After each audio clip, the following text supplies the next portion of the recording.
I cannot wait to see what's going to happen. Take all 10 minutes. And then I can't wait for the Cleveland Browns to pass on the best player in the NFL draft this year. You might crash out for them. I will be so happy if they trade out of number 2, man.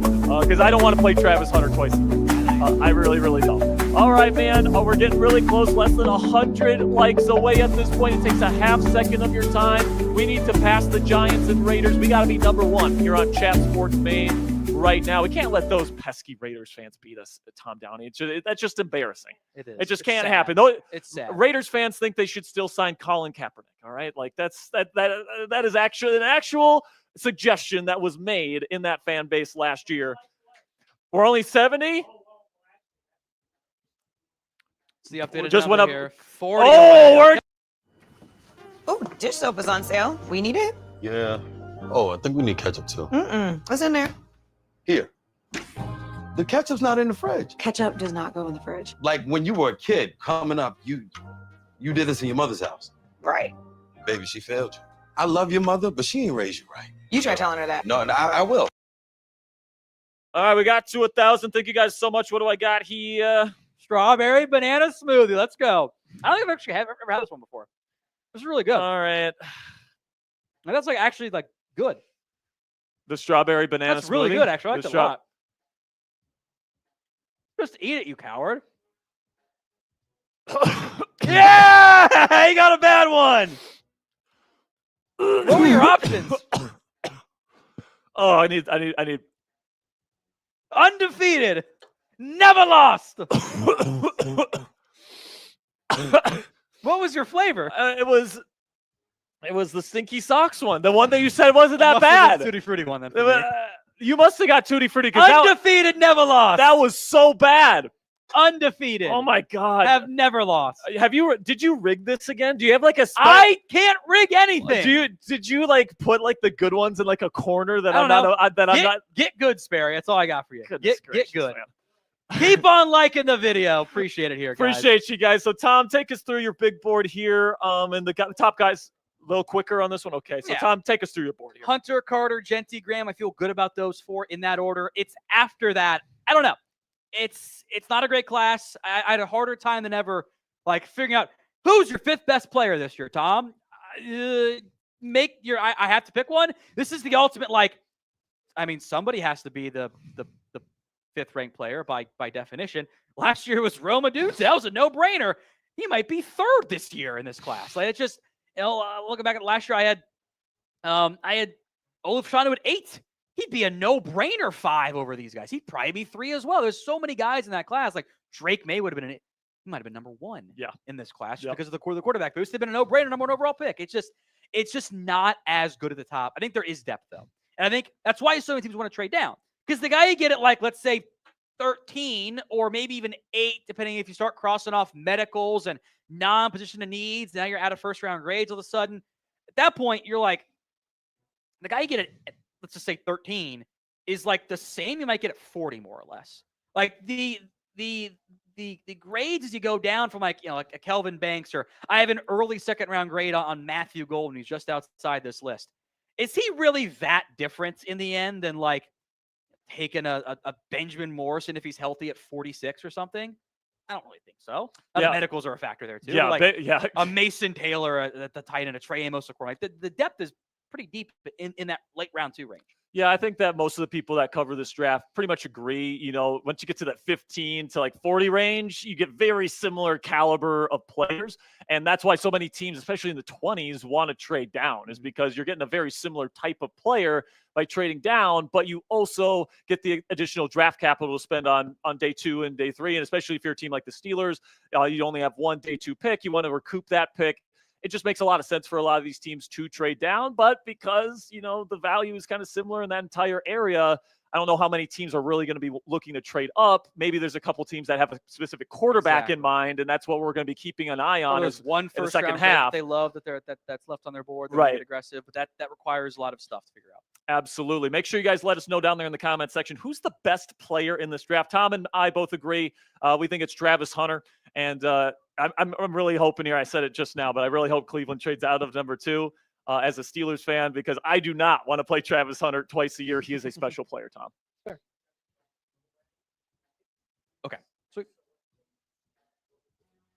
Sounds good. So we got some super chats here. Mr. Southey.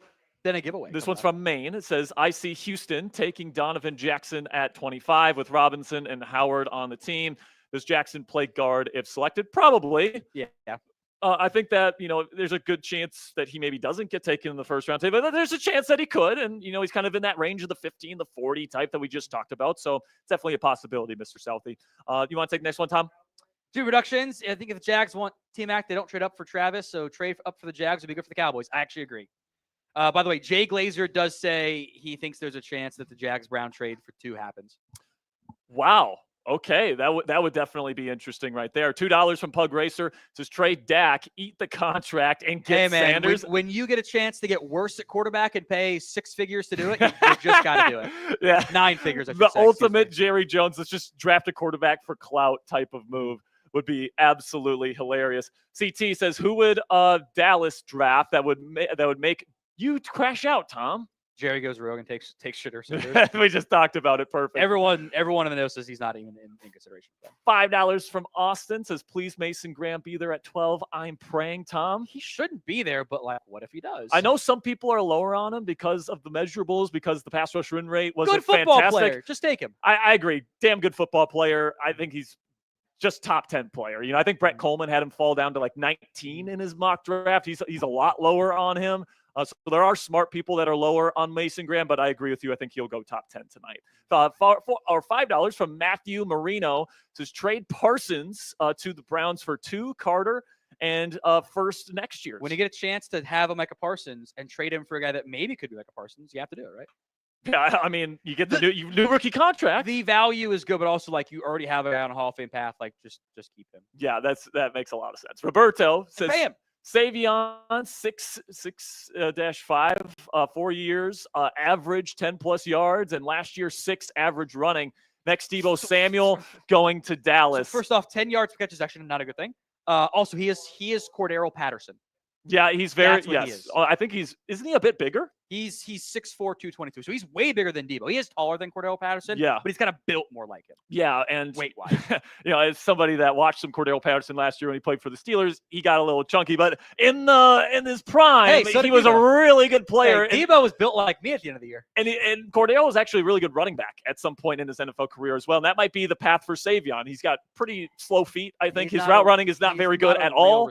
And once he gets going, he's really good. But I think he's going to be a running back in the league eventually. $5 from Cade, or from Junior says, am I crazy? I want Golden over T-Mac and Genty. Tom? I don't agree, but I wouldn't consider you crazy. It's all flavors of ice cream this year. $5 from Cade says, hey, Tom, what grade do you have on BYU defensive end Tyler Abadi? Thanks for the great content. 7th. 7th round pick. There you have it, folks. Sorry about that. I like Taylor Batty, but 630. I got him on the late the late round there. I got him 7th round. I think he does get drafted. So the first one that you should show is collapsed throne. We're getting some Steelers super chats. All right, some Steelers super chats coming in. Thank you to everybody being patient. If you sent me a Cash App or Venmo, we're going to do those when I go back on that stream at Pick 15. So if you sent me a super chat or Cash App or Venmo, be patient, Steelers fans. I'll make sure you're in that jersey raffle that we're doing later. But Collapsed Throne says, wave that towel. Here we go, Steelers. Here we go. Love it. And then Cassie says, pick another. So Cassie, let me know down there in the Steelers talk chat who you want in the hat raffle. And then Kickback Art says, we need Gray Zabel and Tyler Shuck at the least. How many offensive linemen do you want? I mean, listen, people do. I think Steelers fans don't think Mason McCormick can develop into a good player at right guard. Plus, Broderick Jones has been straight hot garbage his first 2 years at right tackle, but he's moving over to left tackle where hopefully he's going to be better. Mason McCormick, I really liked out of South Dakota State last year, had to move from left guard to right guard while adjusting to the NFL game. I think that after a full offseason, he could be a lot better. And then you had Troy Fautanu, who looked great until he got injured with those chronic knee issues that he was flagged for last year. So hopefully he can stay healthy. Steelers are not going to be taking an offensive lineman tonight. I'm sorry, Kickback. All right, so make sure you guys give us a follow at Chat Sports on Twitter, and we're going to be giving away a Mando Smooth Solid Stick 3-pack here. So 3 solid sticks of deodorant. Up to 3. What's up, Jack? So here's what we're going to do. Here's the deal. Follow Chat Sports on Twitter, okay? At Chat Sports. At Chat Sports. Link's going to Link get in in the chat right now.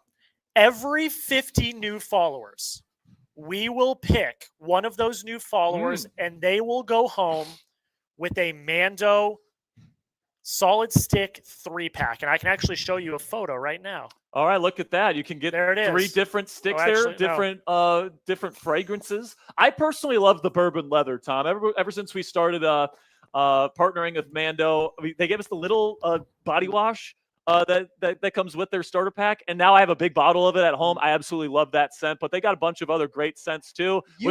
Useful this weekend because it gets kind of hot and sweaty at the Chat Sports Studios. Yeah, and we're here for a long time. We don't Yeah. sleep during these 3 days. So Mando definitely helps us out here, keeps us smelling fresh for up to 72 hours. Again, all you have to do is follow at Chat Sports, and every 50 new followers, you have a chance to win this 3-pack of solid sticks of deodorant from our friends at Mando Whole Body Deodorant. Big shout out to Mando. And let me tell you, man, this is the best deodorant that we have used, that I have used. And once Coop got on it, let me tell you this, Tom, my life got a lot better on Steeler Talk when he started using that. Turd, he's not saying that you smell. He's saying that Coop smells. Yeah. Not you, Jack. Not you, Sam. Coop.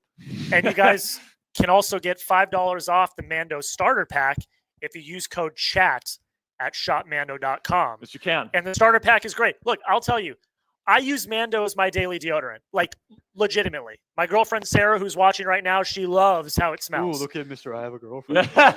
You've got a wife and another kid on the way, so Kid and a chill. half. Kid and a quarter. No, whatever it is. but Doesn't mean we seriously, can't make fun of you, Jack. I use this deodorant as my daily deodorant. It's fantastic. We got 11 followers so far, too. We got to get to 50. We're not going to be able to give one of these away until we get to 50. But $5 off a starter pack when you use code CHAT at shopmando.com. Perfect. So make sure you guys go to @ChatSports on Twitter. Give us a follow. Once we get to 50, we'll give away, and we'll check back on this in a little bit here. But again, once we hit 50, somebody's going to be walking away with a 3-pack of solid sticks of deodorant from our friends at Mando. So big shout out to Mando. Again, $5 off a starter pack when you use code CHAT at shopmando.com. All right, so let's talk a little bit here about the top 10 of the NFL draft this year, because obviously we are getting really close here. Nearly 10 minutes away from the start of the NFL draft. The anticipation is building in Green Bay, Tom, and now we're getting to the top 10. I think, number 1 is pretty much no doubter. Cam Ward, congratulations, Tennessee. You hopefully have your franchise QB. I don't know if the Browns could keep that number 2 overall pick. I mean, Slick Rick says it's gone. Well, even Jay Glazer, not that long ago, I'll read off what Glazer said if I can find the tweet. I've got some people on the conversation. Jags and Browns trade looks like it could go down. Talks are happening, but nothing done till done, obviously. Yeah. The talks are real. Is the news real? Who knows? I mean, this has definitely turned into some developing news, and it's got to be the Jags, right? Because you got to think that they're not going to be willing to trade down too far. The reports that Jags want to make a splash. Yeah. So maybe and by the way, they need corner and receiver. Perfect fit for Travis Hunter. I kind of love the idea. I kind of love it too. I think he's gonna look great in the black and gold and teal. I can't. I love those unis, dude. Trevor Lawrence throwing to Brian Thomas Jr. and Travis Hunter. Are you kidding me? I need to on see the outside. that. They got nickel ups. So you can just kind of be like a rotational corner. I like it. You can see here, Ian Rappaport said the Browns currently hold the number 2 pick, and with interest inside the top 10 from the teams wanting to move up, Cleveland is open for business. Chaos coming? ? I mean, if this trade actually happens, Tom, chaos will ensue. But maybe not like a crazy amount there. Because there it is, Slick Rick. There it is. We got Slick Rick on Chat Sports. I'm so happy. He says sounds like the Browns are moving off the 2nd pick and have multiple options. So it's not just the Jags that want to move up. Tom, could it be Carolina trying to move up for Abdul Carter? Is that a possibility? Patriots just go get Travis Hunter. Say F it. I mean. But, are they going to give up multiple picks this year? And if so, what are they going to do at offensive line? Here you go, Drake May. Here's the worst pass protection in football for the 2nd straight year. He's a tough guy. He can handle it. Hopefully he can survive. Josina says Browns have been in discussions at least since the top of this hour. I mean, I have thought on Josie. Are we getting the sequel to Draft Day here, where they're going to take an inside? Are they going to take Jahad Walker no matter what, or Jahad Campbell no matter what at number 2? Is that what we're getting here?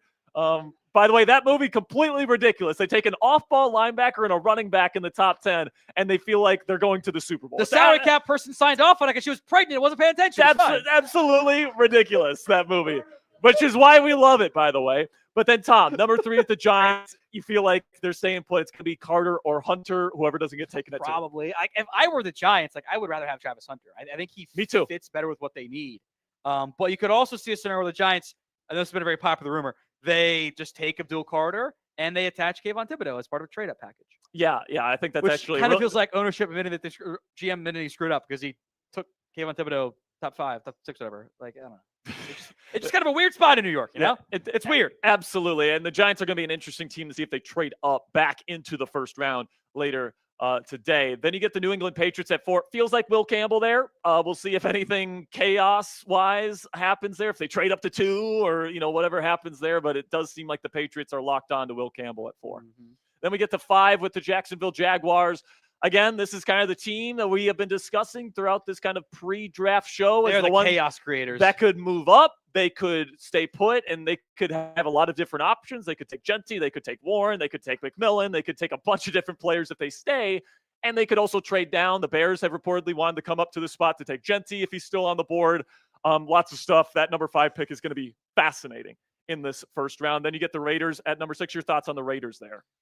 Offensive line, it feels like. Yeah. Membu or Banks, depending on who's there. I thought they were going to be Genty for the longest time, but it sounds like that's not going to be their plan. So Banks or Membu. Yeah, and I don't think offensive line is necessarily like their biggest need. They have a massive need at corner. They have a massive need at number 1 receiver. But if you don't like Barron's length, you worry about Will Johnson's medicals, then all of a sudden you're out of corners to go to 6. And I had them take Tet in my final mock, which of course Mitchell Wentz doesn't want. Mitchell Wentz is convinced he doesn't watch film. So I don't think we should be using clips from 3 years ago to determine how committed a player is. Couldn't agree more. Number 7, the New York Jets. Feels like Membu. If he's gone, Tyler Warren? Yeah, maybe. Yeah, that's probably Dark horse, Jahdae Barron? Yeah, Dark horse? Yeah, it sounds. I've heard some rumors that they're willing to shop Sauce Gardner. I do not believe those whatsoever, but so stupid. Patrick Seatman is that's Patrick Seatman is very much in on the Sauce Gardner to the Vikings trade. And I want Garrett Wilson as a Cowboy. Yeah. You don't always get what you want, Number 8, Panthers. It sounds like Jalen Walker. They've shown a ton of interest in him. Personally, I'm lower on Jalen Walker, Tom. I think he's a true outside linebacker in a 3-4 system as an edge rusher. So like that kind of condensed role. I don't know, man. I don't think he's a good off-ball linebacker, not good in coverage. But what are your thoughts on Jalen Walker? I think he's an edge, but I think like as a Frankie Luvo supercharged version, or Hassan Reddick, I think that all works. I think Carolina, I think you want to kind of build your defense around him. Carolina can do that. They don't have a lot of guys already building their defense around. Yeah, I completely agree. Number 9, Saints, another kind of X factor, kind of wild card kind of team. Trench player. I think it is going to be a trench player. I do think it's probably offensive line. That's where like Nick Underhill and like a lot of different people connected to the team have been saying with New Orleans. What if and then Mason Graham's there? Maybe Mason Graham. I mean, Brian. Let's face it, Brian Brzee. Oh my goodness, he might be the worst run defending defensive lineman in the entire league. I've seen some bad run defending. Bad man. Like he's pretty decent rushing the passer, but like he's like a designated interior pass rusher at this point, in my opinion. So Mason Graham, if he's there, maybe. Then the Bears. Do they trade up for Ashton Genty at 5? Do you think that's a good move in Ben Johnson's first year? I kind of don't want to trade up for a running back in ever, but I think he'd be really good in the Bears offense. Yeah. You're getting a top 3 player for me. So one hand I get, on the other hand, it's value. I mean, you pair him up with Caleb Williams in a Ben Johnson offense. I mean, that has the potential to be like special.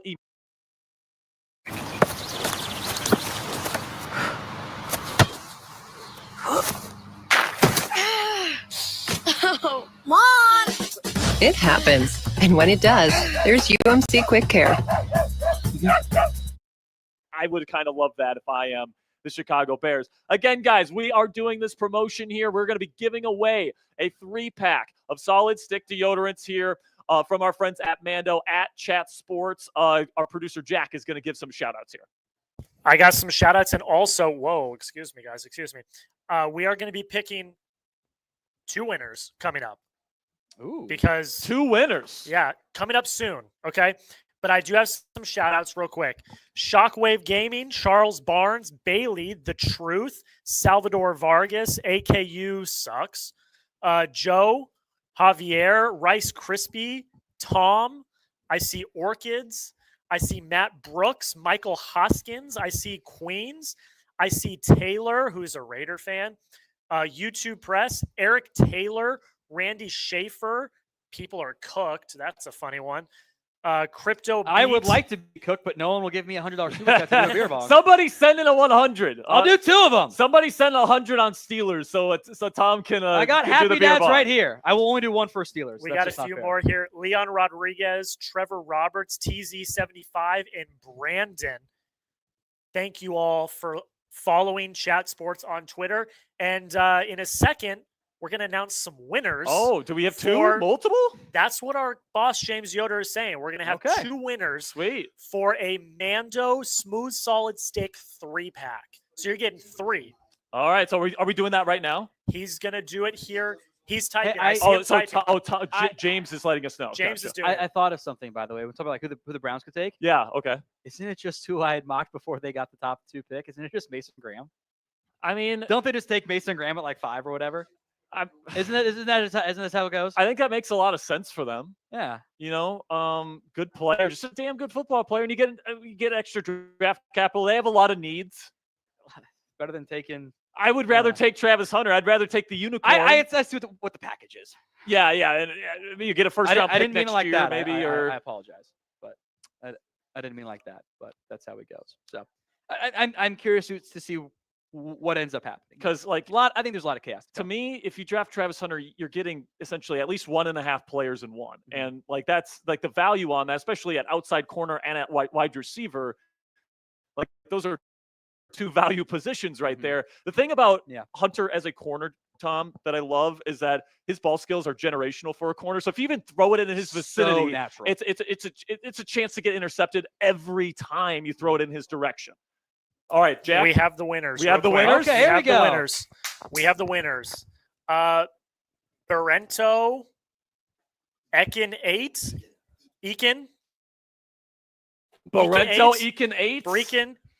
Hopefully Yes. we're saying your name Hopefully right. you're Not saying your name butchering right. it. You are the first winner, and then Luda Cuban Luda is Cumin. winner number 2. Let's go. You guys get the 3-pack. DM us. Congratulations. DM us at Chat Sports on Twitter and say, "Hey, I won," and someone will get with you guys and send you guys the Mando Smooth Solid Stick 3-packs. Congratulations to those 2 for winning the solid stick 3-pack there.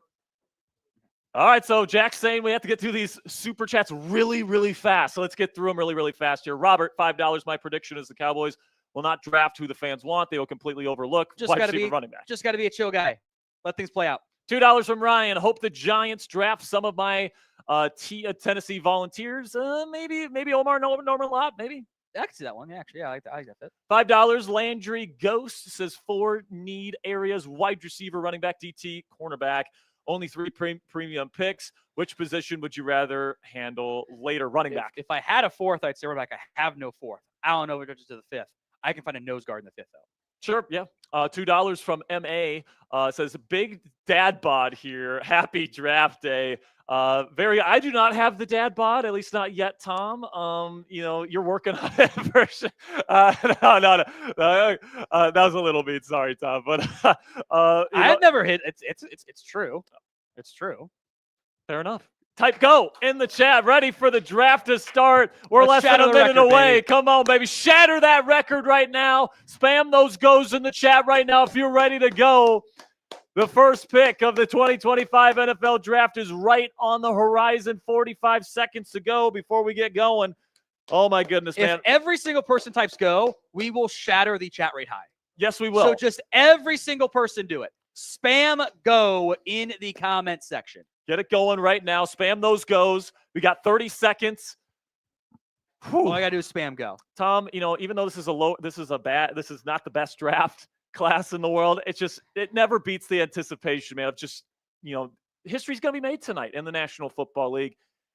Destinies will be shaped.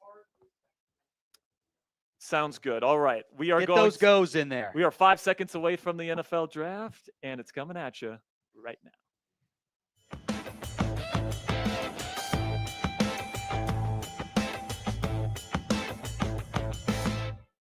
Welcome into Chat Sports is live coverage of the 2025 NFL Draft, this year being held in Green Bay. I am your host, Jack Sperry. That is my co-host, Tom Downey. We are here to break down all 32 picks of round one of this year's NFL Draft here on night one. And Tom, football Christmas is finally here, and I cannot wait to see where all these top players and prospects end up going here over the next several hours. I want to see if we get chaos at 2 or not. Yeah. Going into today, it'd been, it's very clear, like, hey, they're going to take this guy. They're going to take this guy. It's going to be Travis Hunter to Cleveland.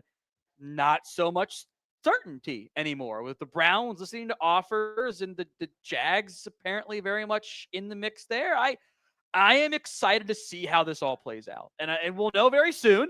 And it will be hopefully entertaining, because I think chaos is always the most fun part. Yeah, so me I'm too. curious to see Yeah, how that plays out I couldn't agree more. Shout out your favorite NFL team down there in the comments section.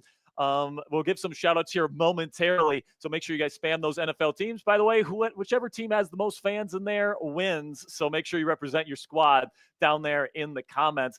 Make sure you guys click that subscribe button as well. We are going to be live for every single pick of the NFL Draft this year. Of course, the 32 picks today, the 2 rounds tomorrow, and then the final 4 rounds on day 3. Tom, we don't get a lot of sleep during this weekend. We have to use our Mando whole body deodorant. Sleep when I'm dead. It's not a big deal. Yeah, exactly. You put in all the work here for these 3 days, and we give you guys the most extensive, in-depth coverage on the NFL Draft anywhere on YouTube, 100% free. So make sure you guys click that subscribe button if you haven't already. That's a live sub counter, by the way. You guys can see that number dance right now. Keep it going all night long and help us reach. Hopefully we can get to maybe like 407,000 at least here by the end of the night, but it's going up quite a bit right now, which we absolutely love. Real quick, 2 notes. 1, you guys owe 2 Bean Boozleds. 2, we had a 3rd winner in our Mando giveaway that I want to say really quick because James will be DMing him. Sweet. It is Randy SH 59125 Randy, you also won a Mando 3-pack. James, our CEO, will be DMing all 3 of you. You guys won, so congratulations. You're going home with some Mando deodorant. You're about to owe 3 Bean And you're about to owe 3 Bean Boozleds. Look at that number row. Spin up there. So Sperry, spin 2. Do I have to spin 2? Yeah, because you were supposed to go first, and you dodged it. All right, fine. Get another 100 subs, and I'll do 2. All right. Why can't I spin this? I'm such an idiot. Why can't I do this? It's not that hard. There we go. It looks like top banana. That's a new flavor. It's top banana or wet dog. I'm having trouble identifying here. All right, I think I got it. It's probably the one that's yellow. Oh my God. I'm such a jerk. See, he reacts already. Look at that. Hand me the wheel spin, buddy. He got wet dog, apparently. And you know what? You can pick the flavor for me. I can pick the flavor. You're getting the wet dog. You're getting the wet dog. No. You pick the after I spin, you pick which bean I mean. Sorry. Okay. Licorice or burnt rubber? All right. There we go. Roger Goodell's on screen. Feel free to boo him. Boo! Did you get burnt rubber? I think so. It just doesn't taste good? I'm pretty sure, yeah. Yeah. That one's burnt rubber. That one's burnt rubber. That is an aftertaste one. Spam those boos in the chat. Boo!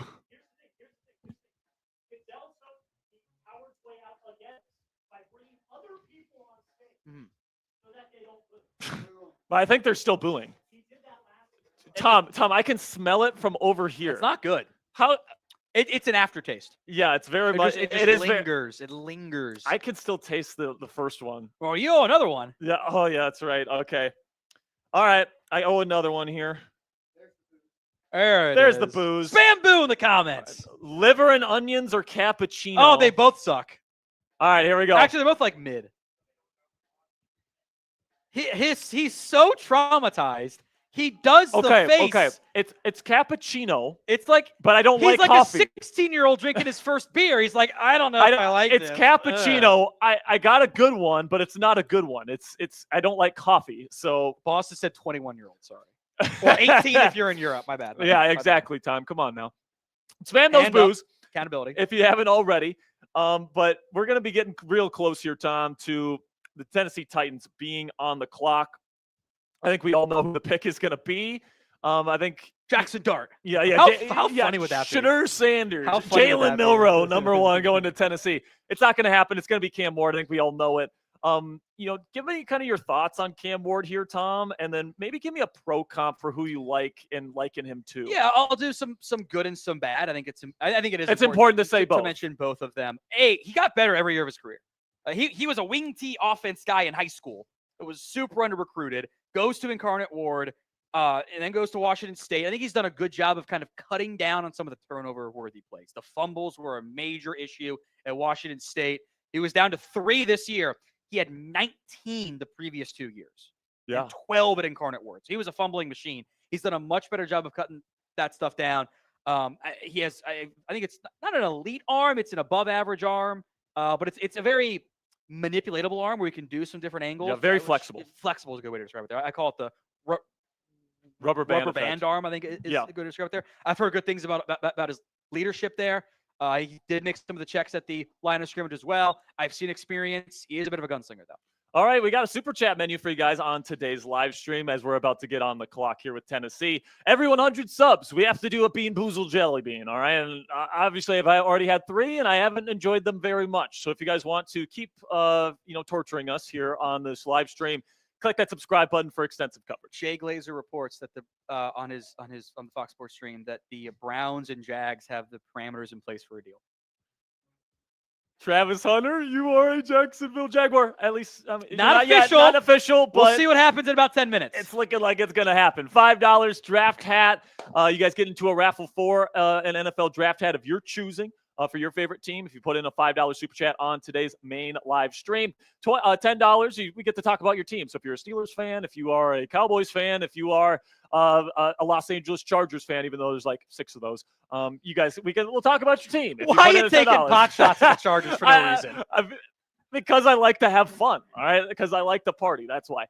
You guys can like the video to help us be the #1 stream here on YouTube. We are consistently the #1 anywhere on YouTube when it comes to the NFL Draft live stream. So thank you guys so much for all the support you give to us in that regard. You guys can share today's video on social media or with somebody you think will have some fun watching me and Tom talk about the NFL Draft. And having some fun here. You guys can also click that subscribe button if you haven't already. Like I said, every 100 that we get, we're doing Bean Boozled Jelly Beans today. And then we get, and then make sure you comment in the comment section all night long. Give your takes on every single pick that's made, all that stuff. Can't wait for it. You can call me stupid. I will not be bothered by it. Me neither. I mean, it happens every single day anyways. I like it comes with a job for sure. And we are officially on the clock here, Tom Downey.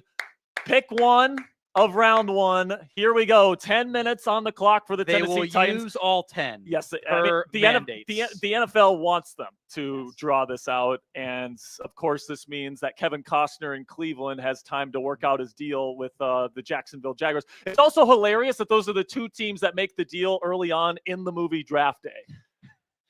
Art imitates life.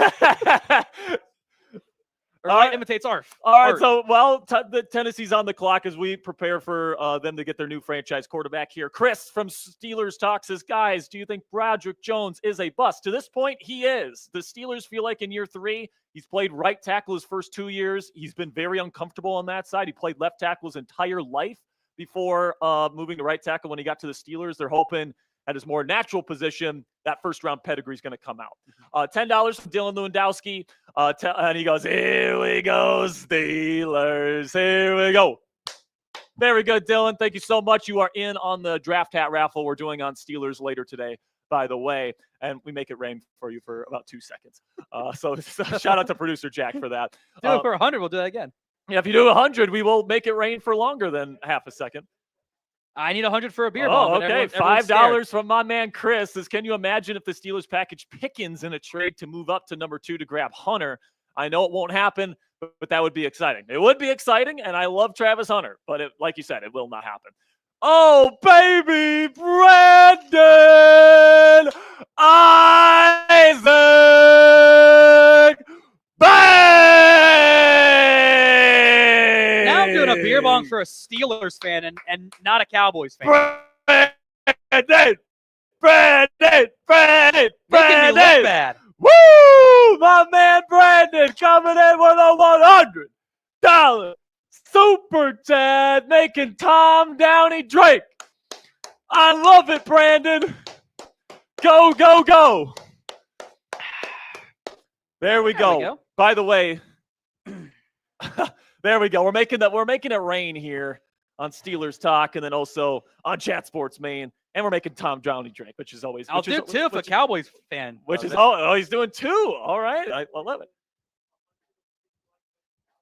Wait, Cowboys channel, you're 160 likes away from 1,000. Let's get there ASAP. By the way, Steelers is at 365 pick. Can we get to 500 on Steelers, guys? If you're watching us, we got over 800 people watching us on Steelers right now. Help us get to 500. We appreciate you. All right, so now the Tennessee Titans are on the clock here, Tom. We talked about them a little bit here. We talked about Cam Ward, but talk about their overall draft profile. So maybe some other things that they're going to need to draft. We'll get some more supers on the main and Cowboys side. Don't worry, folks. I think there's a scenario in which they get Luther Burden at the top of the second round if they take Cam Ward. Yeah. Which I think is such a fun idea. Like, I think he fits really well with Ridley. Like, Ridley's your route runner. Yep. You know, Burden is your underneath guy, what you were hoping Treylon Burks was going to be, but I think he's a lot better than Treylon Burks ever was. Or maybe there's like an edge or a lineman there. They don't have to force the edge pick. They're light on top 100 picks. I think at the beginning of this process, they kind of wanted to trade down. And I think Cam Ward really impressed them. And they said, you know what? We have the chance to get the guy we think is a franchise QB. Let's do it. Because the downside is, this guy's not our QB, or we trade down. Then you're picking 7 next year. It costs you more to go up and get somebody that maybe is as good, maybe isn't as good. So if you think he's your guy, you take him. You don't galaxy brain it to an extent. I wasn't as high on Cam Ward at Washington State last year because of some of the downsides, like stuff that's not in the raw box score. Like, fumbles don't show up in the box score. Yeah. He fumbled a lot. He's a very fumbly guy. But I think he was great at Miami. I thought he did a really good job of really carrying the offense. Not that Dave Martinez was bad or anything, but I think he was really, really good. I think he's pretty accurate. I think he has, if there's a guy that is likely to become a top 10 QB, Milroe's got more upside, but that's a farther.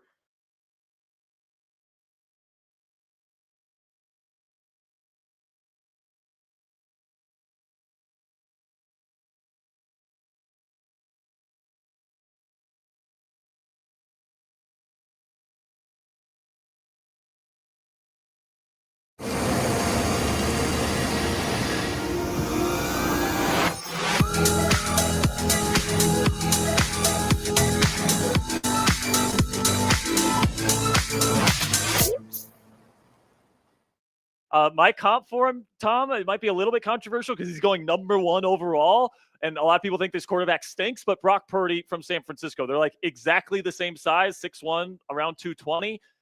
They both throw with great anticipation. They both are really good out of structure.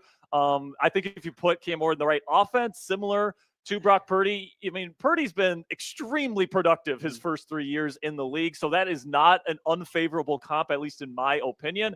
But a very similar profile here. And if you're getting Brock Purdy production out of Cam Ward, you are very, very happy with this. I'll help you out with a Will Grier, but he's actually good at football comp. I'll make you feel better about that one. That's pretty funny. I think for Tennessee, like I actually don't mind the modern day Steve McNair comp. I actually think that there's some elements because McNair also had some turnover. And then with the team that he's going to, you know, it does make a lot of sense there. But and the pick is in, so we are. They didn't use all 10, and they didn't use all 10, which is actually unprecedented for the first overall pick here, Tom. So maybe the NFL is like, you know what, we want this to go a little bit faster than in years past. Or the Titans were just that sure that they're going to take Cam Ward. But to your point, Tom, it definitely does seem like they fell in love with him during the draft process this year. The interview at the Combine, then the Pro Day. The momentum continued to move forward, and it just seems like. They found their guy in Will Levis. Who knows what's going to happen to him moving forward? I'd keep him as the backup, try to find a trade partner, accept the fact that he's not going to be the starter. It is what it is. There are going to be some low moments from Cam Ward. I do think some of those gunslinger traits will lead to some highs and lows. It will lead to some incredible moments of like, wow, he made that throw. That's incredible. That's our guy. It'll lead to some, hey, man, why did you make that trade? Why or make that throw? Why did you do that? Why'd you force the ball in there?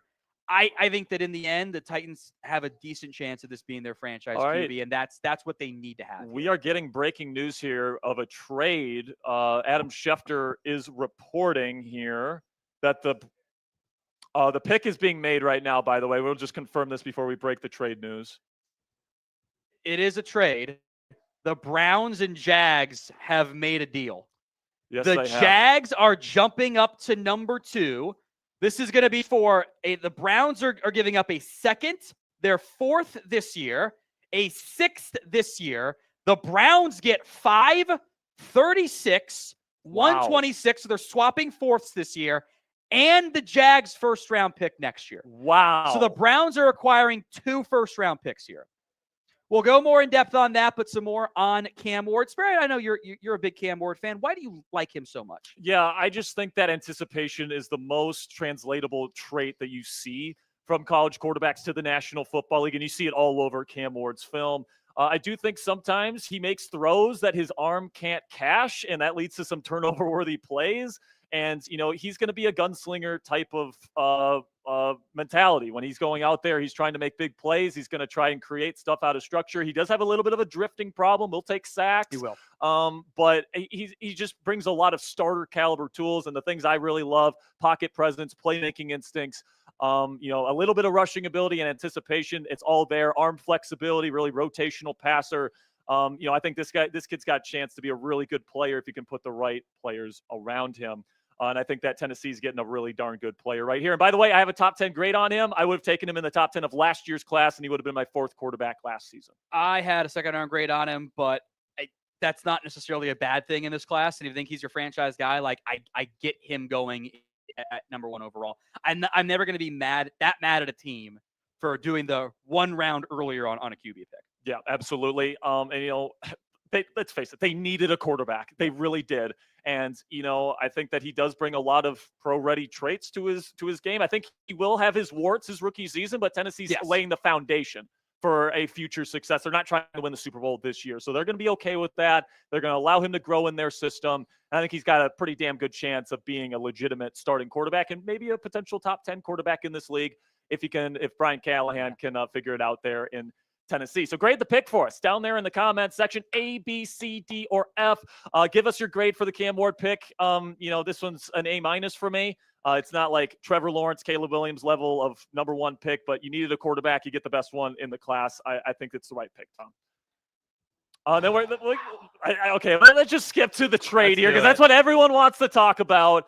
So this is the official details of the trade. The Jacksonville Jaguars get the number 2 pick. They get there's a pick swap in round 4, and they get a 6th-round pick. The Browns get they move down to number 5. They get a 2nd and a 4th this year. Plus, they get Jacksonville's 1st-round pick next year. So obviously, they don't have any plans of replacing Trevor Lawrence anytime soon. It's a big haul. And it's a big haul, but you're getting a player that I think that they feel is going to be able to contribute both ways for them.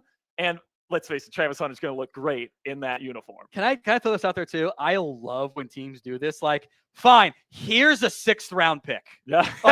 We'll throw the 6th round in for you as well. Or even better, the GM is like, we're adding a 6th-rounder to this deal, and if you don't take it, the deal is dead. The 6th-rounder is what sends it over. That pick 200 for your 3rd-string corner, that sends it over the edge. So from the Browns' perspective, do you think that this is the right move? Do you think that they should have? Do you think this is enough to go from 2 to 5 to not take Travis Hunter? I think it depends on how highly you have that 5th pick rated. In last year's class, hell yeah, that's not a big deal to me. Yeah. This year, is it Mason Graham? Is it an Armand Membu? Is it a Kelvin Banks? What is it? Who they take at number 5? I think it's always important to consider, Travis Hunter and a 4th and a 6th versus that pick and 2 2s or a 2, a 4, and a 1. I think the value in a bubble is pretty good. Mm-hmm. Man, it's tough to move away from Travis Hunter. Yeah, I agree. Although, that 1st-round pick could be anything. It could be a boat. And I know it's a lot for a non-quarterback, but I actually love the deal for Jacksonville. I think that they're going to keep, Trevor Lawrence isn't going anywhere. He got paid. You have Brian Thomas Jr. there, and this is a place where Travis is going to love going to because he can play both ways. They need corner and wide receiver help. He's going to play a lot on both sides of the ball. And Jacksonville is getting a player that they feel like is going to be, part of the face of their franchise for many years to come here. So I think I have a little bit of concerns with the tread on the tires playing two ways in the NFL, Tom. But he's young, he's athletic. It's an intriguing experiment that Jacksonville's about to embark on here. And it's going to be very, very interesting. Let me know who won the trade down there in the comments section. If I had to pick one team that won the trade, I want to see what Cleveland does at 5 before I give an official answer. I'll give you options. They take Mason Graham. Okay, if they take Mason Graham, I'm going to say Jacksonville won this trade because they get the best player in the draft. If they take Will Campbell or Armand Membu or Kelvin Banks, they take a tackle. I still think Jacksonville. So you're saying if they're getting it's Jacksonville. They're getting the best player in this class. Then there's really no one that the Browns could take then that would convince you otherwise. Yeah, probably. And then the thing that I do like about this pick for Cleveland, though, this trade for Cleveland, though, Tom, is that you get more ammo to take a quarterback next year. Mm-hmm. So the pick's in for Jacksonville. Look at the suit that Travis is wearing. It is bright bubblegum pink. I mean, that is unbelievable. Electric. I love it. I mean, you just like the trade. Prime took him to his tailor and said, "Get this suit." And he was like, "Okay, whatever you say, Dad." And it just happened that way because I mean, I think we all know he is another son to Deion Prime Sanders. He's the favorite son. And he is the favorite son without question. So we'll see where his teammate Shedeur Sanders ends up going later in the draft. And let us know. Can't say Shedeur. Can't say Shedeur. Can't say Shiloh. Can't say any of them. So let us know who won the trade down there in the comments section. I am seeing a lot of Jacksonville in the chat here. I don't know, man. It's I have to say Jacksonville for me personally. $10 from my man Hitman GFX. This one's on Maine. Says happy to spend draft day with Chat Sports. Still no cable, and I don't miss it. Can you please hit the talking points on Baltimore Ravens needs and where they should be spending picks? Let me tell you what Baltimore's going to do real quick here. They're going to take some SEC player who never should have been there in round one, and they will profit as a result. Jalen Walker, if he's there. Nah, he won't make it there. Michael Walker, maybe. Ezraku, James Pierce Jr., I think, is probably the perfect one to fall to him. It's character stuff. But strong culture. Harbaugh, I think he needs a strong culture. Baltimore can certainly provide that to James Pierce. That's my prediction for him tonight, by the way. And now we have the pick. Is it?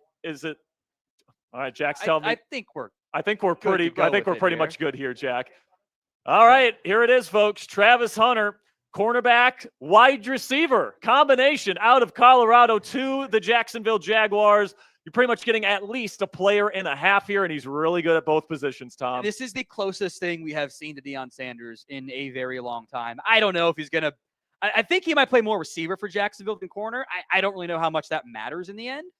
He's going to major in one, minor in the other. This is my number one player. This is my number one corner. This is my number one receiver. This is my number one athlete in this class. I love everything about his game. I think you could have a Garrett Wilson type at receiver, a Marshawn Lattimore type of corner. I don't mind the Champ Bailey comp since he actually did play a little bit of both ways at Georgia. I think he is obviously a better receiver than Bailey would have been in the NFL. I think my biggest note here is don't be stupid. He's a rare athlete and a player. You take him and you profit. Jags gave up a ton to go get him, but he can be a corner for them. He can be a receiver for them. If they wanted to be electric, quote unquote, they wanted to make a splash. This is a splash. Trading up, giving up a second, a first next year to acquire Travis Hunter, who does some after catch stuff, has, as you've pointed out, Sperry, elite ball skills and feel on both sides of the ball, at both receiver and corner. Listen, man, I'm not joking when I say this. Travis Hunter is the best ball skills I've ever seen from a corner, period. All right. It is elite as a wide receiver, let alone a corner. And usually people play corner because they can't catch the football. This guy can contort his body into really weird angles and still come down with it. It reminds me a lot of Odell Beckham Jr. in that regard. He's also really good after the catch like young Odell was. And he's unbelievable in zone coverage with great zone feel, like you were talking about. And if you just throw the ball in this kid's general vicinity, it has a chance of being intercepted. That is the value of having a guy like Travis Hunter, where he can just take away a zone of the field for you if he's playing corner. And then as a receiver, He's super fluid. He just like his route breaks are so freaking fast, and then he's got great hands and body control, and he's gonna, like you said, he's the number one corner. He's the number one wide receiver in this class. If you're gonna trade up for a non-quarterback in this class, it's gonna be for this kid, and I'm so excited to see him pair up with Trevor Lawrence there in Duval. Oh my goodness, I got to bring out the Liam Cohen take, man. I'm juiced for this pick, ladies and gentlemen. I am juiced. So Travis Hunter, he's very excited. I am so excited for Travis Hunter not going to the Cleveland Browns, and the Browns passing on the best player in the entire class. So Travis Hunter's best position in the NFL. Give me wide receiver or corner. What's that, Sam? New live poll. Go vote down there in the comments section. Wide receiver or corner. Where is Travis Hunter's best position? Tom, I still lean corner. Both, I think. But like both are, he's really good at both. There isn't a wrong answer. That's the fun part. But you have to choose in the pin poll. Absolutely. So right now we got 46 votes, and it's pretty dead even. Like it just depends on what you need from him, in my opinion. Like I think Jacksonville probably uses him more as a receiver than they tell him to go on defense and just say, guard this guy, on certain big downs and just take him away. And he's more than capable of doing that. So love this pick for the Jacksonville Jaguars. They gave up a lot to get him. We'll see if the tread on the tires holds up and if he can stay healthy. That's a lot of reps during an NFL season, which means double the risk of injury. And for a skinnier guy, this could blow up in the Jacksonville Jaguars' face, but it could also be special. So this experiment will be fun, and I can't wait to see how it plays out. Make sure you guys like the video if you haven't already, or your team will miss playoffs next year. So, pressure's on here, folks. If you don't click that thumbs up icon, your team's F. All right. So click that. Steelers fan, please click that thumbs up icon. 964 away on the likes on Cowboys. 139 super chat on Cowboys. Hey dog coming through. Gotta love it, man. Can we pull that up, Jack, real quick? The 139. I did promise 2 beer bongs on the Cowboys report. All right, he's doing 2. Tom's doing 2 beer bongs here. The Giants are on the clock, by the way. I think we all know who this pick is going to be. Jackson Dart. Yeah, Jackson Dart. God, it'd be so funny. Please do it. Would that would be even more shocking than Michael Penix last year Absolutely. to Atlanta. Cowboys got to 1,000 likes. Thank you all very much. Cheers to you, K-Dog. All right. First one. So my Steelers audience here, if you're watching on Steelers Talk, we got over 870 people watching live. We need to get to 500. I'll tell you guys what, if we get to 500 likes on Steelers, I will do a Bean Boozled Jelly Bean. All right. I will do a Bean Boozled Jelly Bean if we can get to 500 likes on Steelers Talk. So the pick is in. K-Dog got granddaughter number 2 today. Talk? So congrats, K-Dog. Sorry, I can't read it. There's money all over the screen. Hey, K-Dog's making it right. Cheers, K-Dog. Love it, K-Dog. Appreciate you, my man. The pick is in for the New York Giants, by the way, so we will hear from Commissioner Goodell, and he will most likely say, Philadelphia Eagle fan, Abdul Carter here, Tom. That's a big talking point. It doesn't matter. He's going to be... Don't let Eagles fans fool you otherwise. Yeah, exactly. Respectfully. Like, he's going to be a Giant. He's going to love being There a we Giant. go. And I know Marshall Green is going to be very happy with that. Go, Tom, go! Woo! You got to love... Dude, Travis Hunter just looks like he was born to wear that Duval hat, baby. So rapid fire on these. Rapid fire, $5 touchdowns and tokes says go blue. Appreciate you. Go blue, Michigan. Daddy Atian 24. Hope I'm saying that right. Says, what do you think the Seahawks would do? Also, is this the only place I watch the NFL judge? Appreciate you, Daddy. And then for the Seahawks, someone clip that. Someone clip that. Yes. They should go interior offensive line, Tom, but I think it's going to be wide receiver. That's not their archetype. They don't take interior offensive I know, line like early, but they should. Schneider's going to Schneider. Also, they will draft running back this year, I promise you. Yes, they will. $2 from Uray. Hope I'm saying that right. It says, would you rather T-Mac or Matthew Golden in Dallas? I got McMillan higher. I think there's a chance of that one happening here. Yeah, I think you're good either way, but T-Mac is higher for me. $2, Joshua. Still on Cowboys. This one's, oh, go ahead, Tom. Who's this year's non-QB? Aaron Rodgers. I treat that as like a slider. Maybe it's Will Johnson because of medical. Jotman, is the Browns GM going to fleece the Jags GM like the movie? I just want to know where David goddamn Putney's going to go. And eat some pancakes, too. And you're going to include David Putney because I goddamn feel like it. So, Ellipsis, I think we're good on pick 3, by the way, here after this. Ellipsis, how about the Cowboys? Appreciate that, my friend. Nosy Toyota. Hope we do better than 7-10. Don't we all? Not Jeremy Chugs' burner. Are we going to draft a pair of You Sucks? With T-Mac on the board, hope they prove me wrong. Luke Downey, my godson, says Dart third. Oh, how I wish Please, Jackson Dart would go please, third. Giants, It'd be do it. so funny. Please so do funny. it. K-Dog, the This is the $100 big one. All right, here we go. Appreciate that. Pick is in.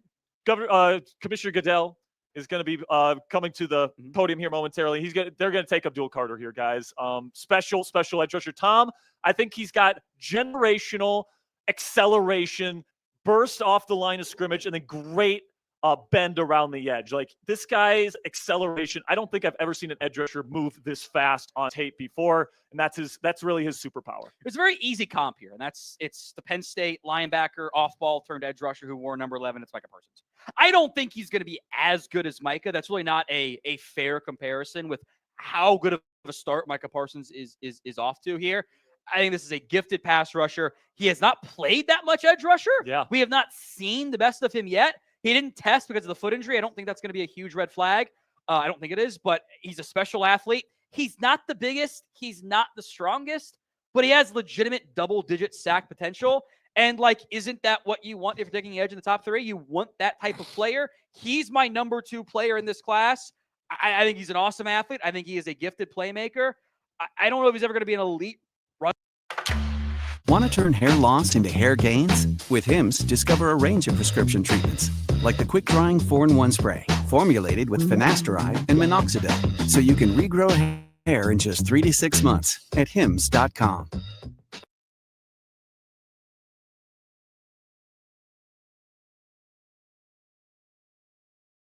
Do you know what's really fun? Making a website on Wix. Hey, we're How Ridiculous, 3 childhood friends and digital content creators that do epic stuff from Perth, Australia. We're in the billions of views, and we're a small team. Our content was all about entertainment and being fun, but there was also this, sort of professional business side. One of the things that we knew was basically essential was getting our own website, so people would actually see a proper official group who mean business and who can deliver. And we now get unbelievable opportunities to do things like film balloon popping races with Manchester City. I don't know all the things that we're going to get to do in the next year or 5 years, but if we can do this as a job, anything's possible.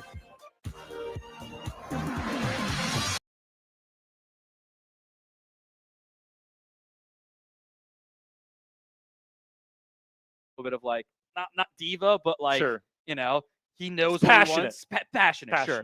Not like Odell Beckham fighting in net, but kind of in that same vein. I don't think the assault charge in 2024 really meant all that much there from a negative standpoint. But look, he's my number 2 player for a reason. You got him at 3rd overall. The quarterback spot is a huge issue for the Giants, but just purely on taking the best player available, I can never be mad at this. Yeah. Someone said in the chat he's Micah Parsons' team. He's better than that. He's really good. He's on sale. He's last year's model. My comp for him is Von Miller. I don't mind that one. His speed is just unreal, man. It really is.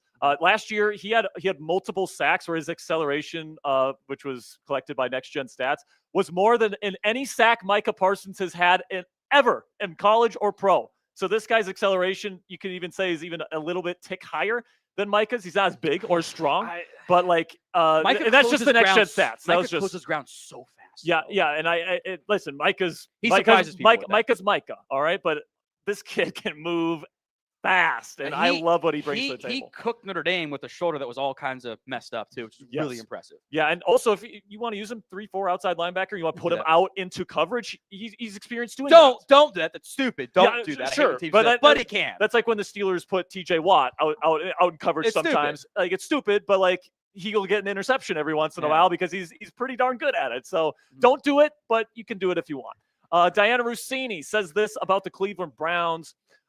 Trade here. Says the Cleveland Browns are taking calls from teams interested in the number 5 pick. So they're looking at trading down even more. Are they trying to get Shedeur? We made it to the draft night with 0 2024 picks traded. Or 2025 picks traded. We're going to have multiple 2026 traded at this rate. Denver might want to move up, and maybe they could go make a crazy trade for Jensen. I'm so confused with what they're doing. Are they just stockpiling picks so they can get their quarterback of the future next year, and they're just going to suck this year with Flacco and Pickett? Is that the plan? Can't wait till Arch Manning goes back to school, and it's get ready to learn Garrett Nussmeier, baby. Dude, Get ready to learn the Nuss Bus, Cleveland. By the way, with Hunter not going to Cleveland, I don't know who gets Shedeur in the first round here, unless it's the Steelers. I just don't know who's going to take him. In the I first said you round can't here. say Shedeur. I know you said you can't, but I said it. Sue me. I don't know, man. I think Shedeur has a chance of falling out. Sorry, Tom. Falling out of the first round later today. Make sure you guys 2.5. click that subscribe button. Right now, the Patriots are on the clock.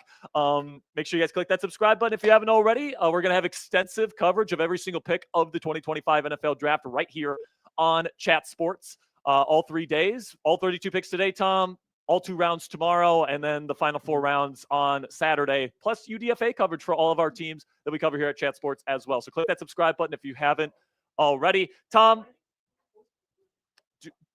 is it my turn or is it Tom's? I think it's your turn. All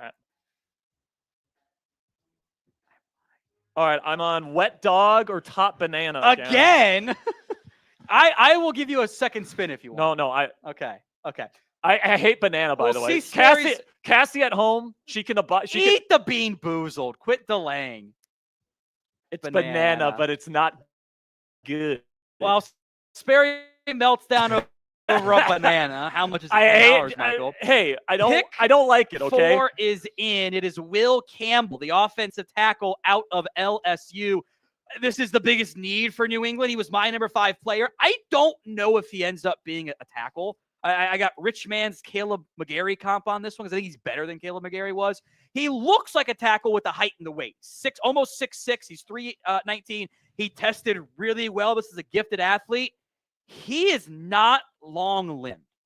To put this in perspective, his wingspan at the combine, which the arm length was 32 and 5/8 at the combine, yep. 33 at the pro day. Give him that extra inch. The combine measurements were weird this year. I've got it in my notes for both of them because I don't know if the combine did it right, Frank, which is kind of embarrassing because it's the same people doing both.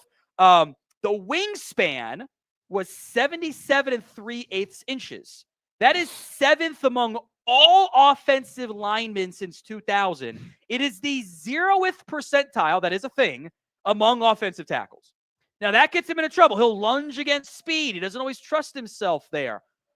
Despite that, he was really freaking good. He was a 3-year starter for LSU. He's a great athlete. I think he's an incredibly high football IQ.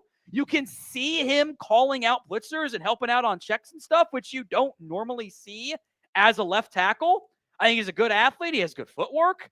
I think the worst case is like you move him inside and he's an elite level guard or tackle. Mm-hmm. He's got everything you want except the length. If he had the length, man, he'd be right up there in the Hunter Carter conversation. Yeah, he's one of those prospects for me when I watch him on film where his technique, gets him in trouble because of the arm length, because he does such a good job sitting in the chair, doing all these different things to put yourself in a good position. And usually when we have guys with shorter arms, Tom, we see them as lungers because they need to get their hands on the tackles. He doesn't do that, but he gets in trouble with that too. He like his good technique gets him in trouble because him sitting back in the chair, whatever you guys want to call that, and having really good balance. I mean, it even accentuates it's the pose he's making in that photo. Yes, exactly. And like it just accentuates his arm length even more, which is an issue. So do we have I will sign off here. I'm going to head over to Cowboys Report live stream solo, so stay tuned for that here in just a second. Sperry will take over. Browns on the clock. Maybe for now. We'll see how that one ends up playing out here. So don't go anywhere. I'll be right back. All right. So Tom's going over to the Cowboys Report right now, so I will be taking over here for the meantime. Trace Moose is going to be coming over to talk about the upcoming picks with me. But just a quick recap here. Cam Ward goes number 1, a quarterback out of Miami.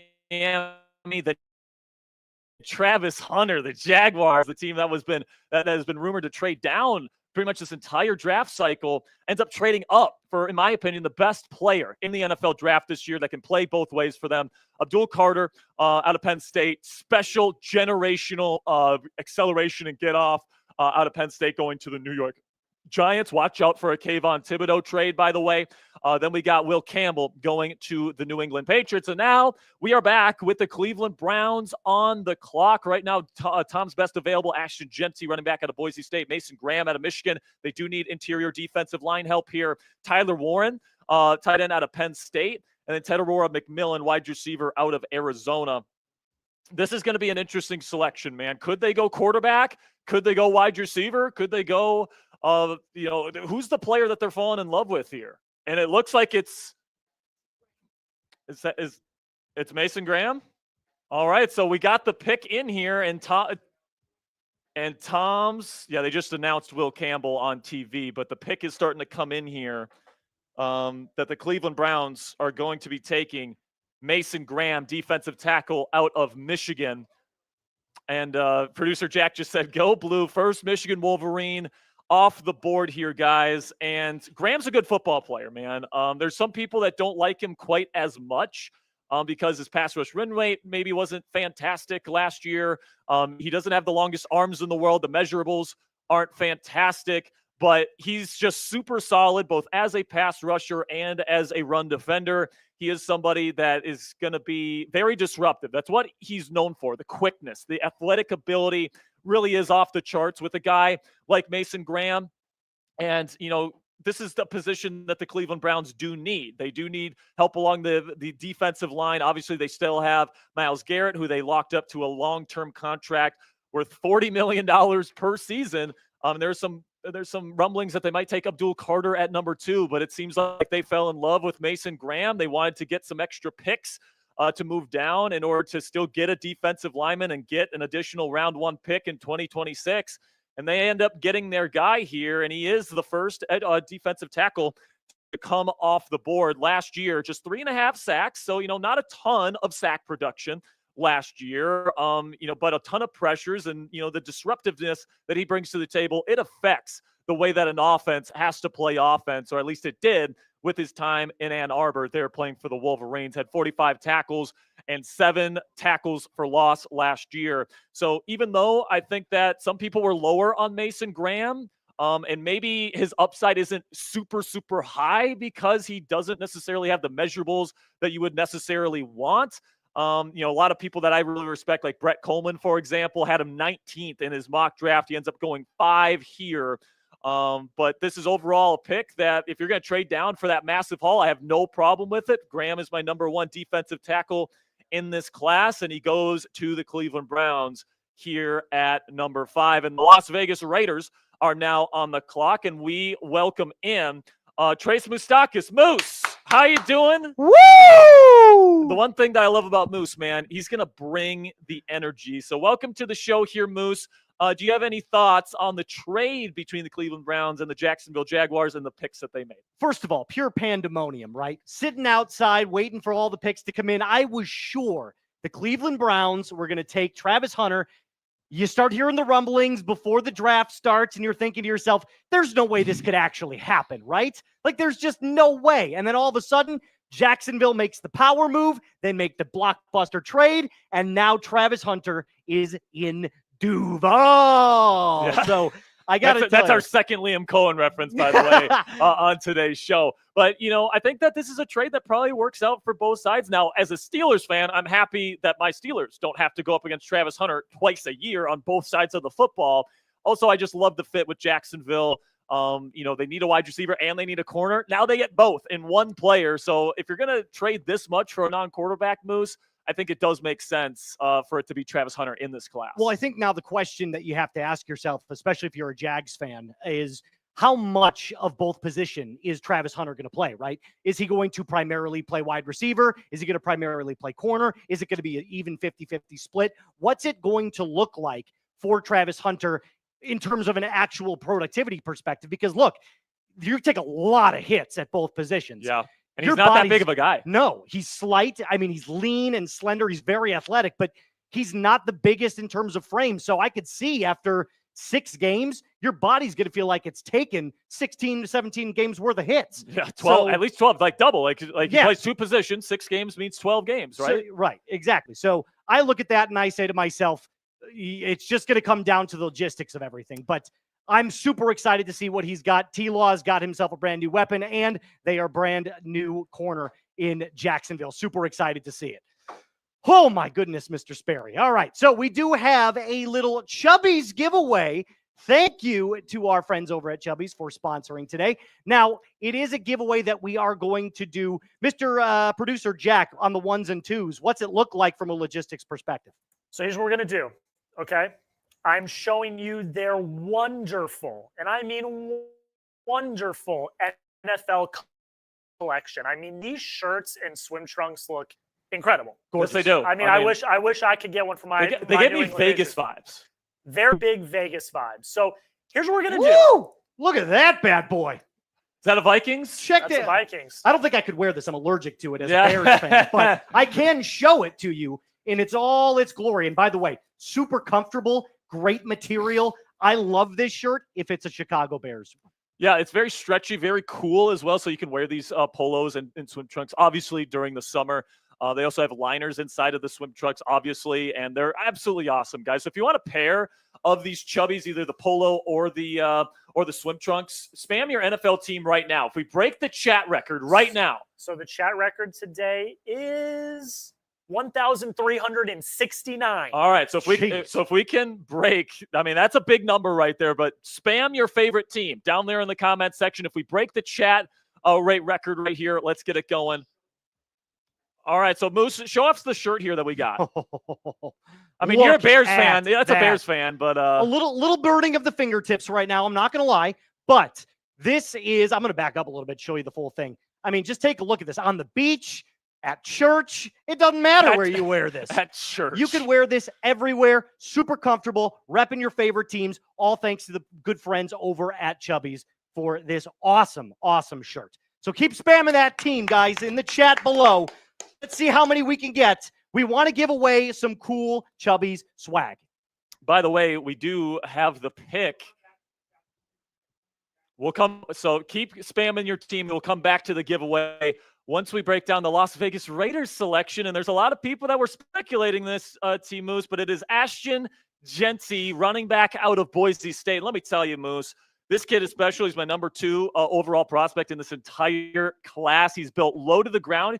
5'8.5". So he's built really low to the ground, but that's actually working into his advantage because he's got a super well-built lower half that allows him to just bounce off of defenders. Gives me a lot of Alvin Kamara vibes, and he's also a plus receiver out of the backfield. He's got that iconic stand-up straight kind of stance. And, of course, the Las Vegas Raiders with Pete Carroll, you know, he's ancient at this point. He's not looking to rebuild. He's looking to win now with Geno Smith, and he really prioritizes the run game. So Ashton Jeanty is going to provide that for them right away. Their offensive line is a little, average, I would say. They're going to have to get better on that group if Jeanty's going to really break out as a star in year 1. But I love his contact balance. I love his big playability. And I think that he's a special, special player, and I can't wait to see what he does in the silver and black. Well, let's just talk about what he did last year in college. I mean, it felt like every single week there was a 70-yard run, 59-yard run, 80-yard run. This guy's got breakaway playmaker type ability. I love his low center of gravity, like you're talking about. Big quads, big lower half, super trunky, as Colin Cowherd would say. Yeah. And got a good trunk. So I like the Alvin Kamara comp, but I also think that he's got that low center of gravity and the big lower half, kind of like the Saquon Barkley. So his yards after contact, the way to bounce off a defender, is a little bit more than an Alvin Kamara. So I don't know if generational is quite the right word, but since Saquon Barkley, tell me one other running back prospect that we have been this high on or has had such a good season in college football. This is Barry Sanders-esque in terms of production here. The video game numbers don't even do this justice. I couldn't do this on NCAA 2025. So I love the pick for the Raiders to pair with Geno Smith. I think they've got an excellent thing brewing there with new head coach Pete Carroll for the Raiders. Lock it in. Love the pick for the Raiders. All right, we're back with the Chubbies giveaway here. Spam your NFL team. And we can give a bunch of shout outs to your Team Moose. So spam those teams down there. We're going to break the chat rate record here. If we do that, we're going to be giving away a Chubbies t-shirt or polo shirt or a swim trunks. I will say the first go around when people were really spamming, we didn't get close. We were at like 500. Ooh, yeah, that's not enough. Those are rookie numbers. We got to get it going. Pump it up. We're not going to give it away unless we beat today's chat rate record. I love that. And what would you say, 1,300 there, Mr. Producer? 1369. We got to get there. Let's spam it, guys. All right. Joe McNamara for the Jets. I love it. Queen, Jace, I see you. John, I see you. Lazy Cat, I see you. Garrett, John again. Joe, Liam, Captain. I'm trying to read these as fast as I can, guys. Mason, B-Moose, what up? Nice name. Taylor, Jacob, Len, Captain, Brandon, John Hawkins, Liam, Theodore, Jamal, Timothy, Garrett, Aaron. Keep going, guys. We love to see it. Keep spamming your favorite teams. Good Lord, it is going way too fast for my eyes. Sky, I see you. Christopher, Jace again. Just Roger. name the teams. Just name the teams. 49ers, Bucks, Eagles, Ravens, Vikings, Chiefs, Niners, Come on. Redskins, Panthers. Where are my Steelers fans at? Come on. No. Where are my Patriots, Steelers fans at? 49ers, Broncos, Chargers, Bears, Panthers. Spam those Steelers in the chat. Keep Come spamming on. your Bears. Bear down. Bear down. Bear down in Green Bay. Indy, Steelers, Panthers, Dallas, Lions, Pitt, the Seahawks. Keep them coming. Keep them coming, guys. I'm seeing a lot of Bears right now, and I love to see that. Let's go. Keep Come on. going. We're almost there. We're almost there. Keep them coming. Come on. Who wants a shirt? Chubbies. Who wants a Who shirt? wants this shirt? By the way, you don't have to get the Viking shirt. You can, Yeah, you true. can pick the Not team that that you want. particular one. Whatever team you want. It's not that shirt exactly. Correct. My apologies. Not that exact shirt. By the way, the Jets are on the clock right now. We're awaiting word. Moose, I think that, this has been the team that I've been connecting to Armin Membu this entire time. They need a right tackle to complete their offensive line. They got Justin Fields, who needs protection because he holds on to the ball forever. Plus, he's a dynamic rusher. They got Breece Hall. It seems like they're going to be a run-first type of culture there. To me, Armin Membu, who played excellently at right tackle for the Missouri Tigers, I think he is a match made in heaven. Did we? Hey! Somebody's walking away with a Chubbies polo. We love to see it. Or swimsuit of your choosing. Of your choosing. So we will have a winner announced here momentarily. But Trace, give me your rundown of the Jets. Yeah, quick little spiel on the Jets. We might be the only two hosts here that can actually talk about Justin Fields from a perspective of both of our favorite teams have had him as a quarterback. You're absolutely right. More of a one-read quarterback, doesn't like to keep his eyes downfield nearly as much as you would like, but a freak athlete. And one thing that I will say about Justin Fields and this new kind of Jets regime, you're absolutely right. They need to protect him. The only other option that I could see is maybe a Tyler Warren coming in for another weapon for him to pair with Garrett Wilson on the outside. So one of the things that I love about your pick, though, is he played well last year at Missouri. He's a very certified player. I think he solidifies that offensive line. I would lock it in for Armin Membu, but I could easily see them going Tyler Warren as well. All right, so we are going to be giving. All right, so Moose. Oh. Come on, keep spam spamming. those. We're going to pick a winner. Spam your favorite team. Moose is going to pick a winner here. All so right. Pressure's on. Do you want me to I'll do a little turnaround action and then. Yeah, turn around. All right, there we go. All right, spam your favorite team for your chance to win right now. You get 30 seconds. Moose is going to be turned around, which is terrible for the look there, but but we get to see the backside a little bit. You get to see this fresh cut that I. Yeah, it does look good. But you get that this weekend or I got it yesterday. You got it yesterday. Yeah. Getting ready for the draft. That's all good. 10, 9, 8, 7, 6, 5, 4, 3, 2, 1. Who we got? Liam Hodges is our winner. Liam, thank you so much. Make sure you email us at draft@chatsports.com. Let us know what team you want, whether you want the shorts or the polo. Pick one or the other. And then let us know your shipping address. That, of course, includes your zip code so that we can send you your Chubbies reward there. Thank you so much. And shout out to Chubbies, man. They're absolutely fantastic. They did great. They did great. All right, so we do have the pick. 20% off when you go to chubbyshorts.com/chat. Is that promo code as well? And then the promo code chat to get 20% off. Moose, we do have the next pick, and it is exactly who I thought it would be. Sperry Noseball. Number 7 of the NFL draft, pick number 7, Armin Membu, right tackle, the exact pick that they should make at this point. Tyler Warren's a great player, but in my opinion, this culture is going to be set on the run game. And Tyler Warren's more of a receiving tight end than a blocking tight end. He can block, but that's not what he's special for. Membu is going to be able to go in there right away, start for them, and that is already one of the most talented and young offensive linemen or offensive lines, period, in the National Football League with that run-centered culture in New York. So I really like what Armin brings to the table with really good athleticism. He's got really great arm length. He can play inside if you need him to. And, of course, he's got all that experience playing on the right side at Missouri. And one of the things that I think you're looking for, especially in today's game with offensive linemen, is that lateral quickness that you want to be able to display, to get up against a guy kind of like Abdul Carter, who is in New York as well. So you want to be able to move to the side, put your hands up, have the strength to, keep your defender at bay. I love this pick for the Jets. Locking it in. Let's go, Jets Nation. Jets, Jets, Jets, Jets. Absolutely. Take a look at the PFF grading from Membu last year with Missouri. A 90.4 overall, an 85.4 pass block, and 87.6 run block. So as you guys can see there, his run blocking is absolutely excellent. He didn't allow a single sack last year either. And, there's a reason why people were talking about Membu at 4 to the Patriots at some point during this draft cycle. Of course, that doesn't happen. Will Campbell gets taken there. But the fact that Membu was giving him a run for his money as the top tackle in this class, I think says a lot about the really complete package he brings to the table. And I think that the Jets are getting a stud here and exactly the type of player they needed here at number 7 overall. We got some super chats we're going to get to here if you want to read them off here, Moose. Absolutely. First one coming in from Joshua.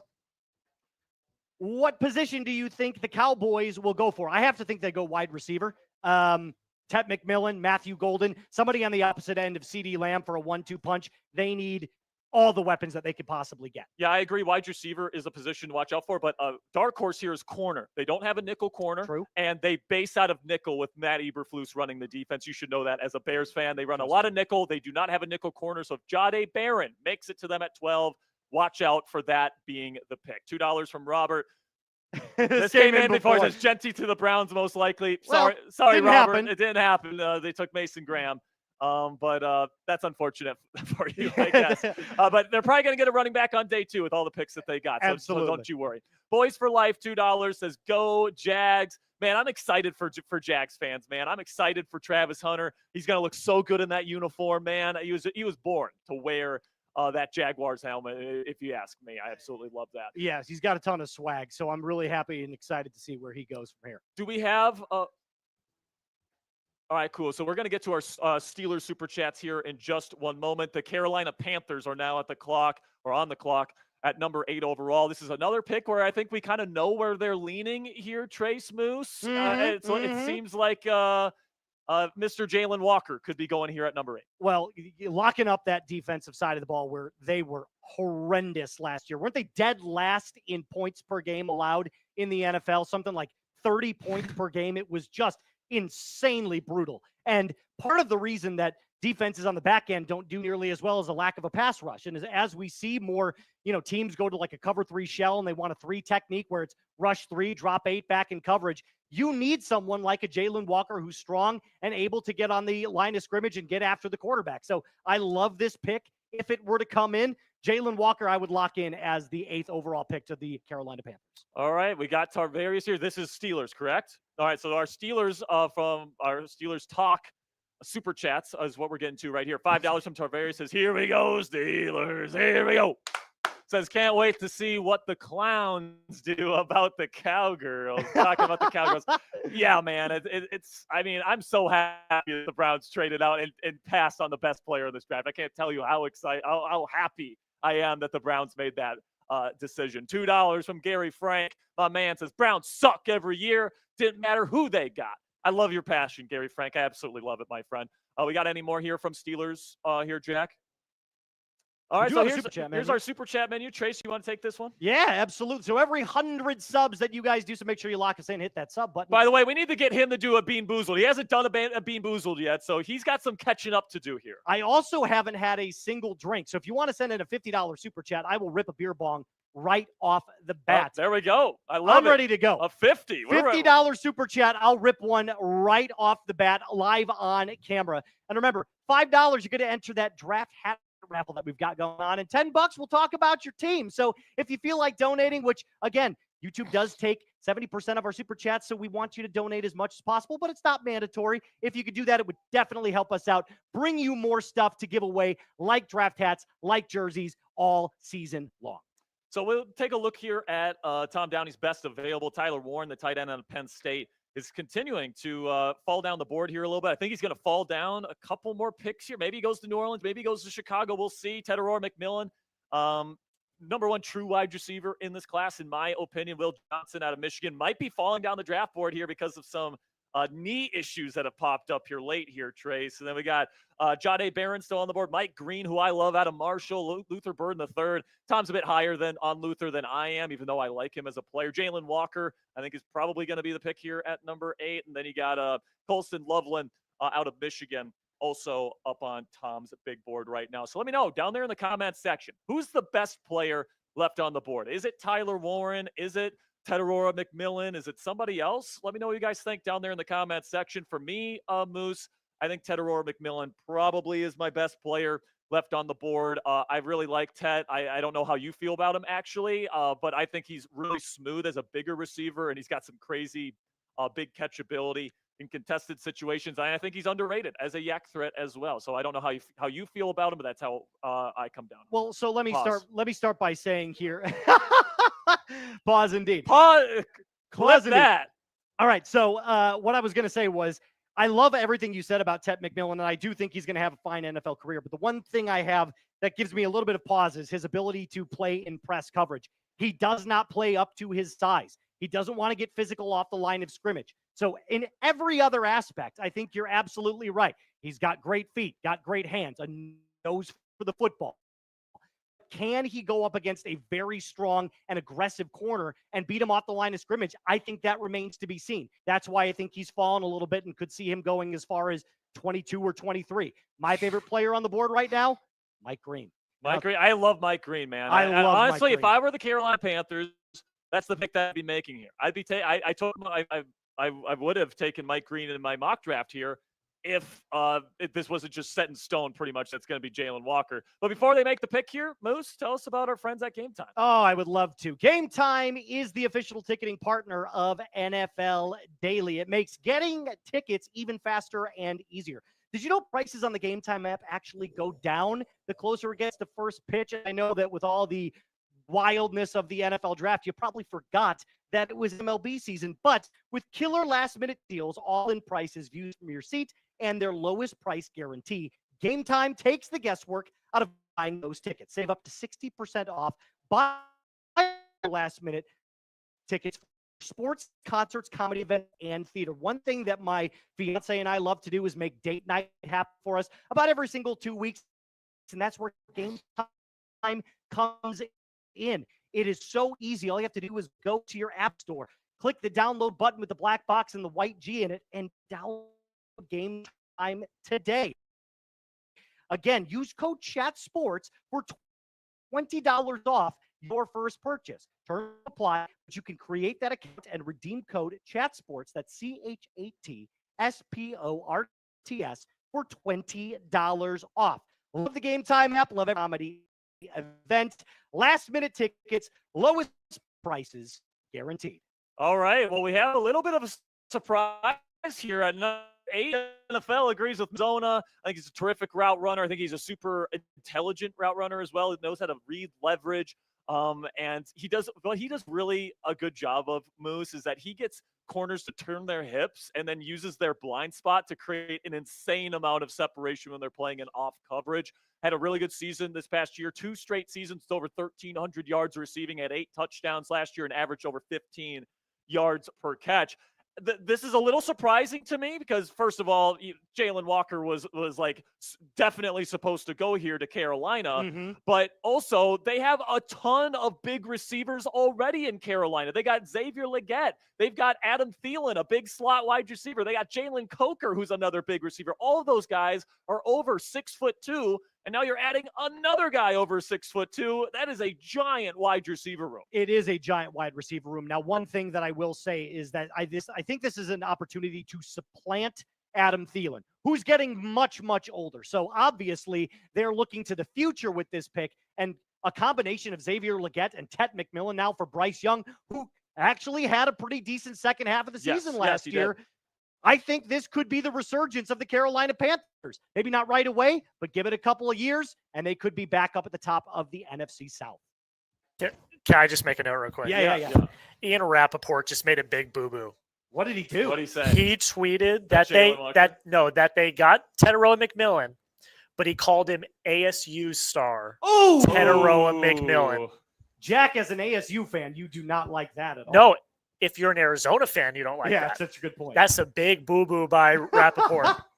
Not a great look there for Mr. Rap Sheet. So now this is where I think the draft starts to get really interesting here, where the Saints are now on the clock here, Moose.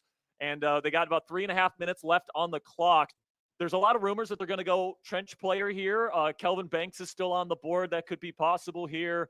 He's been heavily rumored there. Michael Williams, an edge player, has been heavily rumored to New Orleans, but they could also go quarterback. If they love Jackson Dart, could they potentially go him here? Could we see them trade down? There's a lot of different things the Saints could do here. Why are we sleeping on Shadorlins right now? I'm not saying that it's a guaranteed lock, but Kellen Moore, brand new head coach with a rookie quarterback, it sounds like a match made in heaven, just coming off a Super Bowl victory as the offensive coordinator for the Philadelphia Eagles. So I think with his impressive accuracy, especially from inside the pocket, I think that's something that Kellen Moore could do wonders with as he kind of gets a little bit more creative as Shador gets older. The one thing that Shador does really well that you want as a head coach, especially as a new one, is an accurate non-project quarterback. And I think he's about as sure of a thing in terms of NFL ready as you could possibly get. I mean, listen, you don't man, agree with me. It's obvious. I have him ranked as my 5th ranked quarterback in this class. I think that he's actually not as pro ready as maybe some people believe he is, just because he played in a very college-esque offense. Mm-hmm. A lot of screens, a lot of pop passes, a lot of RPOs that padded the completion percentage stats. And I think he was late on a lot of his progressions. You want to see people throw with anticipation if they have a weaker arm like Shador has. I thought he was late, and he was a see-it-throw-it type of quarterback, which is why I think teams like the Browns, teams like the Giants, teams like the Saints, according to Adam Schefter, doesn't love Shador Sanders. I think that there's a reason for his drop here, and honestly, I wouldn't be surprised if Shador doesn't go in round 1 tonight. But we'll see what happens here. I would love the Shadorlins hype, and I would love Trizzy Trace to have the Shadorlins T-shirts and all this different stuff. Yep. But I don't think it's going to happen here at 9. I think that they're probably going to go to an offensive lineman here. So a couple of quick hitters here, talking about some of the picks that the teams have made. Cam Ward going number 1. We haven't heard your thoughts on this here. What's that, Sam? Fine, I'll stand up a little straighter for you, Sam. You Trace, have to have that I didn't want Trace to look small next to me. All right. Listen, I look small next to everybody, Sperry, especially you. So, Trace, give me your thoughts on that first overall pick. I love Cam Ward. I love this pick. I think that this is resetting the framework for the Tennessee Titans. I think this was clearly the obvious pick. There were rumors that everybody was going to call up, make a trade. The Titans clearly stood firm, canceled all the other interviews with all the other top players. They knew what they were going with. I love Cam Ward as a prospect. I think he's gotten better every single year that he's played in college. He's a little nonchalant, which can be coached out, in my opinion. But in terms of what you're getting as an NFL prospect, Tennessee Titans fans should be elated that their new franchise starts today. Then coming in with Travis Hunter, we talked a little bit about him. Before that, we said, hey, we know exactly what he offers. That incredibly athletic, plays on both sides of the ball, twitchy, fast, can push defenders off, wide receivers off the line of scrimmage as a corner, but then also understands leverage points as a wide receiver. I just wonder where they're going to use him more often, but love the pick there for Duval coming in at number 2.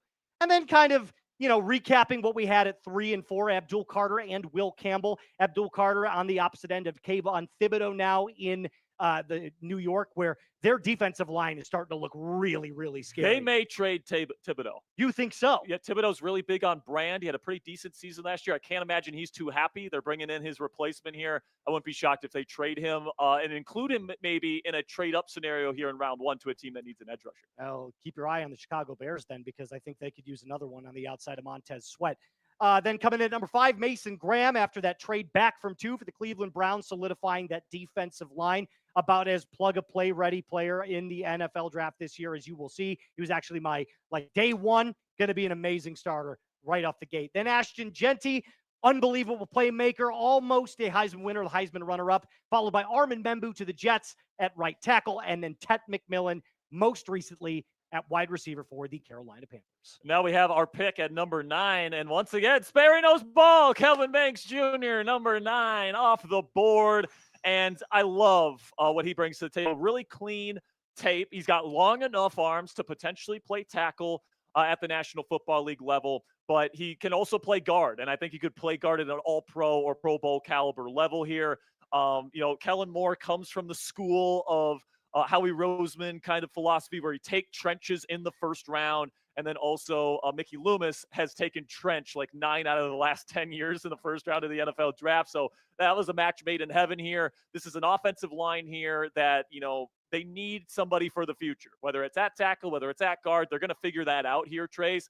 But I think that they're setting the foundation for future success and, helping protect maybe a quarterback they trade back into here in round 1. Well, I don't necessarily know about round 1 there, Sperry, but maybe on day 2 or day 3 that you could go with the quarterback. But listen, as much as I think that this is probably the wrong pick, offensive line is a premier position in the NFL.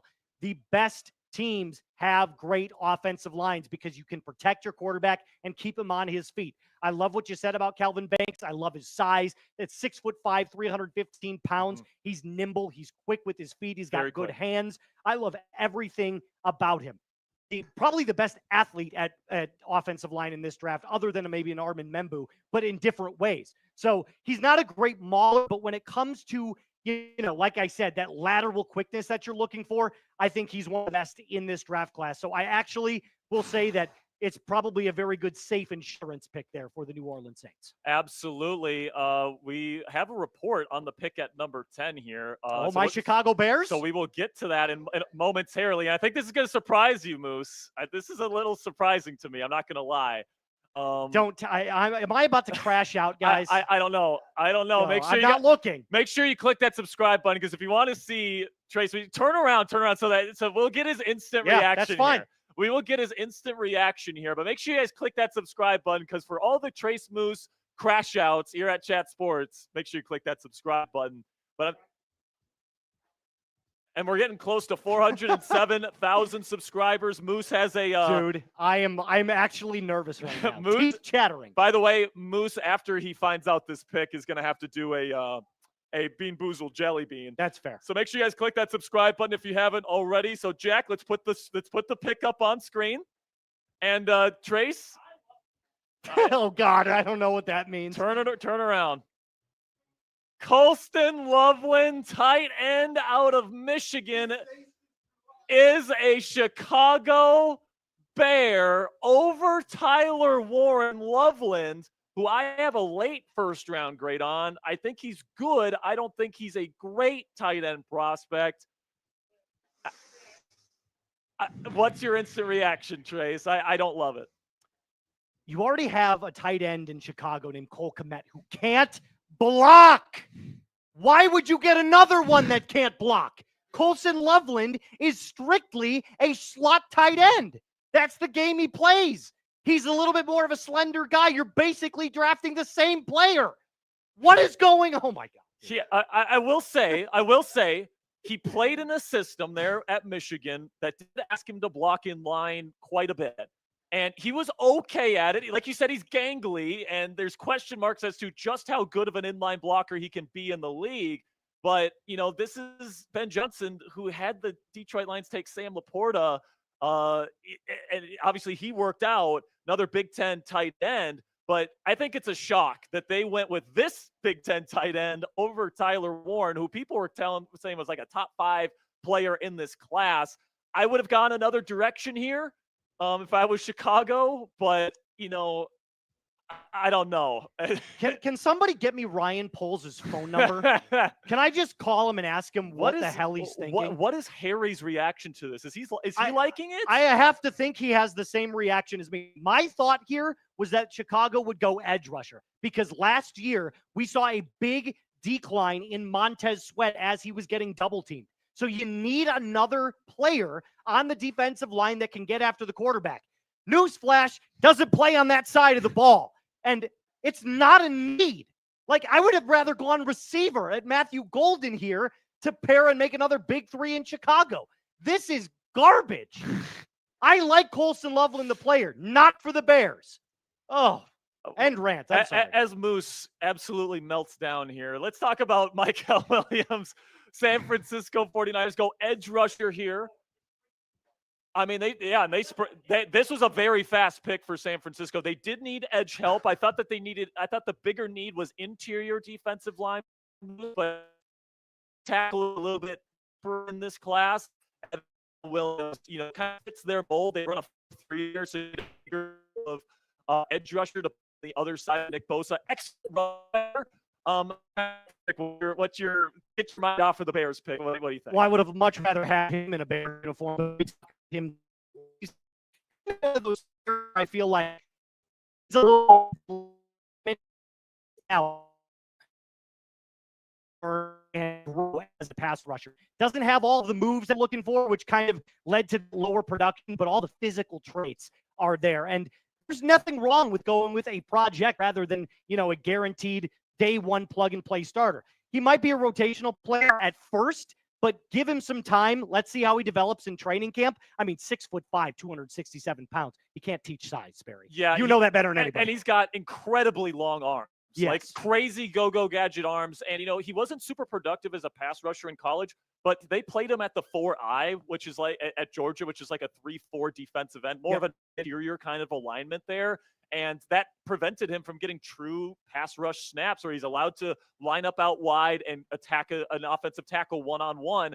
He's going to have more opportunities to do that in San Francisco. And apparently this guy's interviews were off the charts. They love his measurables, and they believe that he can be an even better pass rusher in the pros than he was in college. So I like this pick here. We're going to run through the picks here, 1 through 11 real quick as the Dallas Cowboys, Tom Downey's Dallas Cowboys are on the clock. No Tenororo McMillan for him to choose from here, but we got Cam Ward going to the from Miami going to the Tennessee Titans. Travis Hunter, Jacksonville trading up for the stud two-way player. Abdul Carter, the edge rusher, creates one of the most devastating and dominant edge rusher duos in the league, and Brian Burns and Carter there in New York. Will Campbell going to the New England Patriots. Mason Graham being the pick for Cleveland after the trade down. Ashton Genty goes to the Raiders at 6. Armin Membu goes to the Jets at 7. Tenororo McMillan goes to Carolina at 8, completing the giant wide receiver room they got in Carolina. Kelvin Banks Jr. goes to the Saints at 9. Colston Loveland goes to the Bears at 10. And then Michael Williams rounds out the top 11 here with the San Francisco 49ers. So listen, San Francisco still needs to draft 2 starters at defensive tackle in this class. Hopefully they can find them in the middle rounds because they didn't take one here.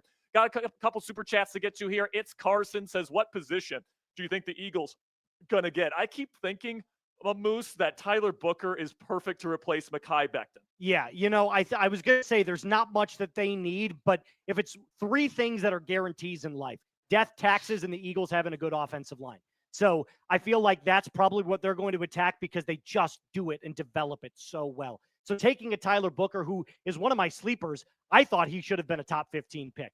I don't necessarily know that he'll go that high, probably, but I think whoever lands him, if it's the Eagles, they're going to get a Pro Bowler within the first 3 years. So love that pick if it comes in for the Eagles. Timmy Justice says, talk about Houston. That's a team that's been rumored to want to trade up for an offensive lineman. And now that we're seeing some offensive linemen come off the board, could they move up a couple spots when we get to like the 20s? Like, could they move up with the Pittsburgh Steelers? That's something that's a possibility for them. They brought in Cam Robinson and Trent Brown, but those guys are they're Band-Aids. Like if Josh Simmons is there, if Gray Zabel's there, they need offensive line help. I mean, CJ Stroud was just running for his life last year, and he had a lot of pocket trauma, which led to significantly decreased production in his second year than his rookie season. Yeah, that's probably the main thing. I mean, if you look at their draft needs, the first two on the board, tackle and guard. So I would like to think that there may be a sleeper position that you would think for Could Houston. go receiver. You could. With Tank Dell out for the next year. I would actually go like Terrence Ferguson maybe, or, anybody at that level for tight end before I would go wide receiver. But I think you have to go offensive line for sure. What if Tyler Warren's still there? What if Tyler Warren falls to 25, you lock that pick in immediately. That would be crazy, man. 5. So these are some Steelers ones here. So shout out to my Steelers people out there. Charmander says, would you be happy having Sanders to the Steelers and maybe having him be the starter? No, I would not. I'm lower on Shedeur Sanders. I don't think he has a ton of star upside, and I honestly don't think he's that pro ready. He has to be perfect in his footwork, his accuracy, his pocket presence, his anticipation, to be like a Tua Tagovailoa / Brock Purdy style of quarterback, and he's just not that right now. He's got a lot to prove in the league, and he takes a lot of bad sacks. So there's not a whole lot that I love about him. Plus, the Steelers are trying to win now, and young quarterbacks never win in the playoffs, and they never, ever, ever win Super Bowls. So if the Steelers want to win a Super Bowl, Shedeur Sanders cannot be their starting quarterback. Period. I think it's starting to make even more and more sense for the black and gold. Dude, I love that pick. I think I will be so mad. I think you guys actually go. We're gonna go to the next one. This is actually my good buddy who's watching in from Fargo, North. Yeah, Gordon, my man. My good buddy from Fargo, North Dakota. Says, if New Orleans effed up and don't take Shedeur, it's going to be curtains in the AFC North and the rest of the NFL. I mean, the Steelers. I don't think the Steelers are taking Shedeur. I think he's going to be on the board at 21, and they're either going to trade down, and then they're going to take a different player when they trade down, or they're going to take a position player, and all the people that want Shedeur in Pittsburgh are going to absolutely melt down. I mean, I don't know, man. The Steelers, Moose, are so good at manipulating the media. They're so good at putting smoke screens out there. Yep. The last, 2022. We had everyone convinced they're going to take Malik Willis. Mm-hmm. They took Kenny Pickett. Last offseason, they said, we want to bring back Mason Rudolph to compete with Kenny Pickett. Neither of them are on the team come the start of free agency. Yep. Then we get to this year. We want to bring back Justin Fields or Russell Wilson. They offered Justin Fields a Daniel Jones level contract and weren't willing to up their offer when the Jets outbid them.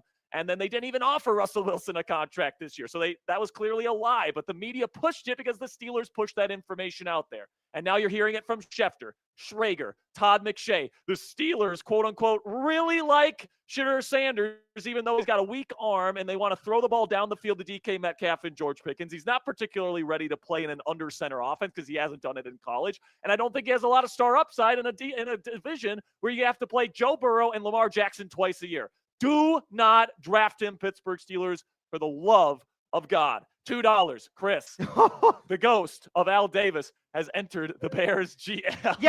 Yeah, seriously. Like, can we please get Ryan Poles on the phone?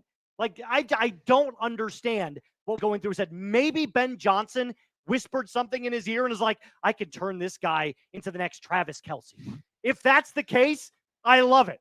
But I don't think there's another Travis Kelce in this draft, and there might not be another Travis Kelce ever. So it just doesn't make any sense to me why Chicago would double down on a tight end that can't block. Plus, it's such a volatile position. I mean, everyone was sure Kyle Pitts was going to be a superstar at tight end.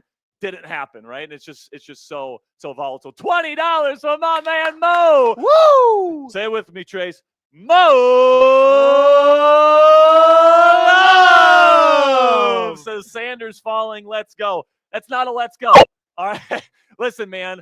When it comes to Shedeur Sanders, there is a reason why these teams in the top 10 are not taking him. The Browns are in deep need of a quarterback. The Giants are in deep need of a quarterback. The Saints are in deep need for a quarterback. They are passing on this guy.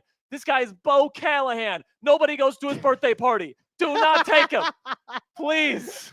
There's a reason why he is falling. All right. And there's a reason why, if he doesn't go to the Steelers, a lot of people don't think he's going to go in the first round. So do not make the same mistake you made with Kenny Pickett, taking a mid-round level quarterback in the first round. Do not make that mistake. We're getting the Jack Sperry crash out right now, and the pick hasn't even come in yet. They might go Derek Harmon and this would all have been for nothing. But hey, listen. I would be happy with Derek Carr. Yeah. I would be thrilled with that. Justin, my man, says it's game on for Sanders to the Steelers. Let's go. We got options, baby. Sanders or DT. Come back in the second. Running back Hampton. I don't think that Hampton's going to be there. And the Steelers don't have a second-round pick, so they can't get either of those guys in the second round unless they trade down and get one, which is, I don't know, unlikely. Yeah. If they get an additional day 2 pick, I'd say it's a third-round pick, not a second. If Well, they trade Hampton's down. not going to go that low. Caleb Johnson, I could see, but Yeah. you're definitely not going to get Amari and Hampton. And even Caleb, it was one of my hot takes that I thought 3 running backs were going to go in the first round. I thought Caleb might go. It might happen. The Chiefs, why not? I mean, I know Sure. they have Isaiah Pacheco, but after his injury last year, maybe a little bit of insurance at that pick. I'm not entirely. I know they need offensive line help as well, but that's one of those things where, like, if you want a good, solid running back like that, you might have to take Amari and Hampton if he's available at 21. Yeah, it might be. Yeah, I would love him at 21 Yeah. if you're the Steelers because they want to run the football. I think he could be a star level back immediately. So I love that. Our super chat menu today, Trace, you want to tell us about what we have on the menu? By the way, you have a hand over the bean Here we boozled go. here. Here's- I'm not you have going to- to look. All right, he's not going to look. What do you got? It's brown, so that can either be Like Dr. dark Pepper. brown, cappuccino, or liver and onions? Oh, Jesus. Yeah, it's not good either way. But, Let's hope it's cappuccino. Come All right, on, here we go. baby. By the way, as he's eating that, $5 gets you into a raffle to win a draft hat for your favorite NFL team. $10, talk about your team. If you put in a $10 super chat, we will make sure to talk about your team. I know we have quite a few. Oh, never mind. I think we just got to the super chats on Steelers Talk. So it's liver and onions, by the way. by the way, if you have sent me a Venmo, Cash App, or PayPal on our Steelers Talk stream, guys, if you've sent me a Venmo, Cash App, or PayPal, we're going to go through all of them once we get to pick 15 and we go over and Coop and I go live on just Steelers Talk. So if you guys sent me a Venmo or Cash App, we will get to it once I come off the main stream here. But I'll make sure you get those super chats in. We greatly appreciate your support. And now the Dallas Cowboys are on the clock here, Moose. There's been a lot of talk about Matthew Golden potentially going here, but Jahdae Barron is still here. And I've been kind of nails with these predictions so far. Yeah. I wouldn't be shocked if they add a nickel corner here with how much they're going to be a nickel. Well, so look, Jahdae Barron is my cornerback 1 in this. I like him better than Will Johnson. No I think way. the up end side for Jahdae Barron is insane. He ran a 4.3 at the combine. He's strong. He's athletic. Great kid. Loved all of his answers when he was at the podium. I think he has got so much upside. And if he were to go to the Cowboys playing in a Matt Eberflus defense, which I have a lot of things to say about Matt Eberflus, coaching defense is a strength of his. Yeah, he can do that. He is a great defensive coordinator, just an absolutely shitty head coach. But not going Jahdae Barron. So I was wrong. It's Tyler Booker. And the Cowboys are the kings of taking surprising interior offensive linemen in the first round. And you were right about it. You said he could go top 15. Sleeper, baby. I love it. I thought he was going to go late round 1. I really like him, and he's a good fit for what Dallas wants to do. All right, they don't run a lot of outside zone where he's going to be asked to, move, horizontally or anything like that. He's going to be a really solid pass protector for them from day one, and he's going to be able to push people forward in the run game, which is what you want. And, they've gotten a little bit older on the offensive line there in Dallas. I don't know how Tom Downey's going to feel about this. I feel like he probably feels like this is a reach and that you could have got guard later in the draft. But overall here, guys, the run block grade, not fantastic at Bama last year at 63.9. That drove down his overall grade at 66.5, but really good anchor, really stout frame, and you're not able to move him very easily, Moose. So overall, you're getting a pretty decent player here, but probably not the splash move on offense or defense for that matter that Cowboys fans are probably expecting. Oh, I'm sure Dallas is on fire right now, but you should not be so concerned. One of the things you mentioned, that anchor, he's got size. This is a mammoth of a human being. Now, again, if he can learn to shift that weight forward and drive his legs as hard as he can, those run blocking skills might just get a little bit better. Now, I'm not saying that straight out of the gate, Tyler Booker is Pro Bowl year 1, but I think with the right coaching and understanding, different schemes, what the Cowboys are going to try and do, which would be, probably and would hopefully move towards running the football a little bit more. I think you're going to see the natural progression take its course. I loved Tyler Booker as a prospect. I think because of that size and his ability to just kind of anchor himself down, like you mentioned, on the offensive line, I think this is a very, very good pick. And I'm going to give it a grade right now. I'm going to give it a solid B+.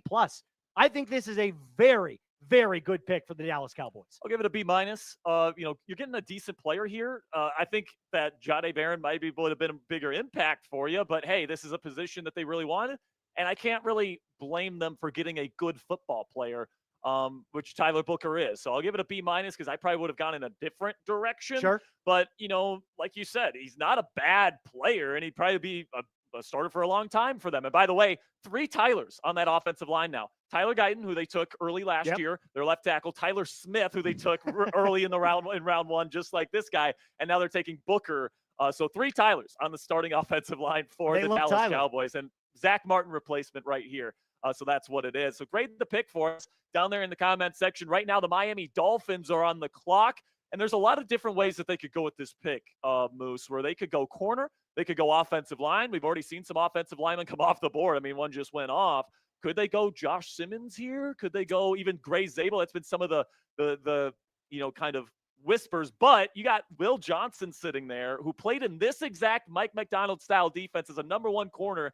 He would be a perfect fit right away. Absolutely. And I think that's, you need to know what your biggest area of need is. And not a single corner has gone off the board yet. So I Travis. Well, yes. But but he's more of an athlete. He's a unicorn. He doesn't count. I'm talking about pure cornerback. That's their only position. I would take Jahdae Barron in this case, but I could understand going both. Will Johnson, plug and play on the opposite end of Jalen Ramsey. They need somebody. Their other cornerback right now at cornerback 2 is Storm Duck. So legendary name in the NFL, but not a legendary player. So I think they need to solidify that cornerback 2 position. I think I'm going to lock it in. I'm going to say it's going to be Will Johnson. Yeah, I mean, listen, he's got some knee issues, and there's been some red flags on his medical profile, and apparently he's been running 40s on his own, and reportedly it's like 4.6. Yeah, and that's not what you want from a number 1 corner. But like I said, he is a perfect fit in this Mike Macdonald style system where he's playing off coverage all the time. He's playing in zone, and he's played in that defense as a number 1 corner for the last, several seasons at Michigan. He knows the verbiage that they use there. It just makes too much sense to replace Jalen Ramsey, in my opinion. You guys can see some of the best available on your screen right now as we await the pick from the Miami Dolphins. I need some water here, Jack. Can you get somebody to? I got you. I'll send a quick Slack here. Yeah, if somebody could grab me some water, my throat is getting a little dry over here. I'm starting to lose my voice a little bit. So hopefully we can get that going again. But right now I'm already getting texts and Twitter DMs and IG DMs, Moose, about firing Tomlin and hiring Deion Sanders as the head coach of the Pittsburgh Steelers. They haven't even taken Deion Sanders yet. That's insane. And if I had to guess right now, I don't think that they take him. All right. Like, Steelers fans just don't want Aaron Rodgers so bad that they're willing to take a bad quarterback and reach on a bad quarterback at 21 than have Aaron Rodgers as their quarterback. You are all on board the non-Shador train, and I am here for it. Every single time, I'm just like, there's a new reason why Jack Sperry did not want Shador Sanders on to the play for the Steelers. On the Steelers. Correct. All and right, that's fair. That's your team. I totally get it. Just like I didn't want Colston Loveland on the Bears, but it happened. So maybe we'll have a double dose of bad luck tonight for the 2 guys on the main channel right now. Yeah, I hope not. Hopefully not. I hope not. Hopefully not. I'm really hoping that's not the case tonight. But hey, I don't see anybody trading up for Shador. No. Now that the one team that I kind of thought would trade up for him was Cleveland, because they had Travis Hunter, and maybe they wanted to pair those 2 guys up. Yeah. But now that they don't have Hunter, and the Jags definitely aren't going to try and get him, they got Trevor Lawrence. I don't know who. I'm starting to think Shador Sanders doesn't go in the first round. If he doesn't go to Pittsburgh, that would be insane. I don't know any other team that would come up to get him. Maybe the Cleveland Browns, but hey, listen, before we get into anything else and the pick, we need to get at least 2,000 likes. We're at 1,900 before the next pick comes in. So the pick has officially come in, but it has not been announced. So can we get 2,000 likes at least before the pick is announced for the Dolphins. Go ahead, like that video for us. Smash that thumbs up button. Let's go. Come on, baby. Let's go. The pick is in for the Miami Dolphins, by the way. We are still awaiting word. 1942. Keep hitting that thumbs up, guys. Oh, come on, baby. Oh, that was so quick. Look how fast it's moving up there. We should be getting it here in just a second. Come on. We're 7 likes away. There it is. All right. 2K, baby. Keep liking it, though. All right. Pick's not in yet. I'm going to do a Bean Boozled here, guys, okay? Has not been announced. All right. Here we go. Bean Boozled. Bean Boozled, what is it? What I've got color the is it? dead fish. Ooh, All right. gross. Dead fish or what is it here? Dead fish or strawberry banana smoothie. I hope it's not dead fish. It's dead fish. Oh, that sounds awful, dude. Oh, it's so bad. Now you need that water more than ever. Somebody give me that damn water. Get that damn water. Oh, my God. We love it. Yeah, he's dying right now. All right. Okay. Wow. Interesting pick here for the Dolphins. Kenneth Grant, the big body defensive tackle out of Michigan at 6'3", 330 pounds. This came out of left field, Sperry. I did not see this happening at all. I mean, not Kenneth Grant, not this high. Yeah, I think that defensive tackle is a pretty big need for them outside of Seiler. And I think that Kenneth Grant was my number 2 defensive tackle that I thought would come off the board because Walter Nolan has some football character issues. And then Derek Harmon has the shoulder issue that is starting to put him down draft board. So Kenneth Grant was the guy that apparently he's a great interview. He's 340 pounds and moves so fluidly, which gives him incredible pass rushing upside and, of course, run stopping upside. And, upside. And, with so many 4-down fronts being played in the National Football League today, Moose, with goal packages dominating the league, you got to have a bigger guy like this that can take up space. Yeah. And that's exactly what the Miami Dolphins get here to go along with Seiler on the interior, who's a fantastic player that's at 305 pounds. Now you get that 340-pounder in the middle, the big beef in the middle there in Miami. They still have needs at offensive line and corner, but I don't hate this pick for the Miami Dolphins. I don't hate it either. I thought for sure that they were going to attack corner, but a little bit more about Kenneth Grant here. One of our hosts here, Matthew Peterson, who runs the Broncos, Browns, and Falcons channels, calls him a tree stump. And I think that's exactly what you are getting with Kenneth Grant. Like roots down in the middle, can plug up those holes, is going to solidify the run defense. And by the way, there is a YouTube highlight clip of him chasing down a running back last year in college. So when you say moves fluidly, that's a bit of an understatement. This guy is very fast for his size. And by the way, the Indianapolis Colts could not have run this card up any faster. Tyler Warren, tight end out of Penn State. I mean, we all knew that if he fell here to 14, that was going to be the pick. All right, they need a tight end. And, obviously Shane Steichen loves to use tight ends. And my comp for Tyler Warren, Moose, is actually Dallas Goedert, who I think is a really, really good player and a really good receiver. And I think that's what you're getting with Tyler Warren. Special ability to make catches at the catch point, even when he's contested. His contested catch rate was off the charts last year. He also runs with reckless abandon with the ball in his hands. And at his size, you can put him anywhere too. You can put him at fullback. You can put him, in the slot to be a true receiver. You can put him in line. He's not the best blocker in the world, but he is very functional as an inline blocker. I think he's perfect for what the Indianapolis Colts want to do. Your thoughts on Warren going to the Colts instead of the Bears? Well, listen, Tyler Warren is an unbelievable player. I don't think last year's run did him enough justice. This guy can do everything. He ran a package at Penn State where it would be a tight end direct snap, where he would kind of run out of a wildcat and just take off and try to find holes. He's got that athleticism to do all of those things. Now, at the NFL level, you're going up against the fastest and the strongest. So maybe that stuff kind of dials back a little bit. But from a route running perspective, from a finding space over the middle of the field, I think in this draft class, there is not a single tight end that does it better than Tyler Warren. The Colts are getting a certified stud at pick number 14. Yeah, I really love this pick, man, and he's just going to be a stud for them. And now Anthony Richardson officially has no excuses. Moose, You he's mean got, Indiana Jones? Yeah, Indiana Jones as well. One of these guys is going to have to hit, right? Probably not. But he got $10 from Titans fan 123. Says, do you think the Titans trade back into the first round? No, I think they're going to wait, and I think good receivers going to fall to you in round 2. You don't need to give up extra draft capital. I definitely think this is something where. Why are you pointing? Keep your eyes on Emeka Egbuka. Yeah, if he's there. With that first overall or the first pick in the second pick in the second round. Yeah, I think he'll Browns be there. had the first pick. They had 33 and 36. Yeah, Cleveland the does. Browns So can add some serious talent this year in the draft. 100%. $5 from Charlie here says, if the Steelers draft a running back in the first 4 rounds, I might break my TV. You can win a Super Bowl with any running back. You don't need Saquon. Don't tell it to the Eagles, who felt like they had to get Saquon, who, by the way, got them over the top. All right, like Saquon was the missing piece for them. So, listen, you can't. If you have the 4th most rushing yards in NFL history in a single season, I don't think that has any merit to it. Like, it's very clear that was the sole reason that the Eagles had their Super Bowl push. Crazy.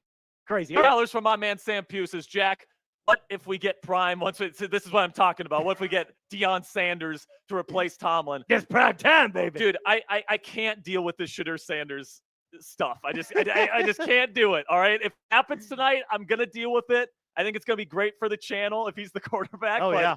Just from a football perspective, I don't think it would work. And God, I can't do Deion rumors for the next 2 years. I just can't do it. Absolutely. $5 from Nico says, if we pick Shedeur, I'm crashing, but let's keep it a buck. If he drops, he's a Steeler. I don't think that's necessarily true. I don't. I think that they want Aaron Rodgers or Kirk Cousins to be their starter this year. And I feel like if you're going to draft a quarterback to be a developmental type player that's sitting behind a veteran, you want somebody with higher upside than Shedeur Sanders brings to the table. That's my personal opinion. I mean, I know you think that he's a little bit of a project, but I think he's ready to go day 1. But that's just me. Go to our next one. Shannon from Slurs as well says, if Dulac said we ain't getting him, we ain't getting him. I don't know if you know who Jerry Dulac is, Moose, but he's one of the legit Steelers reporters. Okay. Yep. And he gets everything wrong. So he's pretty much the mouthpiece for the Steelers whenever they want to put out a fake report. That's who Jerry Dulac is. So that's the joke. Fair enough. Big Mo 5322. My man Big Mo says, I'm definitely drinking my sorrows away if the Steelers draft Sanders. I'm with you, man. I don't want him. If they go quarterback tonight, I hope they trade down and take Milroe and go the upside play. But I personally would be just fine with them taking a non-quarterback in the first round and going that way. What's that, Jack? And then, and then we get CMBT says the Steelers must draft Shedeur. I disagree with that. He is the best QB in this draft. I think Cam Ward's the best QB in this class. Defensive line don't make anywhere near the impact quarterbacks do. That's true, but also quarterbacks that don't play for you this season don't have any impact for you, because Shedeur will probably not play this year because you're going to have Aaron Rodgers or Kirk Cousins, and they're going to be your starting quarterback, at least for the start of the season. And I don't think Shedeur is going to be ready to play day 1, especially for a team trying to win a Super Bowl now. So, no, I don't think it's a no-brainer. I disagree. I respectfully disagree with you, CMBT. But, yeah, I'm lower on Shedeur. 10 from Justin says Shedeur is the only QB I feel worth taking in the first. I disagree with that, but I just want the Steelers to have an A1 25 draft class. I agree with you on that one, Justin. To do so, the Steelers must trade back into the second. Yes, Jack, we don't want Rodgers. I mean, I think some people want Rodgers, other people don't. I love when fans are like, we don't want somebody, and then it's like, no, they have the hubris to think that you speak for the entire fan base. But Justin, I do appreciate you. Yeah, I think it's going to be Rodgers or Cousins as the day 1 starter. It's going to be Cousins. Rodgers is retiring. I'm telling you this we now. disagree on that. I think he's going to be a Steeler, but if not, I think they are comfortable getting Cousins. $5 from Samson says, I don't think we will get a QB in round 1. But what do I know? I'm just a guy. Just a chill guy. Hey, man, we're all just chill guys here, just enjoying an NFL draft here. $2 from John says, what if Rodgers gets injured? Then where will we? By the way, John, I'm not saying don't take a quarterback, period, in this draft. You do have Mason as a backup. Remember that. And then I do think if you don't take a quarterback in round 1, you can see who falls to you in round 3. If Tyler Shuck is still there in round 3, I think that's a value. Kyle McCord in round 4, that's a value. Jalen Milroe, if he falls to you in round 3, is a value. All right. So I just don't know if there's any value quarterbacks in round 1. And I would rather take a player to help you win now with Rodgers or Cousins as your quarterback than taking a quarterback to sit, unless it's Jalen Milroe, who's got incredible upside. Our super chat menu here, guys, every 100 subs. Trace has to do another Bean Boozled. I'll do it. But listen, I'm going to up the ante here because I am feeling very thirsty, and this beer is pretty full. So if anybody sends in a $50 super chat right now, I'm going to beer bong it right there for you. I want to get rowdy tonight. We still have half of these picks left. Please get me to drink something. Please. Yep. Go ahead. I do want to say the MVP of the weekend here on Chat Sports. Trace, show them that football. They win that football. Yeah, so this weekend, whoever puts in the biggest super chat. What are we at right now? Biggest super chat, 139? $10. Oh, $10 on Maine. On Maine. That's it? So if someone someone on Chat Sports sends in a $50 super chat to get Moose to do a beer bong, they are instantly the MVP in pole position. So far, it's for the entire weekend, but they are instantly in pole position for the MVP on day 1. All right, man. I'm trying to get wet and wild like the girls on TV. Too bad you're wearing a black shirt, not a white one. That's a good point. we both brought the black shirts. No wet t-shirt no wet shirt here. contest between us two today. So let's go over here. Talk about the picks that have happened so far here, Trace, where we got Cam Ward going number 1 to the Titans. I mean, we knew that was going to happen. Travis Hunter to the Jacksonville Jaguars. Abdul Carter to the Giants at 3. Will Campbell to the Patriots at 4. Mason Graham to the Browns at 5. Ashton Genty to the Raiders at 6. Love that pick for them. Armin Membu to the Jets at 7. Tedoror McMillan, little surprise there at 8. We thought it was going to be Jalen Walker, who still hasn't gone off the board, by the way. Calvin Banks Jr., guard/tackle out of Texas, going to New Orleans. Colson Loveland going to your Bears there, Moose. We'll just skip past that one. Yeah. Mykel Williams to the Niners. Tyler Booker to the Cowboys at 12. Kenneth Grant to the Dolphins at 13. And Tyler Warren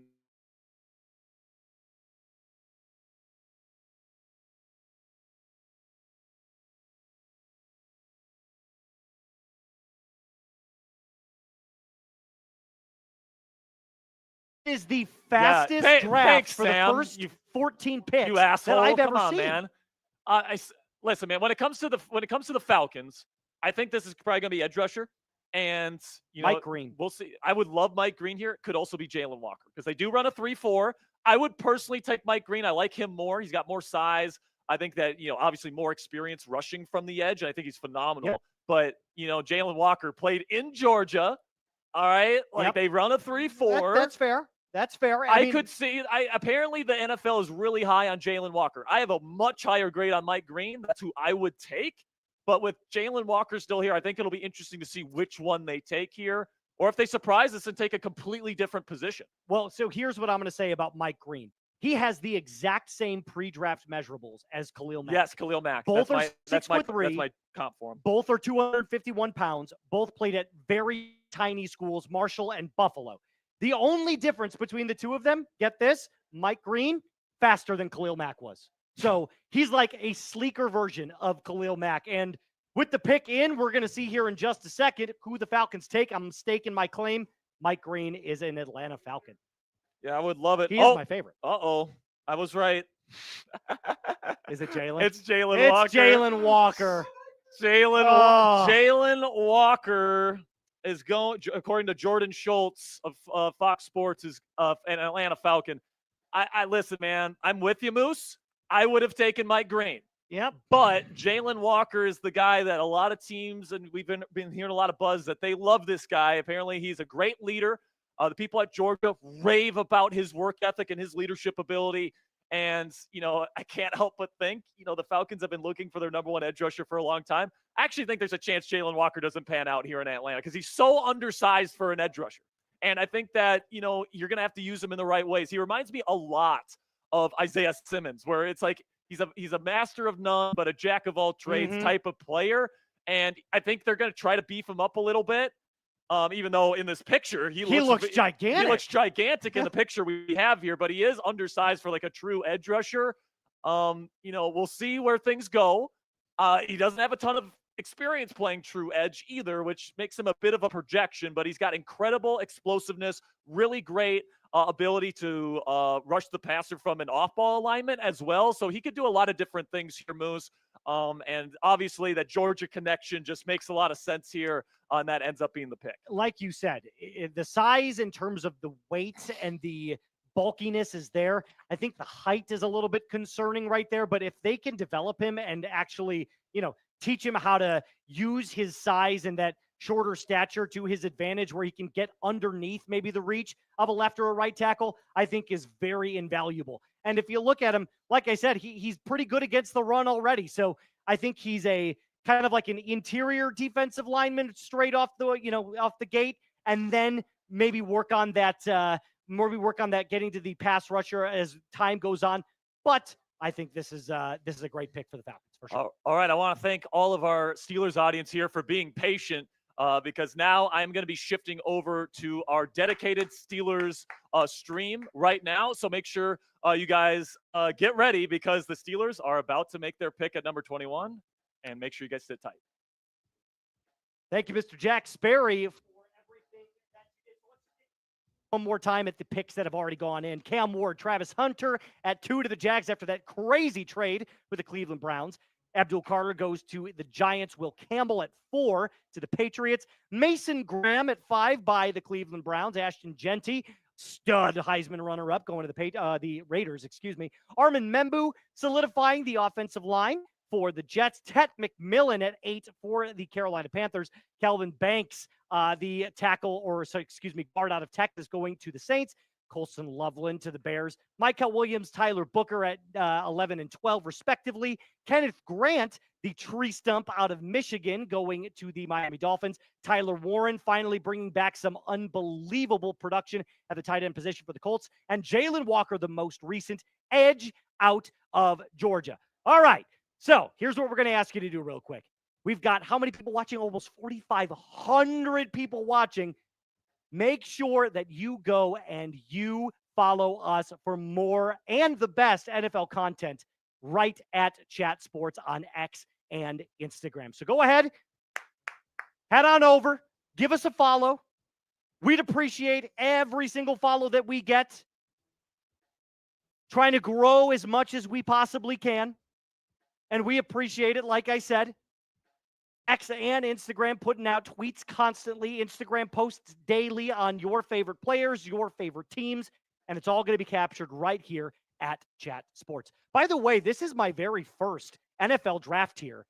So can I get a like for the video for my very first draft here at Chat Sports? This is brand new to me, the chaos of it all, but I love it. I thrive in it, and I'm having a wonderful time. So I'm not going to toot my own horn here, but cheers to me for my very first one. So I'll cheers with you. I'll drink with you. Delicious, delicious stuff. Give us one more follow. Let's rock and roll. Super excited to get into the next pick as the Arizona Cardinals are officially on the clock. Now, as we look at what the Cardinals need, I'm a personal believer here that they need to go wide receiver. And we are going to welcome in, not yet. I'm back to the Cardinals for a little bit. I think they need to add a wide receiver. Marvin Harrison Jr. was their first-round pick last year, and I think he had a decent season, but not a great season. So maybe pairing him with another player like a Matthew Golden can absolutely bring him more in here at the wide receiver 1 position and create those one-on-one matchups for Marvin Harrison. So I think Matthew Golden is the pick here, but they do definitely have some other positions of need. That's for sure. All right. Cool. Keep following us real quick. Hit those follow buttons, those plus buttons. Let's hit the big board real fast as we look at Downey's best available. Our draft nerd, Mr. Tom Downey, has Will Johnson, who's still on the board at number 1. Jahdae Barron at number 2. Mike Green still on the board as the edge out of Marshall. then Luther Burden could be another position that the Cardinals go with if they don't want a Matthew Golden at wide receiver, but they could also go some help in the secondary. They could fortify the offensive line. They have a bunch of needs. And the Cardinals, I feel like, are in this position right now where they're not great. They're not bad. They kind of just exist in the middle, and that's a really bad place to be for an NFL franchise. So making a splash pick right here is probably something that you're going to want to go. And I think that's offense. I think that's a weapon.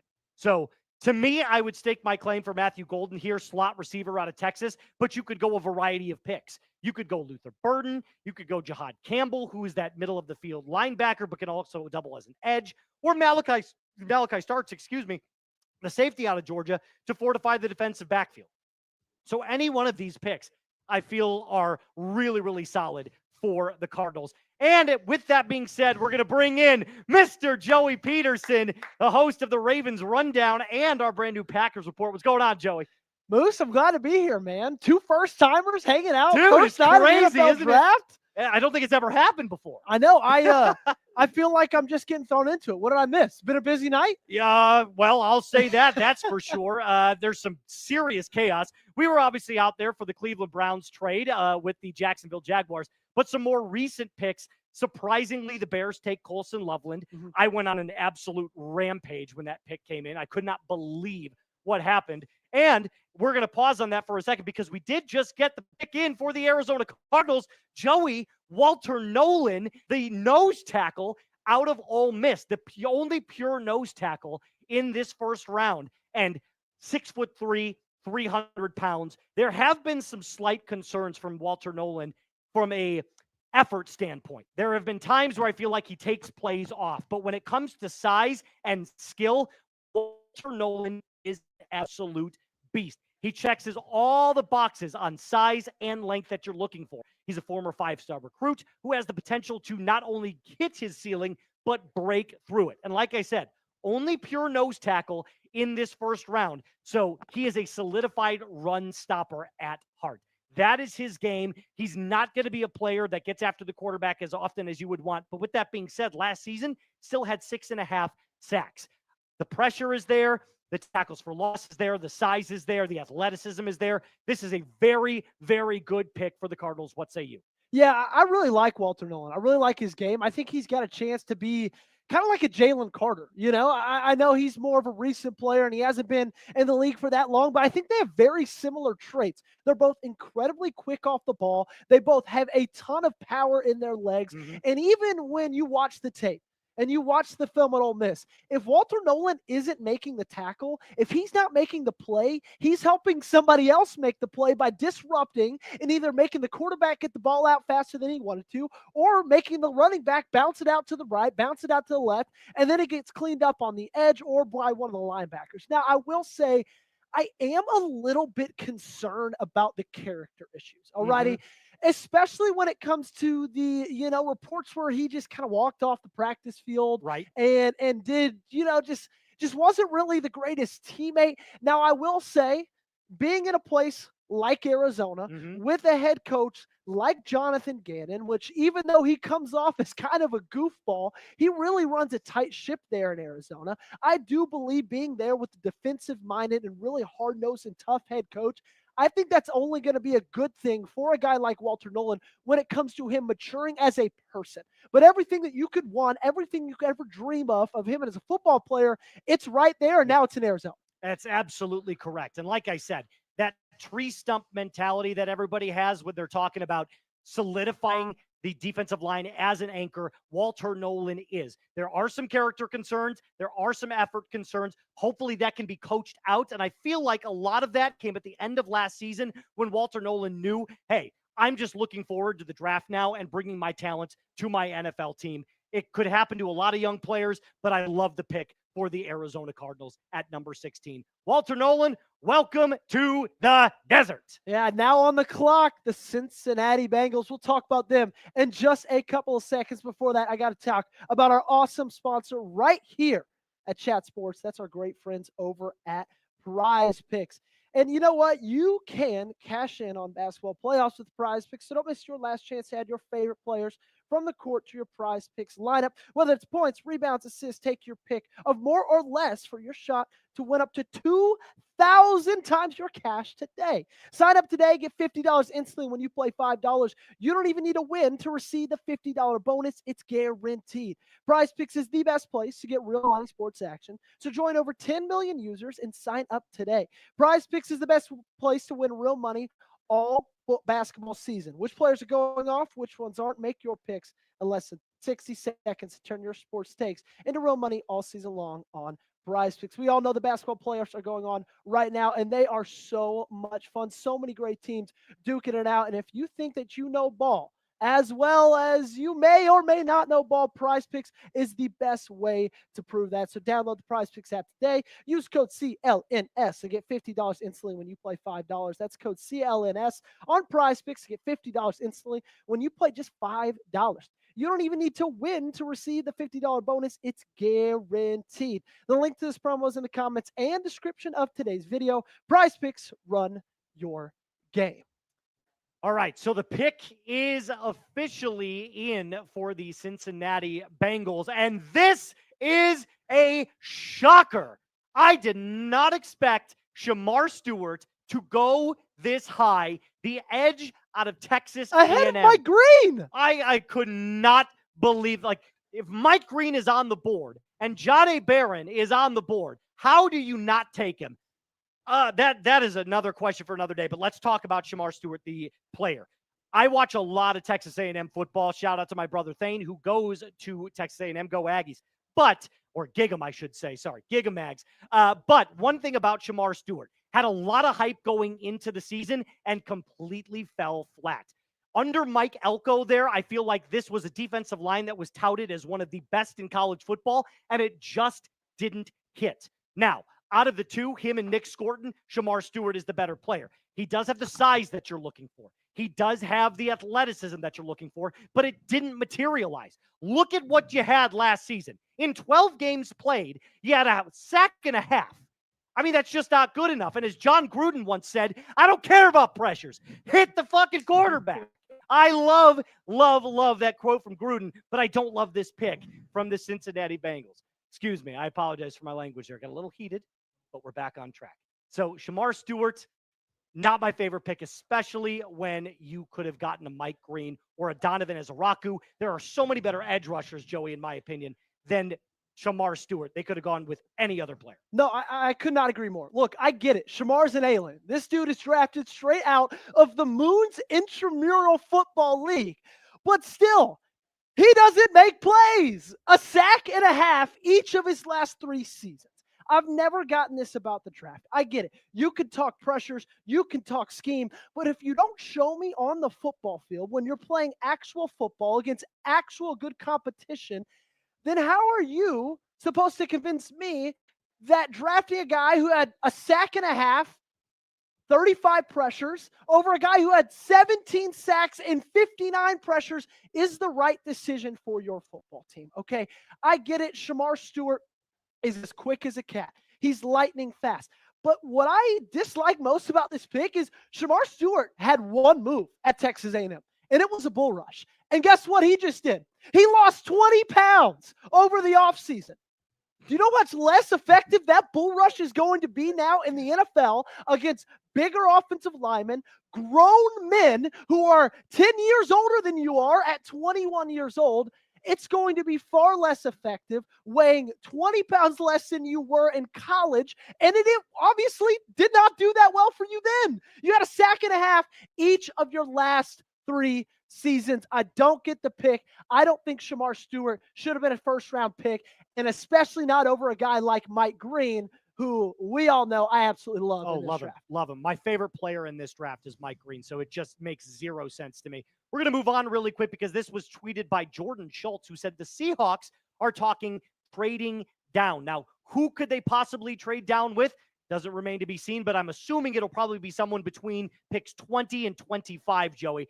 That's just my thought. And that probably means that whoever they had their eye on at 18 is already off the board. So at 18, if the Seahawks decide to stay put, where do you think the Seahawks could go?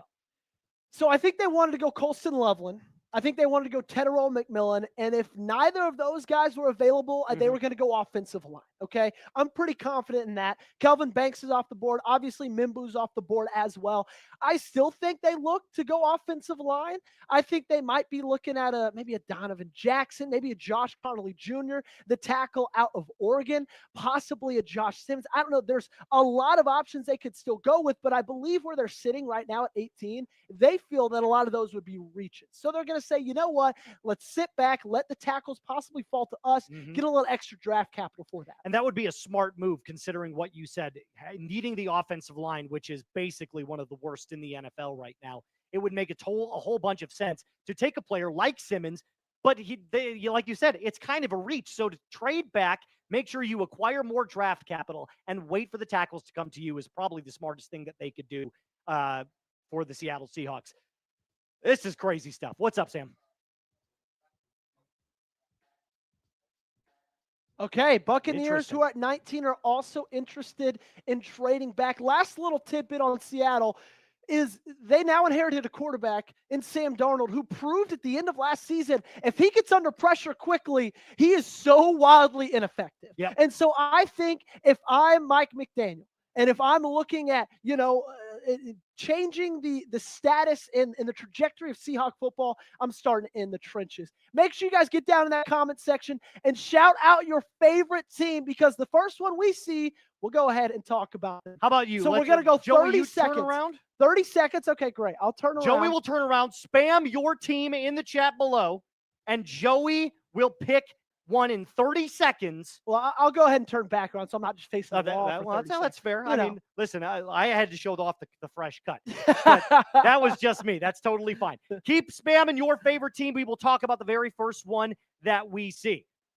Let's give it another 20 seconds or so. Keep spamming that, guys. Let's go. I see a lot of teams. I see Commanders, Cowboys, Packers, Broncos. No trades. Seahawks are staying put. They are still on the clock. They will be making that selection. We'll talk about your favorite team in just a little bit. 10 seconds. 9, 8, 7, 6, 5, 4, 3, 2, 1. Joey, go ahead. I saw Eagles. Eagles. These defending Super Bowl champion Philadelphia Eagles. Okay, so let's talk about the Eagles for a second. There's not much that they need. I mean, I do realize talk about a ready roster. Right, it's an unbelievable team. Now, we did speak, Jack Sperry and I did briefly about what the Eagles could potentially get, and I think they have to go with the replacement for Mekhi Becton. So they're probably looking at a guard, maybe another like Gray Zabel type, flexible flip offensive lineman where you could put him anywhere and just kind of plug and play ready to go.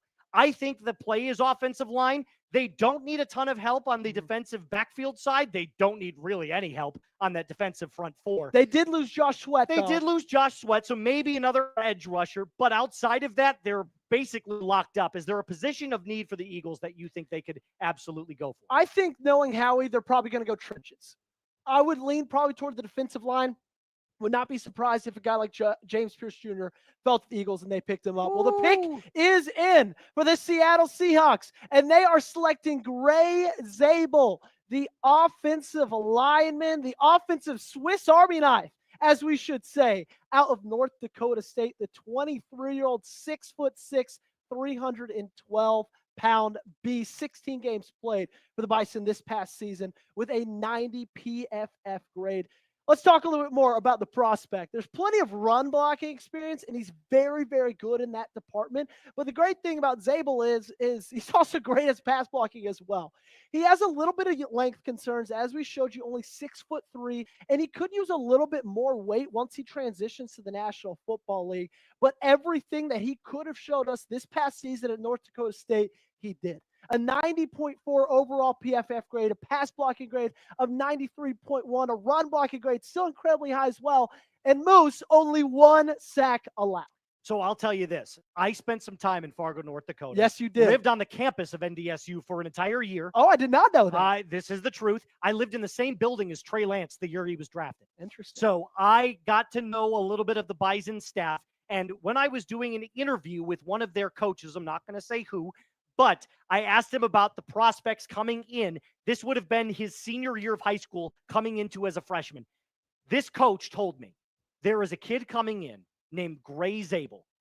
He's going to be a first-round pick. And at the time, I was like, Yeah, you really don't get a lot of those. Carson Wentz, Trey Lance, quarterback might be your only avenue to, a first-round pick if you're North Dakota State. Boy, was I wrong. This guy is unbelievable. And as you said, Swift's Army knife, that's the best trait about him. You can put him at center. You could put him at guard. You could put him at tackle. He can play everywhere on the offensive line. He is that versatile. His skill set is that great. I love the pick, solidifying the offensive line for the Seahawks. Yeah, I just think it fits so well because exactly like you said, you could put him at tackle, you could put him at guard, you could put him at center, and guess what Seattle needs? They need a tackle, they need a guard, they need a center, and they got all of that with Gray Zabel. Obviously, they have to dress those positions individually, but they just got a prospect that you can truly plug and play anywhere on that offensive line where you feel he will be best. And now Sam Darnold, a guy you just brought in to replace Geno Smith,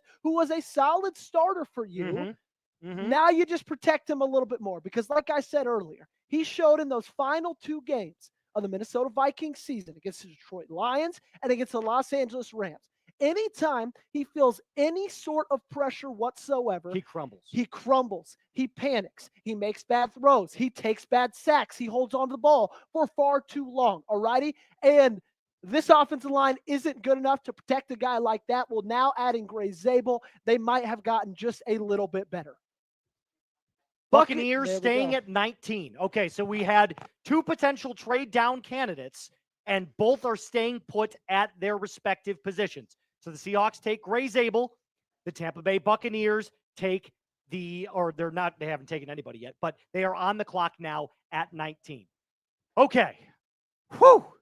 We have a lot has been going on right now. I love it. Here's from Jordan Schultz, the most recent tweet. A ton of activity at the bottom of this draft with teams looking to trade down. A couple of quarterback-needy teams are still making calls. Quarterback-needy teams being what? The Pittsburgh Steelers, the Cleveland Browns. The New York Giants could be in the market for getting a quarterback. So the one player that's still on the board that everybody wants to know, is he going to be taken soon, is Shedeur Sanders. So, Joey, where do you think Shedeur ends up? I don't think he ends up in New York. I think he ends up in Cleveland because I don't think he's going to end up in Pittsburgh either. I think that as the reports came out over the past couple of days, the meeting apparently with Pittsburgh went horribly. They said he was incredibly entitled, incredibly hard to talk to. And I think with a coach like Mike Tomlin, who is old school, he's about as old school as they come in this current modern era of the National Football League. I think he looks at that and he says, you know what? I don't even want to risk that being on my team. Okay. I think they're still holding out possible hope for Aaron Rodgers. And if they do draft a quarterback, I think they like Jackson Dart a whole lot more. I think they like Jalen Milroe out of those 3, possibly the best. Okay, so, Joey, you said that perfectly. Now, we are only less than 200 subscribers away from hitting 407,000 on the main channel. That would have been over 1,000 in one night. Can we get you to hit subscribe, lock us in for all of the best free NFL content? And I have to emphasize that right there. You can pay $120 a year for ESPN Plus. You could. Chat Sports, completely free. Completely free. Cover a multitude of different sports, almost every single team in the National Football League, and we've got it locked in all right here at Chat Sports. Again, we are about a little bit of quick math, 181 subscribers away from getting to 407,000. We need you to do so. If you have not helped us out already, go ahead, hit that big red sub button. Let's go, guys. Join us today because this is only the beginning. This is it. We are 19 picks through 7 rounds of NFL draft coverage, and we'll be here for every single one of those selections. So if you are a diehard NFL fan, a diehard sports fan, look no further. You found the place right here at Chat Sports. How about this? If we can get to 407,000 subscribers before pick, we'll call it 22. Okay. I will do a beer bong. There we go. I'll rip a beer bong for you. Straight from the moose's mouth. It's the first time I've heard that one. So hit that subscribe button. You want to see me do a beer bong, but also lock us in because draft coverage never stops here at Chat Sports. The pick is officially in for the Tampa Bay Buccaneers. This feels like a Chris Godwin replacement considering all of the injuries that he's had. And Emeka Egbuka wide receiver out of Ohio State. A little early for my taste. I thought he was going to go very early in the second round, but a very, very good player outside of a Jeremiah Smith last year on Ohio State's championship winning team. This guy was the next best thing. I love everything about him. I think he can play in the slot. I think he can play out wide. I think he's got the speed, the quickness, the hands, the route tree is all there. Everything about Emeka Egbuka I like.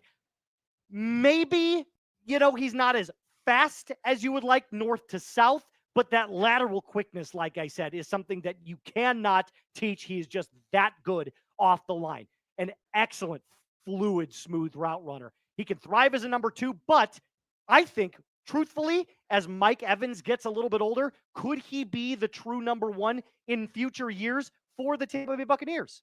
I like Emeka Egbuka. The one thing that does bother me, and you've mentioned already, is the fact that he has never been a wide receiver 1 in his time at Ohio State, right? I get it. He played with some studs like Marvin Harrison Jr., but MHJ took a massive jump from one year to the next, and Emeka Egbuka kind of took a big step back, okay? Then he goes into this last year. It's his senior year. Guess who's wide receiver 1? Jeremiah Smith. I get it. He's a freak as well, but still, I think that's something to monitor, something to think about. The one thing I do love about Emeka Egbuka is the fact that he is one of the best, if not the best, run blocking wide receiver in this draft. Okay. And if you watched anything about Tampa Bay last year, if you watched that game against the New Orleans Saints, where they ran for almost 4,000 yards, it seemed like, they could use another wide receiver in that offense that likes to get down and dirty, that likes to put a helmet, put his pads on another guy across from him. And they did find that exactly with Emeka Egbuka. I love everything you said. Now, before we head to pick 20, a huge, massive shout outs to our friends over at Chubby's. We're doing another giveaway. How many so far? How many giveaways? I think this is our third giveaway.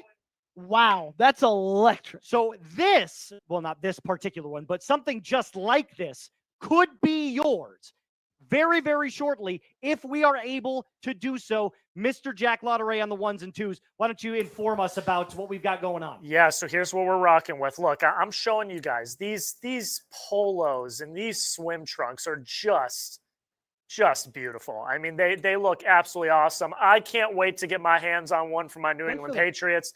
I'm really, really jazzed about these. Here's what we're going to do. All right. We are shaking it up this time. We want to show some love to Chubby's as the brand. Okay. So Sam, executive producer Sam, is putting a link to an Instagram post in the chat right now. What we need everyone to do is go comment on that Instagram post, tag at Chubby's, and comment your favorite NFL team. Can we do it? I mean, you could. I'm going to give some shout outs as we go. And Moose is going to give some shout outs. We're going to get some shout outs. Go into that link. We're going to pick a random winner, and you're going to get a DM from our Chat Sports IG page, and you're going to get a Chubby's NFL collection item of your choice. So again, go to the link that Sam is putting in the chat right now. You got to tag at Chubby's and your favorite NFL team, and Moose is going to give some shout-outs. Here we go. Vilks, he says nah, but that's fine. That's the first one I saw. Yuri, let's go. I see you. Bella, I see you. TK to Cotton, I think I'm saying that correctly. What's going on? I love it. That's an interesting comment there. Bella, again. Keep going, guys. Yo, that's what's up. Six Beast Bryce. He says, yo, Bella, what's up? Shouting out the post on Instagram. Oh, I have to go to Instagram. Yes. Duh. I've got it already up on my computer right now. We've got, James Yoder is tagging Chubby's. We've got Sam Brown saying, please don't mess this up. Nick Roloff, Colin Brown. We've got Vikings Now, A Penny for Your Thoughts, Moose NFL, Texans Today, H. Graham NFL. We got Jeff Coop.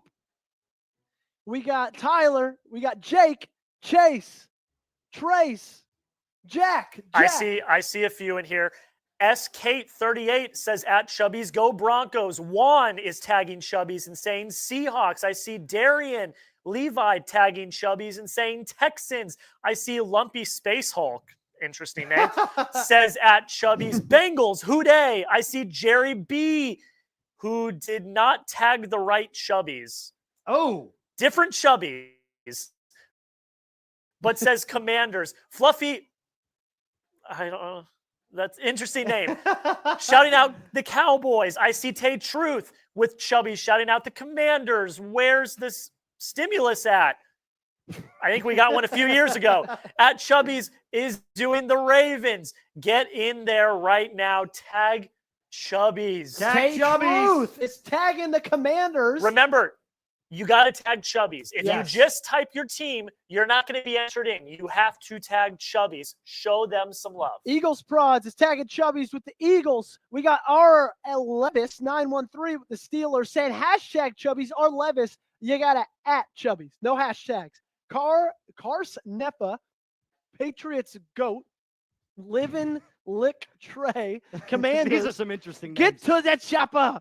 Says go Eagles and Jay Paradise 6398 tagging the New York Football Giants, who just added, of course, tonight, Abdul Carter. Keep getting in there. Keep tagging. Keep getting in there, Chubbies, guys. and keep letting us know your favorite team. Broncos are staying put at 20. Here's what we're going to do, guys. Keep responding to the Instagram post. We're going to react to the Broncos pick at 20, and then we're going to give even more shout-outs. How does that sound? That Keep it sounds going. good. Yeah, absolutely. That sounds good. We it's funny. I think a lot of these teams are saying, you know, we want to trade out, but nobody really in this draft, because after the top 10 picks, the talent kind of fades off a little bit, is willing to trade up. I said this before the draft started tonight. I have never felt so sure that most teams will stay exactly where they're at. Now, there's always going to be a one trade, maybe two trades that a team like the Jaguars will do, especially if they fall in love with the prospect like a Travis Hunter. But the truth is that most of these teams feel the same way that everybody does, which is like, it's just a bunch of like solid players, nothing special. And the pick is in. The Broncos select Jahdae Barron, cornerback out of Texas, and I love this pick. And I'm going to tell you why I love this pick. You've got the best cornerback in the league in Pat Surtain on one side. You're getting a stud who I believe is the best cornerback in this draft in Jahdae Barron. Now with the two of them, with Riley Moss shifting over maybe to that cornerback 2 depth piece, you are looking at one hell of a Broncos defense, who, by the way, ranked first last year in sacks in the NFL with 67. So they're number one in getting the quarterback, and now they're adding another really solid cornerback 2-piece. You might be looking at one of the best defenses in the NFL for years to come. There's so much to love about Jahdae Barron, and I am a little surprised they didn't go Amari Hampton right here. I don't know how you feel about that, but man, he's got phenomenal ball skills, plenty of experience.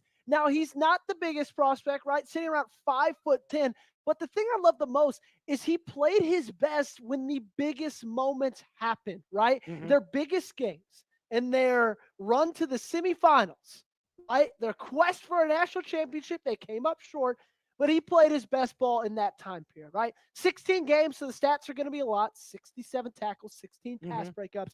But, man, this guy's got speed. He's got incredible ball skills, and I really, really love this selection. I think he might be the best corner in this entire draft ahead of Will Johnson. I absolutely agree with you. I said that from everybody thought I was crazy when they're like, Will Johnson is the guy from Michigan. He's a certified baller day one.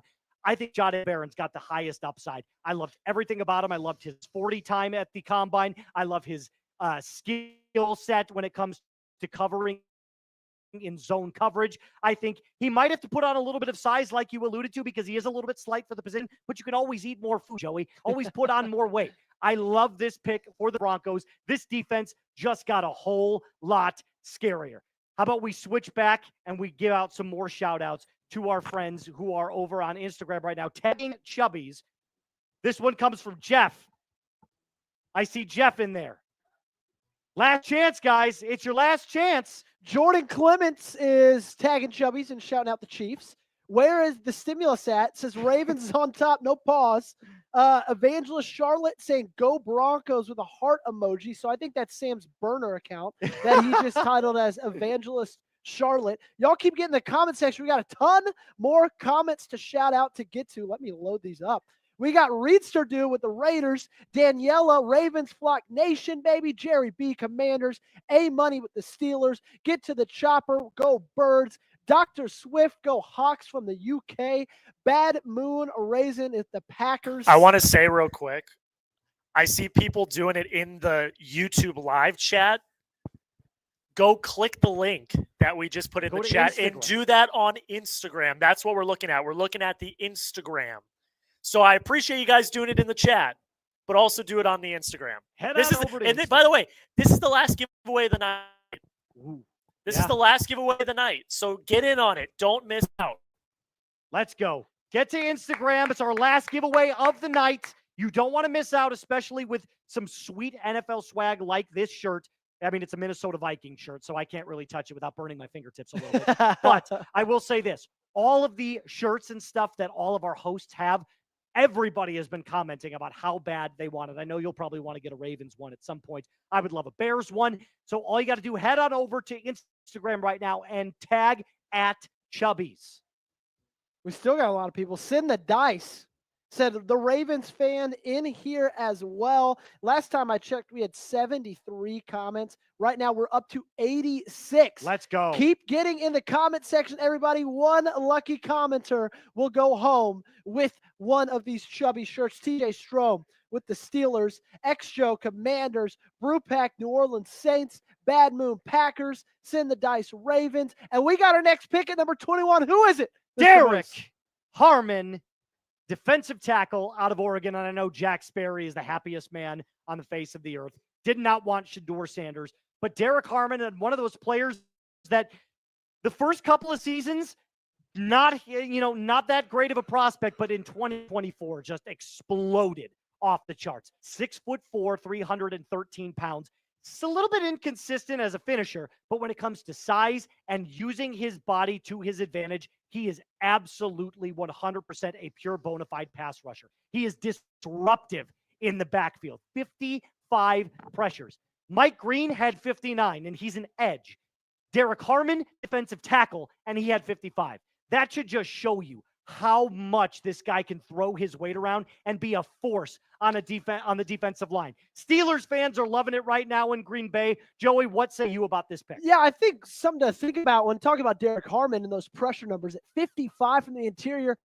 A lot of people forget that Oregon's in the Big Ten. Yep. He's going up against those corn-fed boys from Wisconsin and Nebraska every single weekend, and he's still getting the quarterback without even really breaking a sweat, a 91.2 true pass set pass rush grade. However, I will say the thing to watch out for with Derek Harmon is he had a 27.0 missed tackle rate.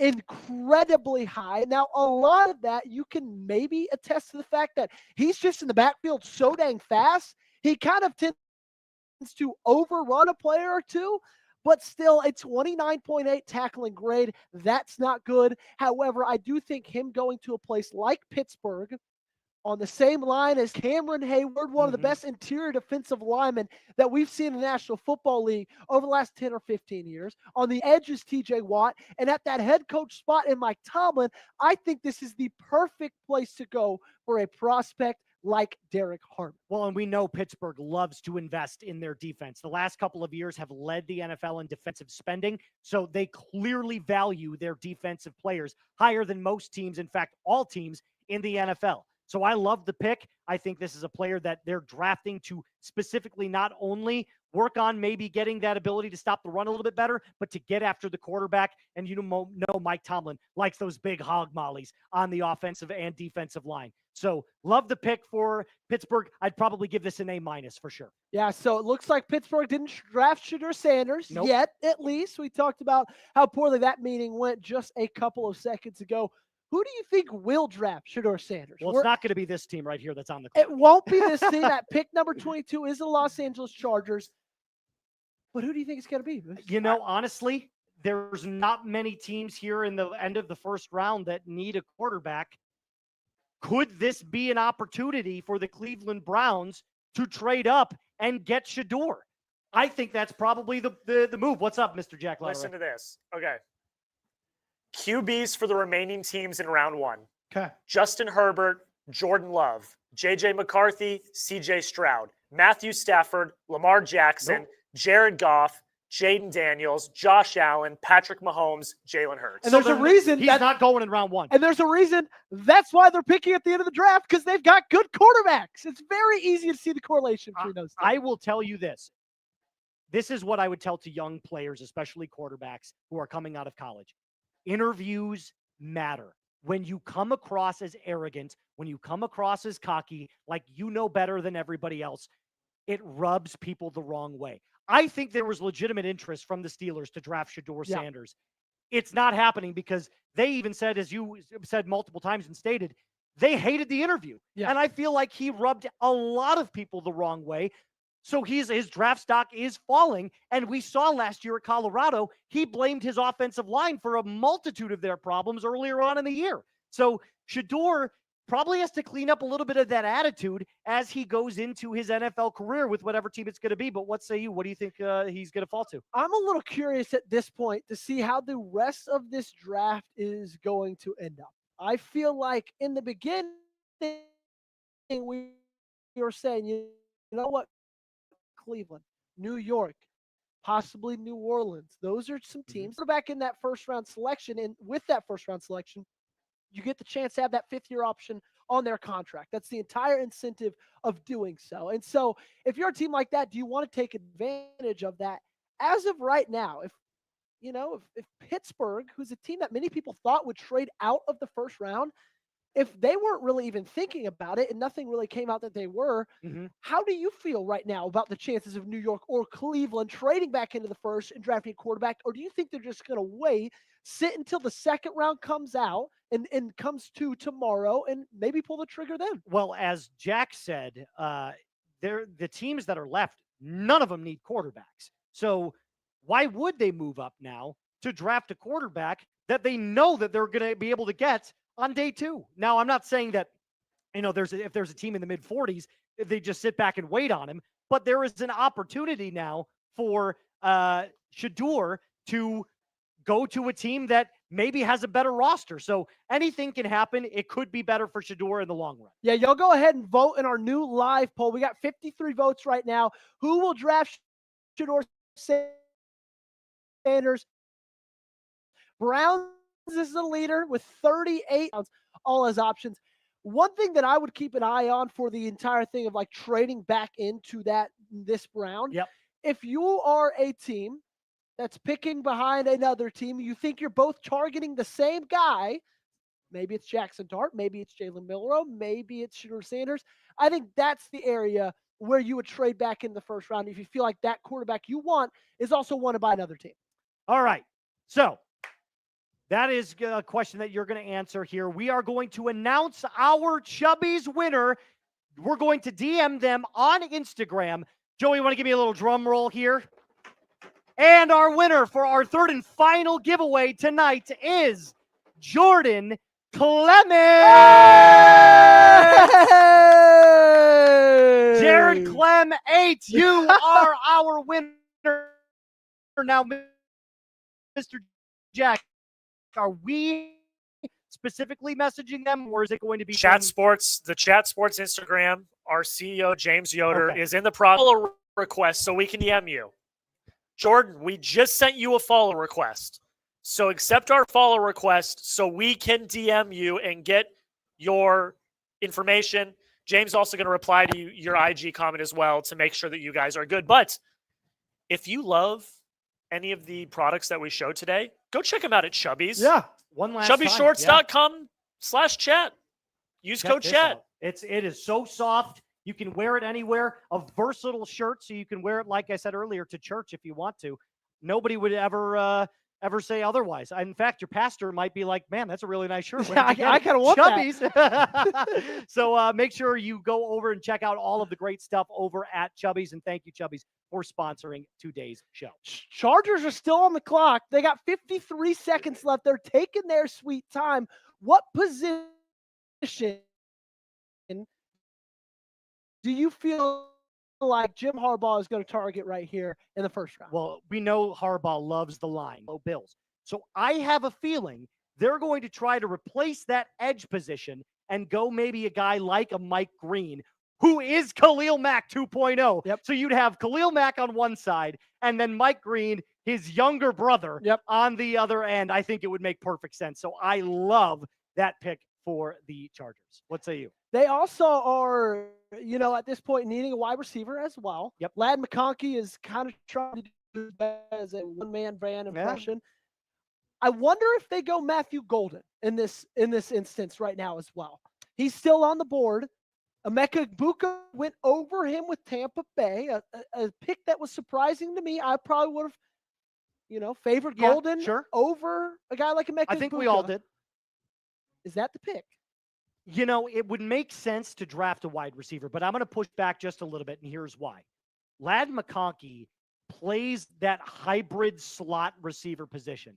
Drafting a guy like Matthew Golden, who was primarily out of the slot in college, doesn't make too much sense to me, considering he's kind of a Ladd McConkey light. So I feel like if they were going to go a receiver, they'd want someone like a Ted McMillan, who already went, who's got a big frame. Over 6'2", 6'3", who's got that silky smooth route running ability. Yeah. So I don't see it happening. I think they're going to go defense. And they can get that in the second or third round with a guy like Alec Manor. They can also get that in the third or fourth round with a guy like Savion Williams. There's a lot of options coming up in the next couple of rounds for those big, like jump ball type wide receivers that they're not going to get if they draft a guy like Matthew Golden. Sure. 100%. All right. The Chargers pick is in. Do we have the selection here? Oh, we do have two quick super chats we're going to get to. This first one from Isaiah Statler. Can you say how to go D1 as a lineman? Drink a lot of milk, eat a lot of steak, eggs, and work out, do a lot of squats. Pray to be taller than 6'5". Yeah, see, I wouldn't have made it as an NFL player. Yeah, and I'd probably need to double my size. So we got Yekon here, my man. What's going on? Hey, Joey, at least Baltimore didn't get Stewart. Praise the Lord, my friend. Now I'm just waiting to see if Mike Green can fall a few more spots to 27. If he gets past Los Angeles, however, I do think that will be the selection from Green Bay. But now the pick is in from Los Angeles. All right. As we get even closer to seeing what this pick is in, here we go. The selection is in. The Los Angeles Chargers select Omarion Hampton to pair with Najee Harris, who they got in free agency. Welcome to the City of Angels, Omarion Hampton, running back out of North Carolina. And I think this comes as kind of a shock for everybody, considering the Broncos were always on the board for taking Hampton. In fact, that's where almost everybody had him going. Yeah, 100%. And also, Jim Harbaugh is one of those guys who I feel like, he loves to have some good running backs. He had some great ones in Blake Corum and Donovan Edwards. But he just feels like more one of those coaches likes to build up the trenches. And there was such a need there in Los Angeles. Regardless, they're getting an incredibly talented player in Omarion Hampton. Over 1,600 yards in 2024 on 281 carries. Also found pay dirt 15 times. Let's talk a little bit more about the prospect out of North Carolina. A powerful runner, offers great speed and fits best in his zone scheme. He has great contact balance, a lot like Ashton Jeanty in that way. 2 years of back-to-back 1,000 yards after contact seasons. He runs tight at times. However, that can be one of the qualms about him. He's not the shiftiest player. He's more of a north to south kind of guy, but still, Jim Harbaugh gets a guy in this offense who's dynamic, who's going to help Justin Herbert and the Chargers put up points And at the end of the day, I think it's not a bad thing to surround Justin Herbert with a little bit more pieces. No, absolutely not. And one thing that you mentioned about being north to south, he is a violent runner of the football. He's going to throw his weight forward and fight for that extra yard every single time. And he's got some very capable hands. I think the biggest question coming out of this year's draft was this: why on earth is he going so low if he is this good? And everybody's talking about it. Well, his name is not Ashton Jeanty. Yeah. And if it weren't for Jeanty, Omarion Hampton would be your clear running back one on the big board. So look at his last year at North Carolina. These are insane numbers for any college player. And I love the pick for the Chargers because now you've got a 1-2 punch of Hampton. And it's like thunder and thunder. Yeah. It's not thunder and lightning. It's thunder and thunder. So you know that this is smash mouth football that Jim Harbaugh loves to play. So welcome to the City of Angels. Like I said, Omarion Hampton, you are a bolt. Yeah, it does feel a little bit like he's trying to replicate that backfield with Blake Corum and Donovan Edwards. And those two did a ton of damage in college football. They broke off big runs. They were big hitters. And even though Omarion Hampton isn't necessarily, like we talked about earlier, the shiftiest back, that doesn't mean he still can't hit a home run every now and then. His longest rush this last year was 75 yards with North Carolina. He's an incredible talent. And I do think Chargers got a whole lot better adding him to that offensive side of the ball. Could not have said it any better. I think it is a very... It's kind of a question mark because it wasn't on their top need, right? Surprising. It's a little bit surprising, Yes. but still a very, very good pick. 100%. All righty. We are welcoming back our welcoming Cowboys, welcoming back our Cowboys stream here in just 1 second. They're here. Oh, they're All right, here. let's go to them. Welcome back to our Cowboys stream. Right now, as we sit, Green Bay is on the clock. Pick number 23. If I were a betting man, I'd say Mike Green. Moose, I know you got to get going. Yep. We appreciate you hanging out with us. And, Yeah. you can say goodbyes. Listen, hey, I appreciate it. It was my very first time live for the NFL draft here. Round one could not have had more fun in store. So before Mr. Downey comes back on, do me a favor, hit that hit that subscribe button, hit that like button, lock us in for the rest of the 2025 NFL draft. So excited to be with you guys. I am out. All right. Packers are getting trade calls at 23. So if they decide to decline those trade calls, let's look at some prospects they could be selecting. Will Johnson still is on the board, cornerback at Michigan. That's a really interesting situation because Jair Alexander, as of right now, is still a Green Bay Packer, but many people believe that after a couple days might not be a Green Bay Packer.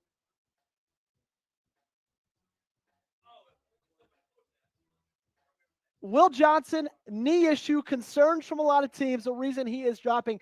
Another guy to look at is Mike Green, who has fallen to 23 inexplicably, in my opinion. And I think that might be the fit for Green Bay because you look at Mike Green, one thing he was able to do is get home and also pressure the quarterback consistently. In Green Bay, they didn't have trouble with getting home and getting sacks. In fact, they're a top 10 sack team. When you look at how they did in 2024, what they struggled in was creating and generating pressure on a down-to-down basis. Now, you might be able to argue, okay, Mike Green might not be the best scheme fit for what Jeff Hafley likes to do in Green Bay.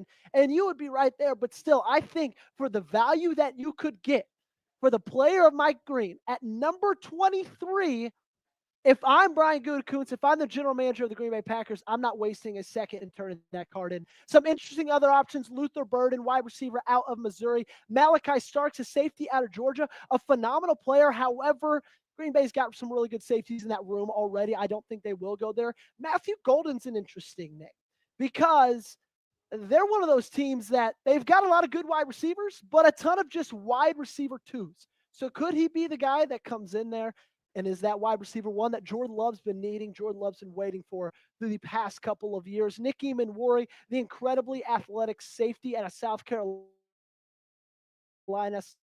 still on the board.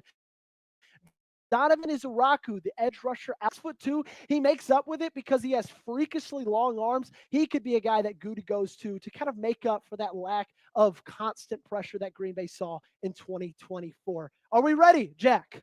We are ready. And with that, we bring in not Trace Moustakis. Oh, we weren't ready. Wow. I'm not 5'3". We bring back in our draft expert, Mr. Tom Downey, back from the Cowboys live stream. Hey, Welcome back. I told you guys the knee was a concern for Will Johnson. He might slide out of round 1.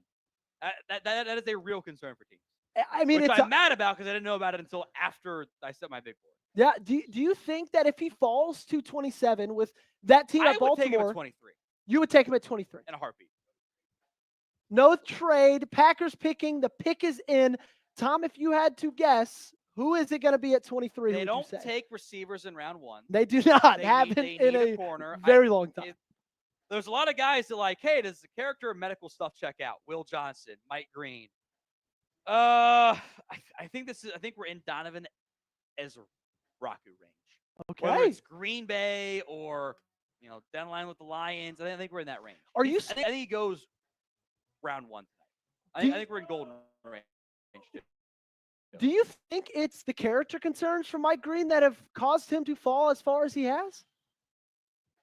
Possible. That's a tough one. Yeah. And I think we'll talk more about it after this pick. The pick is in, ladies and gentlemen. They break the streak. Matthew Golden is a Green Bay Packer. I can hear the call right now. Touchdown, Green and Golden. The wide receiver out of the University of Texas, 5'11", 191 pounds. Had a ton of production this past year with Texas. Now, that is with a lot of games being played. You do have to remember they went to the semifinals this past year, but still, 987 yards, found pay dirt 9 times. And what I really like about Golden is kind of like his counterpart at Texas, Jahdae Barron. He had his best games and his biggest moments on the brightest stages. All righty. Those games against Georgia, whether that was the first time they played them in the regular season or whether that was in the SEC championship. He caught that touchdown pass against Arizona State. He played really good ball when his team, when Quinn Ewers needed him most. And now Jordan Love has something that he's been begging and looking for in the past couple of years, and that is a possible wide receiver 1. I think the biggest thing the Packers have missed on offense is someone who can beat man coverage. Mm-hmm. Like they've got a lot of Jaden Reed is a fun, almost gadget guy. Yep. Like Romeo Doubs does some good stuff. Dontavian Wicks, same type of wide receiver. Yeah, they don't have a guy that can beat man. I've got Calvin Ridley comp here for Matthew Golden. And I did not change my grade after the 4.2940. I thought he was fast. I didn't think that fast. I'd literally written down on my notes pre-combine, he might surprise in testing. Yeah. I didn't see 4.29 coming. Boy, did he. I think this is I had him above Ibuka before the combine. So I didn't actually change anything about Ibuka or Golden after that 4.2940. I think if you want someone who the production is kind of a red flag, this is the lowest first-round pick or lowest yards per game among first-round picks at receiver in last 10 years or something. But he did step up, like you mentioned, in the biggest moments. He showed up there. He offers, I think, some inside-outside flex. He's mostly outside. He's kind of like that Z receiver. He's 5'11", 191. I think he was a pretty highly touted recruit coming out of Houston area in high school. Went to Houston, I got to get better quarterback play and do more. And he did at Texas. His kick return value. The thing I like most about him, he's 5'9", 191 at the catch point in the red zone. He plays way bigger. Yeah. That ball's in the area. It is his more often than not. He was at 61% that's the catches this year. That's, you would think 50-50. It's more than, it's not actually 50-50 on average. It's more like 60-40 the DB wins. Yeah. So I think Golden with Green Bay, it's a good pick. He's also happens to be wearing a gold suit tonight. That works super well. I like the pick a lot for Yeah, like you Green Bay. mentioned, he's really good at the point. He's got a massive catch radius for that size of 5'11", and I think it's something that's really impressive. I also think the production could have been a little bit higher if he had a guy a little bit more consistent at throwing the football than Quinn Ewers was. I think that lack of production was maybe necessarily more on the quarterback than it was on the receiver. But I have thoughts on the QB still- class in general. I shouldn't say really. And speaking of the QB class, Jordan Schultz tweeting out that the Giants have been trying to get back into round one per source. Where's their entry point? Is it here with Minnesota? Minnesota would love to trade down. They have 4 picks in Yeah. Like everyone knows, you want to trade up? Call Minnesota. Everyone knows that. Do they get the offer though? I am not shocked. It's been pretty quiet on the trade block. It is not a seller's market. No, It's it's a not. buyer's market. But there's value. Teams don't want to lose the trade. Browns didn't lose the trade. You know, the Vikings could trade down and maybe still get a safety, or they just stand pat. Yeah, there's a reason that it seems like every 2 selections we get a tweet saying this team looking to trade down, and then 2 minutes later we say this team is going to stick with their pick because Yeah, he just stays there. Yeah. It just extends his stay. he stays at the Sheridan in Green Bay. There's the second hotel built in Green Bay.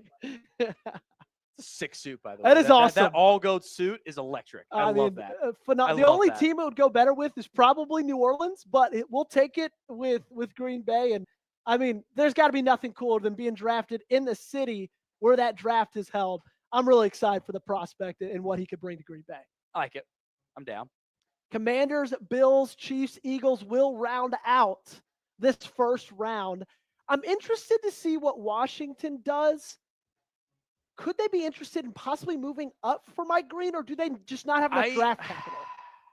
I think they're a trade down team, if anything. Yeah. But like, I don't think Houston takes an edge. I don't think Minnesota does. Rams probably don't. Ravens could. Yeah. Lions could. There's been a popular theory of like they just like want Nick Scorton. They could always trade down and get him too. Yeah. If Green falls to Baltimore, I think that's the selection. But as of right now, I think the selection would be Izaraku as well for Baltimore. So they're sitting at a good place for a team that needs an edge rusher. This is peak Donovan has a rocket range. Somewhere in the back end of round one, someone's going to get a damn good player. He's 28th on my board. This is the right range for him. The pick is in for the Minnesota Vikings, so they are staying pat. Y'all let me know before we announce the selection, who is the best player left on the board? We went over Tom Downey's big board, who he has as the top prospects left. Will Johnson still is available. Mike Green still is available as well, as we've been talking about. Also still available, Donovan Izaraku. A lot of really good players still up for grabs. We're sitting here at 24, got 8 picks left after this. There's still some talent to be had, but you guys let me know who you think is the best. Seen a lot of Will Johnsons. Johnson for me. The medical, I wish I had known that like a day before I did the big board, because I would have dropped him. Yeah. The knee is a long-term concern. Okay, and this, yeah, so this isn't, if you guys are confused, It's he very dealt with real. a lot of he dealt with turf toe in the season. That was the reason he missed games in the 2024 season for Michigan. It wasn't the knee. This was an injury that occurred after the season was over. I don't think the knee was known. Okay. So a lot of times what you see happen is, wow, that guy's sliding. Why? A couple of reasons. Character stuff we don't know about. That stuff does not get leaked because the players camp never wants it out there. I'm too high on guys. It happens too. I'm probably too high on Luther Burden, but I know the ball, so those teams can be wrong. I'm very high on Luther Burden as well. The quarterback sucked. It is what it is.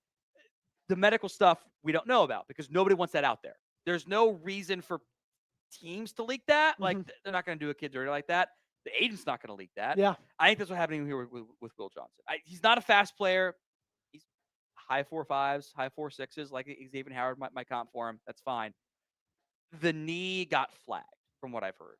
So at that point, it's like, I have not heard the word degenerative thrown around yet, but like when you say it's a long-term knee concern, that's how I interpret it. Yeah. So that knee could drop him out of round one altogether in the end. The pick is in for the Minnesota Vikings, and it is offensive tackle Donovan Jackson out of the Ohio State University, 6'3", almost 6'4", big boy at 317 pounds. Played 14 games this past year for Ohio State, 71.8 PFF grade. What I really, really like about Donovan Jackson is he proved he's a guy who could play at many different spots on that offensive line. As we know, he filled in at tackle this last season when exactly Ohio State needed him most, right? He's got a lot of lower body power. His quicks are fine, and he's not great and can recover if he needs to. His PFF grades were all right, 71.8, pass blocking 70, but as we know, those aren't necessarily gospel. He had a rough go against this guy named Abdul Carter. You may have heard of before. But beyond that, he was great at tackle. Plug and play guard option for Minnesota. This really solidifies their offensive line. This is a damn good offensive line. I had Jackson in this second round range. I thought he could have been in play for Houston. He was 36 on my board. I've got 27 left to 45 are all second round grades. It's not a huge surprise though. I will say we won't spend as much time on Donovan Jackson. Our boy Patrick Siemens got you covered. We got a trade. We do have a trade. Adam Schefter announcing it in his hoodie, under his jacket, over his tie, that the Giants are trading back up and into the first round. So fucking funny. The Houston Texans are out. The New York Giants are in. Do you think that Jackson Dart's the selection? It's got to be, right? There's been a lot of buzz on that one. I would take Shedeur Sanders. I think that's the better quarterback. I have real issues with Dart. I got issues with the quarterback class in general. But that's what I would do. The NFL does not always listen to me because that's how it goes. Sam. Don't get got, buddy. Obviously, there's a lot of buzz on Dart. If you guys didn't know, Joe Shane, the Giants GM, his son, posted a picture of Jackson Dart on his Instagram story last night and then turned his account private. We can assume he got grounded. You would know your father. And right now, my daughter would never. Right now, New York's on the clock. They're showing a lot of Jackson Dart on the television. It's not that much to give up. That's not pretty light. Second rounder 2025, third rounder 2025, and then a future sixth round pick. I think Dart's the selection here. It is interesting though with Shedeur because a report came out the other day that they have not done more homework on any other quarterback in this draft than they have Shedeur Sanders. They want to figure out the person there. That's why you spend more time doing work on a player. Like, it's not fair because I have Shedeur as QB too. You're always going to have the dad as a presence. And teams don't like that. Yeah.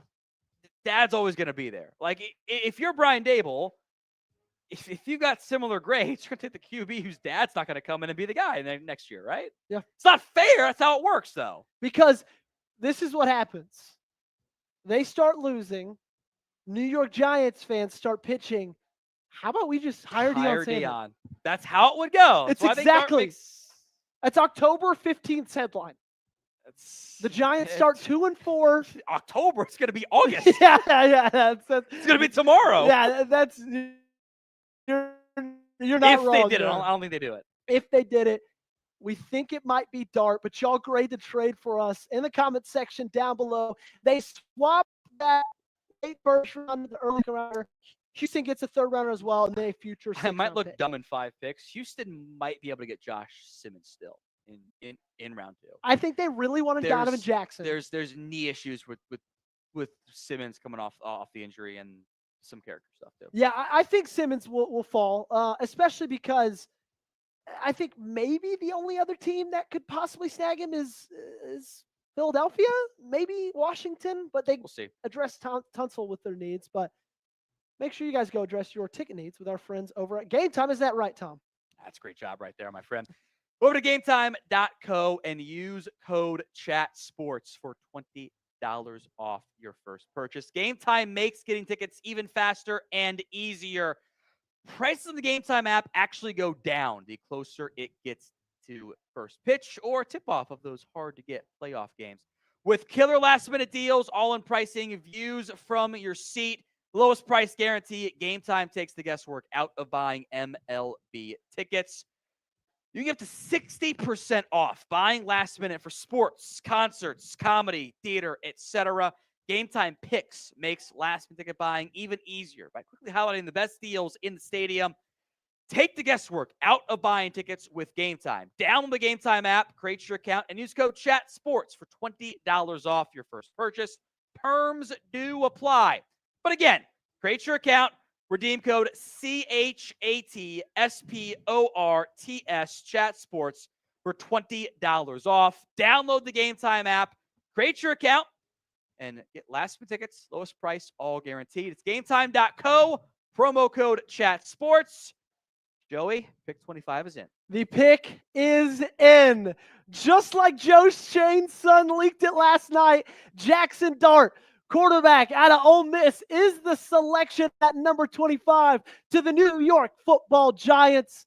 Over 4,000 yards thrown in 2024, 29 touchdowns, 6 interceptions as well. He's a bit over 6'2", 221 pounds, and is looked at as a guy with an incredibly high ceiling if given to the right team, surrounded by the right weapons, and with the right offensive coordinator and play caller, which they still believe they have in New York. I think the biggest thing we've heard about Dart is how incredible of a leader he is. That is something that not only all the draft scouts are saying, but if you hear Lane Kiffin talk about him for even just a half millisecond, he's going to mention that. He's got great physical tools. He's not one of those guys that will just wow you with his arm strength, but he's also not negative in that category as well. He's not the best dual threat quarterback. He doesn't have the highest running ability. The biggest thing for me with Jackson Dart that I need to get over is the end of that game against Florida. The decision-making was incredibly questionable. As you saw, 6 interceptions last year. Not a crazy amount, but I still think that's something to warrant level. You make a very good point. My issue with Dart, and I think you're right, the arm is good, the mobility is good. He's got good tools. Not great tools, good tools. When things are the way they are supposed to be, which I'll call it what it is. It's a Mickey Mouse offense at Ole Miss, which is great for college. It works. Yes. I love it. It's a great college offense. Keep doing it, Lane. When things are the way they are supposed to be, it looks good. The Duke game. When it is like, this is where I'm supposed to go with the football, I throw it there, it's wide open. When he does a ton of play action stuff.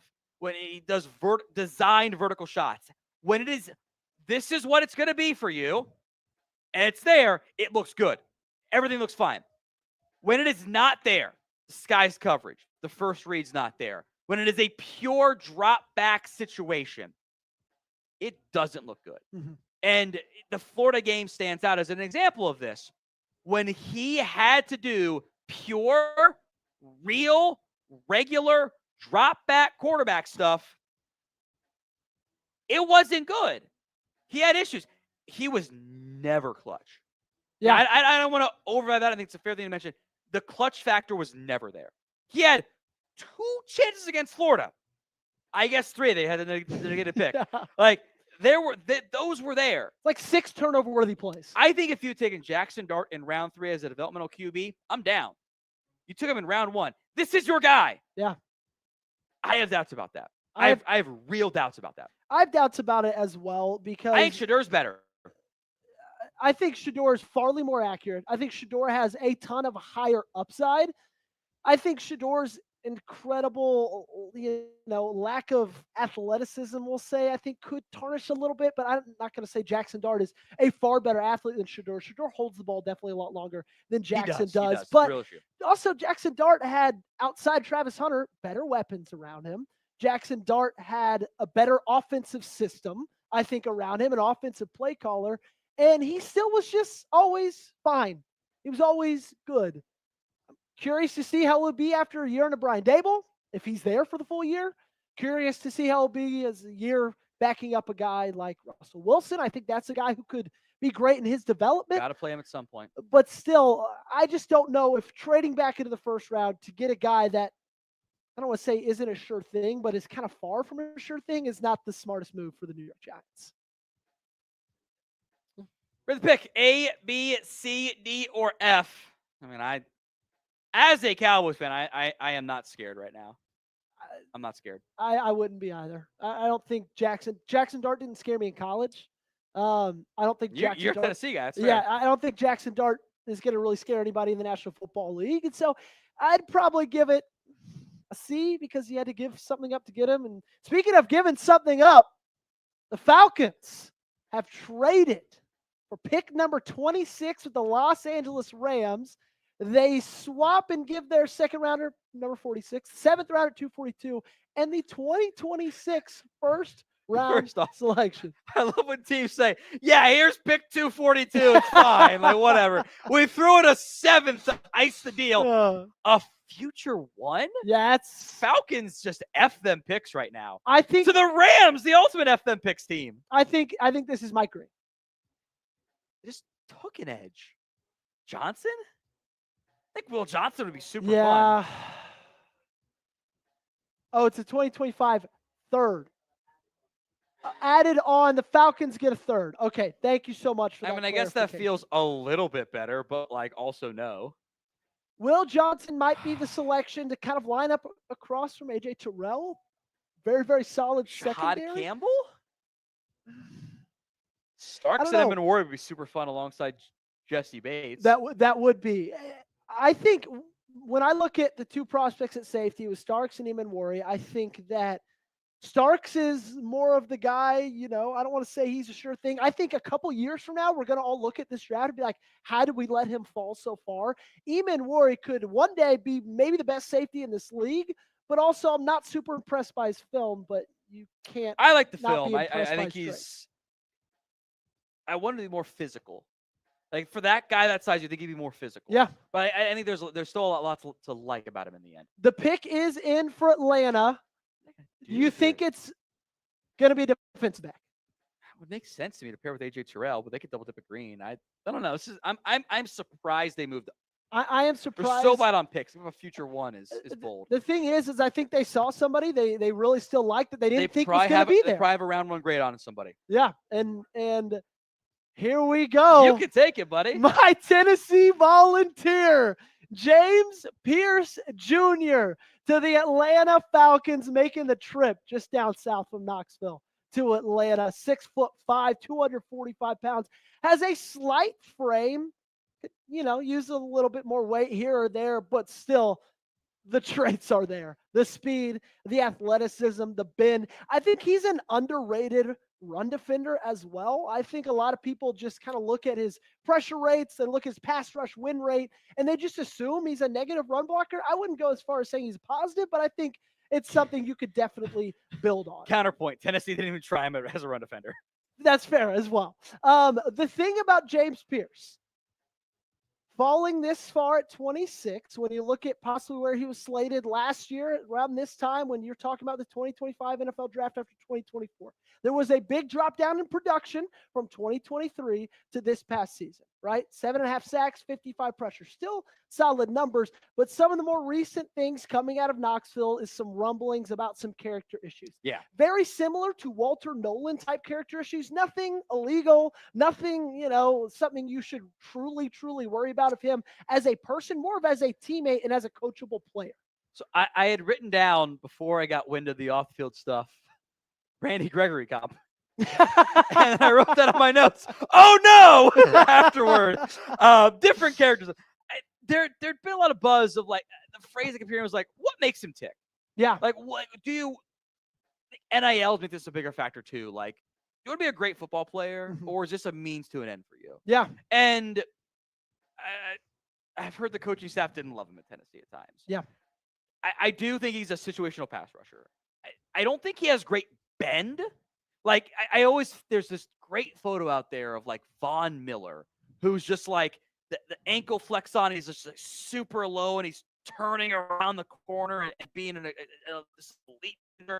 I think he's more strong athlete, which is a bad thing. I had him pretty much in this range. I had him with the off the field stuff, a second round grade. If it wasn't for the off the field stuff, might have been a first round grade for me. I think the traits, the pass rush production, 21.4, 21.1 last. Now again, Tennessee hockey line stuff. Which they pulled it around and said, just go get the QB. I mean, fewer snaps than Abdul Carter this year. That's a lot. Yeah. It's a lot of snaps. And he's still young. That could be a positive, less tread on the tires. And he's still 21 years old. I'll give the Falcons some credit. They went, we have no pass rush help. Yeah. Can you they tell? Took two guys. It's fine. Can you tell that they were dead last in the National Football Leagues in sacks in 2024 with their 2 selections. Future one, though, a lot, man.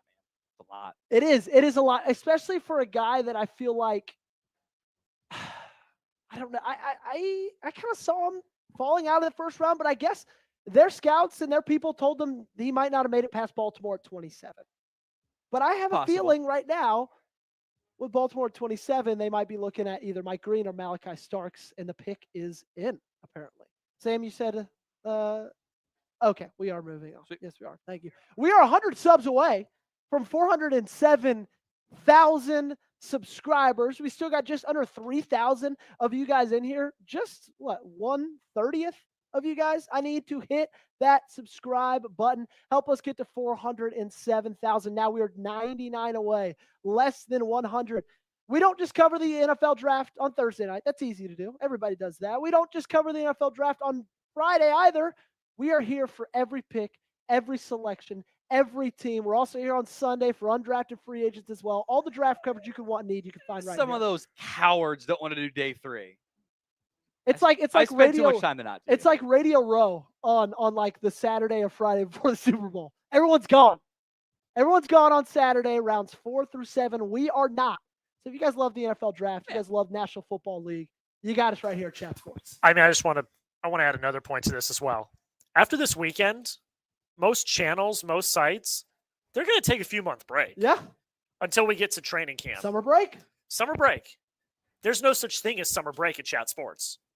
You're going to get daily content, even in the dog days of the summer. Amen. And so let's get to the next milestone. Let's do it. 84 subscribe, 83 subscribe, 82 subscribe, 81 subscribers away. Y'all keep hitting that big red sub button. The best thing about it is it does not cost you a single dime, 100% free, and you get the best coverage that money could buy right here with Chat Sports, because we're your home for everything you can need about the National Football League. And so make sure to join us right now by hitting that subscribe button. The Ravens pick is in. Let's Big see what it influx is. right there. My gut tells me Malachi Starks. I mean, SEC player who fell is like the Ravens' MO for It like is. 7 years in a row. They let the And it board- works! They let the board come to them. I think that a guy like Zach Orr, a guy like John Harbaugh are foaming at the mouth of thinking of pairing him with a guy like Kyle Hamilton. I will say the Ravens do need a lot of pass rush help. They couldn't consistently rush the passer, but they're not going to get it because they're going with safety Malachi Starks out of the University of Georgia. This was the name over the past couple of days, and he is your next Baltimore Raven headed to the Charm City. 77 tackles in 2024, an interception, pass breakup. He's got so many fantastic traits. He's fast. He's athletic. He also is, willing to tackle the runner as well. He holds up better as a free range safety than just throwing him out there in pure man coverage. If you look at his PFF coverage grades, they're not going to blow you away. The one downside of his game, when you look at 2024, is he suffered a little bit of an uptick in missed tackles. And when you're playing for the Baltimore Ravens and you're playing that position next to a guy like Kyle Hamilton, who doesn't miss tackles, you're going to stick out as a sore thumb. But I still think he's the best safety in this class. I think he's the closest thing to a sure thing almost of any of these prospects selected tonight. I think he gave you 3 really good years at Georgia and a really good defense for a really good defensive coach. And now he goes someplace that has the best culture in the National Football League next to one of the best safeties in the National Football League, playing for a team who let up a ton of chunk plays. That's going to help Baltimore out for sure in 2025. I think this allows you to play Kyle Hamilton more as that chess piece. Mhm. Georgia kind of asked Malachi Starks to do more nickel stuff. I don't think that was in his best interest. I think as that true free safety fits so much better. So I think allowing him to be that back end player, you can then kind of utilize Kyle Hamilton as that do-it-all superstar player who I love. And I get a win on that one because he was a top-graded player for me at Notre Dame. And There we go. You idiots let him fall to the Ravens again. I think Malachi Starks, this is one of my best graded players left. Everyone else ahead of him had medical stuff with Will Johnson. I think Mike Green falling shows that maybe I was wrong, and the NFL does not trust the off the field stuff on that one. And I was just higher on Luther Burden. Campbell's got medical. This is one of the best available players for me. This is a top 20 player for me in the class. this was my mock draft pick, I think, in the final mock draft, too. It's like, SEC player who shouldn't have been there goes to the Ravens. Every year we do this, and every year it works out great for Baltimore. This was my mock draft pick as well. Yesterday released my final mock draft for the Baltimore Ravens. Malachi Starks was the selection. It just seemed too obvious, honestly. You kind of hate to trust mock drafts, especially that late in the first round It's when you tough in late truly round. don't know what's going to happen. This one felt almost like a sure thing. Another sure thing is Howie Roseman trying to make Howie moves, be aggressive, and apparently, per Ian Rappaport, he is working the phones, trying to trade up with several top players still available. Would it make you surprised if Howie makes a move right here? Oh, it's Howie. He loves doing stuff. He loves. I almost cussed again. He loves doing stuff. He loves moving up. It's 10, 11 Central Time. If your kids are awake, that's on you as a parent. I don't know. They could just take Mike Green and say F them character concerns. You'd be like, oh, they did it again. They've done it before. Howie did it again. That's how it goes, right? Yeah, I'm interested to see if they're interested in a guy like Josh Simmons, who, of course, has some injury concerns, but they might not believe he's going to fall behind Washington, maybe even Detroit. Kind of want to go up, make a move, see a lot if of they can edge needs those. here coming up. Yes, 100%. A lot of edge needs. They lost a guy like Josh Sweat, who was phenomenal, proved to be so in that Super Bowl where he absolutely took over, felt like he was in Patrick Mahomes' grill every single second of that. He's gone now. They need a guy to replace him. They see a guy right there like Mike Green, who they probably had a really high grade on, never thought he'd make it to them at that pick, number 32. But you could move up a couple of spots, draft him, and all might be well again in the trenches in Philadelphia. Appreciate everybody who is super chatting, donating to the channel. VT Wolf sent in a $5 super chat. We could send him a draft hat raffle. Hey, Antoine Powell Ryland is my guy. I'm one of the highest people on him. So there you go. Last super chat on Cowboys was Salanan. So Andrew Edwards is the most recent one on Cowboys. I will say with Antoine Powell Ryland, I mocked him in like 6 mock drafts. People and then hate you him. and then you posted your short a couple weeks ago that he My was your guy. sleeper. And I was My like, guy. damn, now everybody's I'm gonna higher think, than everybody else. I'm higher than everybody else. I was like, damn, now everybody's just gonna think I stole Tom's opinion. But if you're Fine. looking like my second mock That's not a draft, bad thing. I've taken him in like a million. Absolutely love him. Yeah, the good athlete who got a lot of sacks. Like, oh, why would I hate that guy? Silly. Those are fun. Andrew, Packers have a chance to do the funnest thing ever in draft. Shooter. Guess he's not going round 1. I guess not. Round 2? That seems like the selection. Moose asked me earlier where I thought he was going. I thought Cleveland. I don't think New York. There was a Interesting. lot of interest in that they looked into a ton, but you just never really heard anything that they really wanted him that badly over the past couple of weeks. And so I think Shedeur will be a Cleveland Brown. And now it's time for Kevin Stefanski to get ready to hearing Deion Sanders to replace him. Could Burden fall to 44? He shouldn't. I think he could, though. But he could. I mean, the issue is like that early round 2 range. Got a lot of teams that could take a receiver. Mhm. Tennessee, Las Vegas, New England. There's a lot of teams that could go down that path. So check it again at like 37, and we'll see how it goes. I really, really like Luther Burden. I think it was more of a fault of playing for a quarterback like Brady Cook, who sucks. And a lot of people want to say, you know Such what? a good take. They want to say, you know what? He caught, 50% of his passes behind the line of scrimmage or something? That's because that's the only ball Brady Cook could throw. Anytime that he was outside playing an X receiver, running an X receiver type route, and Brady Cook put it on the money, which was very rare when that happened, Luther Burden came down with it.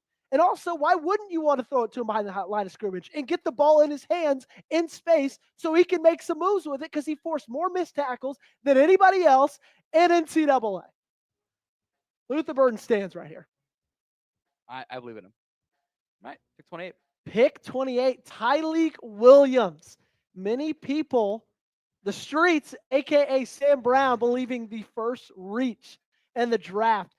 Big old boy out of The Ohio State University, almost 6'3", 330 pounds, 46 tackles, 8 tackles for loss, 2.5 sacks. Not the most incredible type of production out of Ohio State. And his ranking in Tom Downey's ranking kind of reflects that. The 5th overall defensive tackle.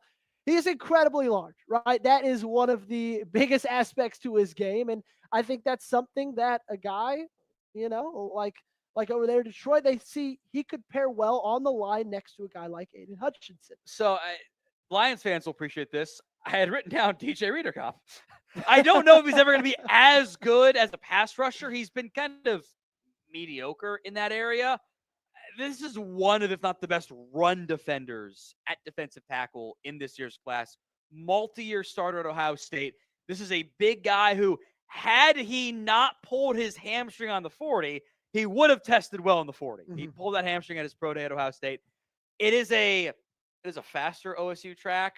The joke is it's always 39 yards, 38 yards. They always test pretty well there. That's how it tends to go. I do question if the athletic ability is ever going to fully be there. But this is a very Brad Holmes pick. Like, you get the football player at the back end of round one to help shore up your run defense, and has the potential to offer you more as a pass rusher if you can develop that. Like a more athletic Jonathan Hankins is another comp. I don't mean to bring up old wounds with you or anything, but does this feel a little bit Mozzie Smith-ish? No, Mozzie was, I think, more of a traits guy. Yeah. Like, I think Tyke Williams is just a better run stopper right now. Like, he hasn't put it together as a pass rusher. I question if he's ever going to. I think he has some of the juice to do it, but I think he's such a good run stopper that, like, he even better than Mozzie was coming out of Michigan. Like, Michigan was like, wow, Mozzie's this freak athlete. Look what he can do. He can be a 3-down player. There's a chance that Williams only ends up being a 2-down player. He's a really good 2-down player. Yeah. Are you a little surprised? And again, we've talked a ton about Will Johnson and the possible, knee injury issues, and that's what's causing him to fall so low. Detroit at 28, they didn't even take a chance on him. That's a team that needs some help in the secondary. I really like signing DJ Reed, though. So yes, that is fair. That is fair. I thought defense in general was going to be their pick, but I think a lot of the guys left. Will Johnson, medical. Mike Green, character. Luther Burden. Andres Hiron. You guys can be wrong. Jahad Campbell, medical. Evan Worry. Actually, outright surprised he's not taken yet. Ezaraku, this is his range in the end. So yes. Simmons has medical / character. Henderson, that's pick 30 for me. So, like, we're not even there yet. So I got 2 guys that I had in round 1 not go yet. So no, but it's 4 to 5. We'll see what else happens there. Washington is on the clock at pick number 29. They don't have a ton of draft picks after trading for not only Laramie Tunsil, also for Deebo Samuel. They're a team that feels like they need edge rush help. They lost their best edge rusher this past year. Now a little bit of a reunion with the Dallas Cowboys. Obviously, we know Dan Quinn, the head coach there, loves his pass rushers. Donovan Ezaraku definitely feels like it could be the selection here. Or do they look past the Mike Green side? I'd heard some buzz that they like Nick Scorton. I also just don't know if this is too early for Scorton in the end. I think it kind of is. I didn't think they're going to – I had mocked Ezaraku in my final mock draft, but I'm like, he goes late round 1, so here's a spot for him. Yeah. Mike Green character stuff might make him keep falling. Like, I don't want to speculate, but I'm going to speculate. The fact that he's on the board makes me think NFL teams have real concerns about that. Well, and that's the gently phrase it that way. That's the thing is he's being passed up by teams that need edge rusher help. And if he gets passed up here at 29, a guy who just had 17 sacks and 59 pressures, albeit it was at Marshall, but still he dominated in the Senior Bowl against Power 4 competition. If he gets passed up again by Washington, that's one of those things that might solidify it for me that this is not a guy that's going to go in round 1. So I think Ezaraku seems like the most likely pick right here. The pick is in. Do you think they possibly reach for a corner, or do you think they're kind of satisfied with Jonathan Jones and Marshawn Lattimore? Take Will Johnson and profit, right? Yeah. I think that's a pretty good idea. I like the corners left on the board here. I like Will Johnson a lot, obviously. I think Maxwell Harrison is a 32 on my board, so we're at 29. Potato. There's no difference in their grade there, especially in this draft class as well. I got a bunch of seconds left. I got a handful of firsts left. That's how it tends to go. The goal every year is to get as many top 100 players off the board. We'll see if I do or don't. We got a $10 super chat from John Masood saying, Joey, what's up, John? Good to see you, my friend, tuning in at the perfect time to watch your Washington Commanders make a selection. As we know, they had an incredibly busy offseason. I'm just going to say busy because I don't know if it was that great. They added Deebo Samuel, who's been declining. It's fun. Laramie Tunsil, that was a fun trade. I love the Tunsil trade. This is a win now team, and I respect that. I think it was a massive overpay for Javon Kinlaw, a defensive tackle, and they lost a guy in Jeremy Chin, who they're trying to replace with Will Harris, who I don't know if he's going to be the guy that makes that replacement. But the selection is in. They go and they decide to protect their boy wonder and Jane Daniels with Josh Connolly Jr., offensive tackle out of the University of Oregon. 14 games played for the Ducks, 78.1 PFF overall grade. Only 1 sack allowed with protecting Dylan Gabriel. He's a big guy, 6'4", almost 6'5". Not the biggest for his position. He plays at tackle, 311 pounds. He was a 2-year starter. Oregon showed a lot of growth. However, he has had a little bit of issues with strength. I wonder if he plays guard in year 1. I wonder if you kick him inside, you bench Nick Allegretti, you go with Tunsil, Connerly, Biotish, if Sam Cosby's healthy, and Brandon Coleman, and then goes over to right tackle if Coleman can't develop there. I had him going to the Chiefs, so yeah, we're in the right range for him, I suppose. I kind of question the fit. Some Ekwano to his game of is he a tackle? Is he a guard? Anton Harrison is the athletic comp there. He had 9 pressures this year. 6 of them came against Ohio State, which is a red flag when those are the best pass rushers you faced all year. For the fun fact on Josh Connerly, who by the way is 6'4", 5'8", 311, until his sophomore year of high school, he was a running back. So no way. Yes, imagine that guy running at you. I thought he actually played pretty well against Abdul Carter. I thought late round 1 is where he ends up going. I'm not surprised by this range. I kind of wonder if he can actually hold up at guard, because I see some play strength issues. He's not a mauler or a finisher, and that's not as good when you move inside a guard. But also, if the process is let's protect the franchise and Jaden Daniels, can't be that mad at it. No, you can't. And I think that's going to be the sentiment coming from Dan Quinn. They had a chance to grab a really good edge rusher. They chose to protect Jane Daniels, the guy who led them to an NFC championship game as a rookie, was still one of the worst offensive lines on paper, even though they overperformed as a group, probably a lot due because of the strengths of Jane Daniels. Now they add a guy who's going to try his best to protect him. They saw some flashes with Brandon Coleman, some flashes of good, also some flashes of not so great. So now I think him and Josh Connolly Jr. are going to kind of duke it out, fight it out to see who's going to be best fit for the right tackle spot. I feel like Coleman is also possibly a guy they could shift inside the guard as well. Yeah. And so I truly believe that's going to be a position battle where the loser of that is just going to flex inside and possibly be a help in the middle and interior of that offensive line. We are 57 subscribers away from 407,000.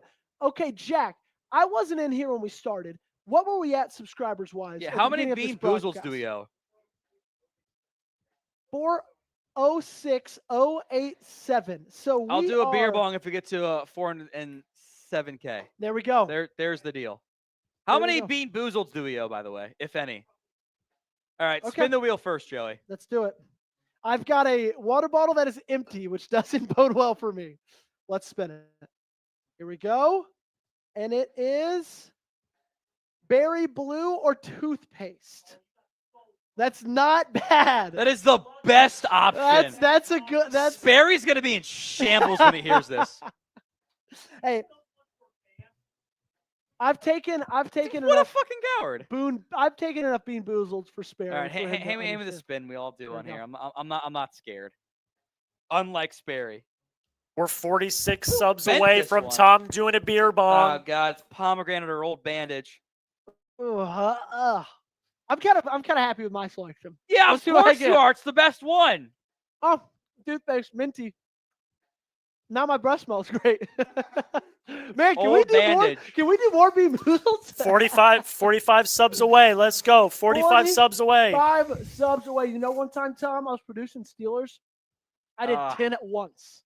That And- defeats the purpose. You can't taste anything. Oh, you can taste You it. just get bad flavors. I promise you can taste it. 44 subscribers. Still got 2,435 people in here.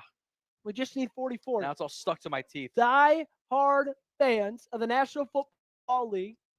We also cover the NBA right here at Chat Sports. Covering the NFL draft all weekend long, pick by pick, round by round, team by team. We've got it all right here on Chat Sports, just 43 subscribers away. And the Bills pick is in at number 30. Again, go back to this. We get 407,000. Tom Downey right here is going to do a beer bong. You have another wheel spin, by the way. I do have another wheel spin. Not me get off with toothpaste as a final one. Let's see what we get. Stink bug or toasted marshmallow? This one's probably going to be a little bit worse than. Of course, it's going to be worse. It was toothpaste and berry blast. Toothpaste. Okay, is this? This looks like it. I trust you. You're fine. Yeah, that's it. Alrighty, let's hope for toasted marshmallow. Oh, there we go. Not toasted marshmallow. There we go. Oh. Bills at 30, Chiefs at 31, Eagles at 32. Guess I won't be doing a beer bong.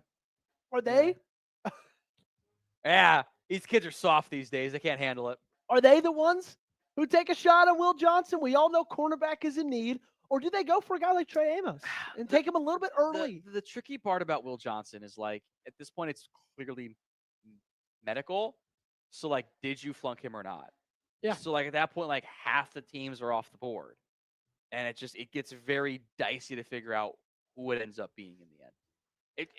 I take him, but I don't have the access to the medical. So, like, seeing him fall this far, does it give you any kind of thoughts that he could fall, even continue into tomorrow out of the second round? Once they fall, it gets further and further. Yeah. Like, at that point, it's like, when are you going to get him? Like, how far does he fall? Yeah. Because it's clearly medical. It's clearly medical. So it's just like, how does it go? The Eagles are psychos? How so? Wait, you sure about that? Wait, they trade from 32 to 31? Doesn't make any sense. You mean the Bills are announcing their pick? Yeah, from 32 to 31 with KC. The selection is in for the Buffalo Bills. Who's going to join Josh Allen? It is cornerback Maxwell Hairston out of Kentucky, who is a guy who has his own character concerns. Maybe not as... I think in a positive sense. I think Maxwell Hairston was like the best combine interview we had this year. I got it there when there weren't that many people around him because, like, he wasn't viewed as a super early round pick. And I'm like, hey, like, how fast are you going to run? And he gets up there and goes, watch me. I'm going to put on a show. Get your popcorn ready. And he did. Yeah. We're in a 4.28 40. He was the fastest guys there. You're looking like someone, I forget who it was, asked him, like, what's one word to describe yourself? He goes, dog. Or he goes, locksmith. I lock him up. I trust me more than you. I'm like, okay, this guy's got that, like, Jalen Ramsey-esque confidence. I am going to go off the rails slightly here. I think you have to be, like, a little bit mentally ill to play corner. Like, you have to be like a psycho to, like, because you're going to get beat. Yes. You're not going to win it every rep. Maxwell Hairston has that mindset of, like, yeah, I got beat, but it wasn't my fault. I did nothing wrong. I'm going to smoke you on the very, very next rep. So this range, that late round one, it makes sense to me. The athletic comps are Sam Shields, Packers legend, and Denzel Ward. Great athlete. The production was down this year. The play was down this year. That was true for the entire Kentucky defense, so I don't want to ding him too much there. I think you do some press man, some cover three. I think that fits pretty well with him in Buffalo. Once you factor out the whole Will Johnson, medical stuff, this is the next best corner for me. Makes a lot of sense for the Bills. Yeah, I thought the Rams might take him if they hadn't traded down. And you look at the Bills; they're just one of those rosters, as many teams are at this point in the draft. We're getting towards the end. The true contenders. they're a ready-made roster. They have some questions at the cornerback position. Sure, they could use maybe an extra edge rusher, a wide receiver as well. Would help a ton. But they believe that Maxwell Hairston at pick number 30 is going to be that guy who shores up at least that secondary, at least that part of their defense. And truth be told, their defense in the playoffs, sure, they had a little bit of conditions on their side and playing the Baltimore Ravens. They still played pretty well. Sean McDermott knows how to coach defense. Surprise, surprise there. The big thing for me with a guy like Maxwell Hairston is all the chunk plays that he gave up this past year in 2024. I don't love that out of a cornerback. Now, I do get it. Kentucky doesn't have a great defense. Every single week in, week out in the SEC against the best talent, he's going up against the best wide receivers, and he still showed a lot of promise, but I do think that's something to monitor with him. But regardless, it's obvious that Buffalo was going into this one saying, you know what, we're going to draft for need. We're not going to take best player available. And we believe that Maxwell Hairston is the best corner left and that he fits in this scheme that we're running in Buffalo. We talked trade earlier. Eagles will receive the Chiefs' first-round selection, move up one from 32 to 31. And in return, Chiefs get fifth pick, number 164 overall. So how we did it again, Tom. This is the old, hey, we don't want somebody else to jump us. We're not going to take your guy. You're not going to take our guy. Let's just throw in a fifth-round pick and late fifth-round pick. And everyone gets what they want in the end. Yeah. Eagles, historically, they love the money 5 spots. They love offensive tackle. They love receiver. They love corner. They love edge. They love offensive tackle. Those are the spots that or quarterback, sorry. They're not going QB. I don't think corner's in play. Do they love a receiver? Is there that edge that they love? Or do they go outside the money 5 spots for the first time in kind of a while now, really? I think something interesting to monitor here is Mike Green. Do they ignore the character concerns like they did with Jalen Carter? They do not, because they are selecting Jahai Campbell, a linebacker out of Alabama, a tackling machine with over 117, 12 for loss, 5 sacks, 2 forced fumbles. This dude's just an absolute freak, almost 6'3", 235 pounds, but still moves incredibly well. They get him still young, only 21 years of age, was one of the biggest stalwarts and captains and leaders of that entire Alabama team, that entire Alabama defense that did struggle at times, but it was not to Campbell's fault, of course. He was their best defensive player this past year. And with that size, really athletic, and he could do a ton of things, whether it's blitz, just make tackles, or, be something solid and plus in pass coverage. Do you feel like the spot of linebacker here, end of round 1, is a surprise? Unique fit with you have Nakobe Dean. Nakobe Dean. Get brought back, but how he did it again with the value. I love John Campbell. Breakout. I thought he was the best defensive player for Alabama this past year. He was an edge in high school. Was a 5-star recruit coming out of high school as an edge runner. Try him there a little bit. I think he's Frankie Luvo. The downside is he gets stretched out to Devin White, but I think he's more in the Luvo side. I get some of the edge stuff. I think he's an off-ball linebacker. He blitzed pretty well.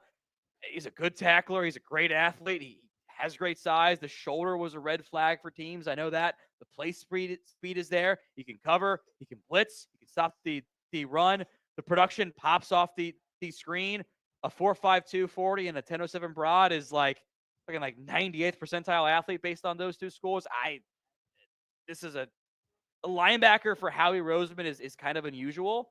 This is my 15th overall player, and you got him at 31. I think that's good. What I'll tell you. And what are we surprised? Obviously, Howie some good players falling to Philadelphia, and Philadelphia taking advantage of those good players that they let fall. I also think he's got a little bit of eagle in him as well. Plays with a little bit of a chip on his shoulder, can be a little bit, rough, tough, and gruff. And he just absolutely burst onto the scene this past year at the University of Alabama, which is always an impressive thing to do. And Howie doesn't wait, moves up 1 spot, gets a guy he probably could have still gotten at 32, but hey, they wanted to make sure that he was a Philadelphia Eagle at the end of the day. Make sure to get in the comment section. Shout out your favorite team. The first one we see, we will talk about. Alrighty. So I will give you 30 seconds. I turned around last time. Tom's going to be the one that's doing the turning around this time.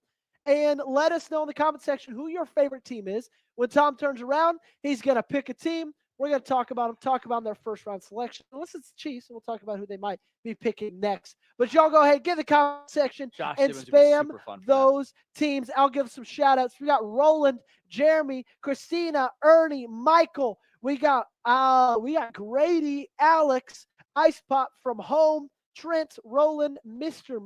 Crazy, Michael, Trent, Alex, Pedro, Thomas, Dustin, Roland, FinFan, Gerald, Demetrius, Jordan.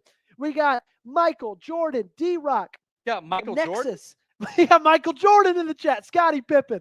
We got Sky, Mr. McCrazy, Nexus Smith. We're going to go 10 more seconds. 10, 9, 8, 7, 6, 5, 4, 3, 2, 1, and select. Commanders. First one I saw. Washington Commanders. Connerly was interesting. I wish we had Texans. It would have been fun to discuss them. But Connerly's interesting for me. Do they move Coleman to guard or does Connerly play guard? He's not going to draft the first round pick and not play him in year one. I would assume. I agree. One of the interesting things about Connerly that I can't quite get over, and I want to, and I try my best to, is up against the Green in the Senior Bowl. And I get it. It was one play. Bad rep. It was a bad rep. It was one play. But man, if you haven't seen it yet, you should go and check it out. But I think at the end of the day, that offensive line, although they did overperform based on just their name value, the talent and the guys that they got in there, they see Jaden Daniels as the future, and they believe that they're good enough at the other spots on either side of the ball to wait, maybe get some guys later. And they're saying, you know what, we're in win now mode. We just traded for an offensive tackle. Let's shore up the offensive lines. That way we don't surround him with all these weapons.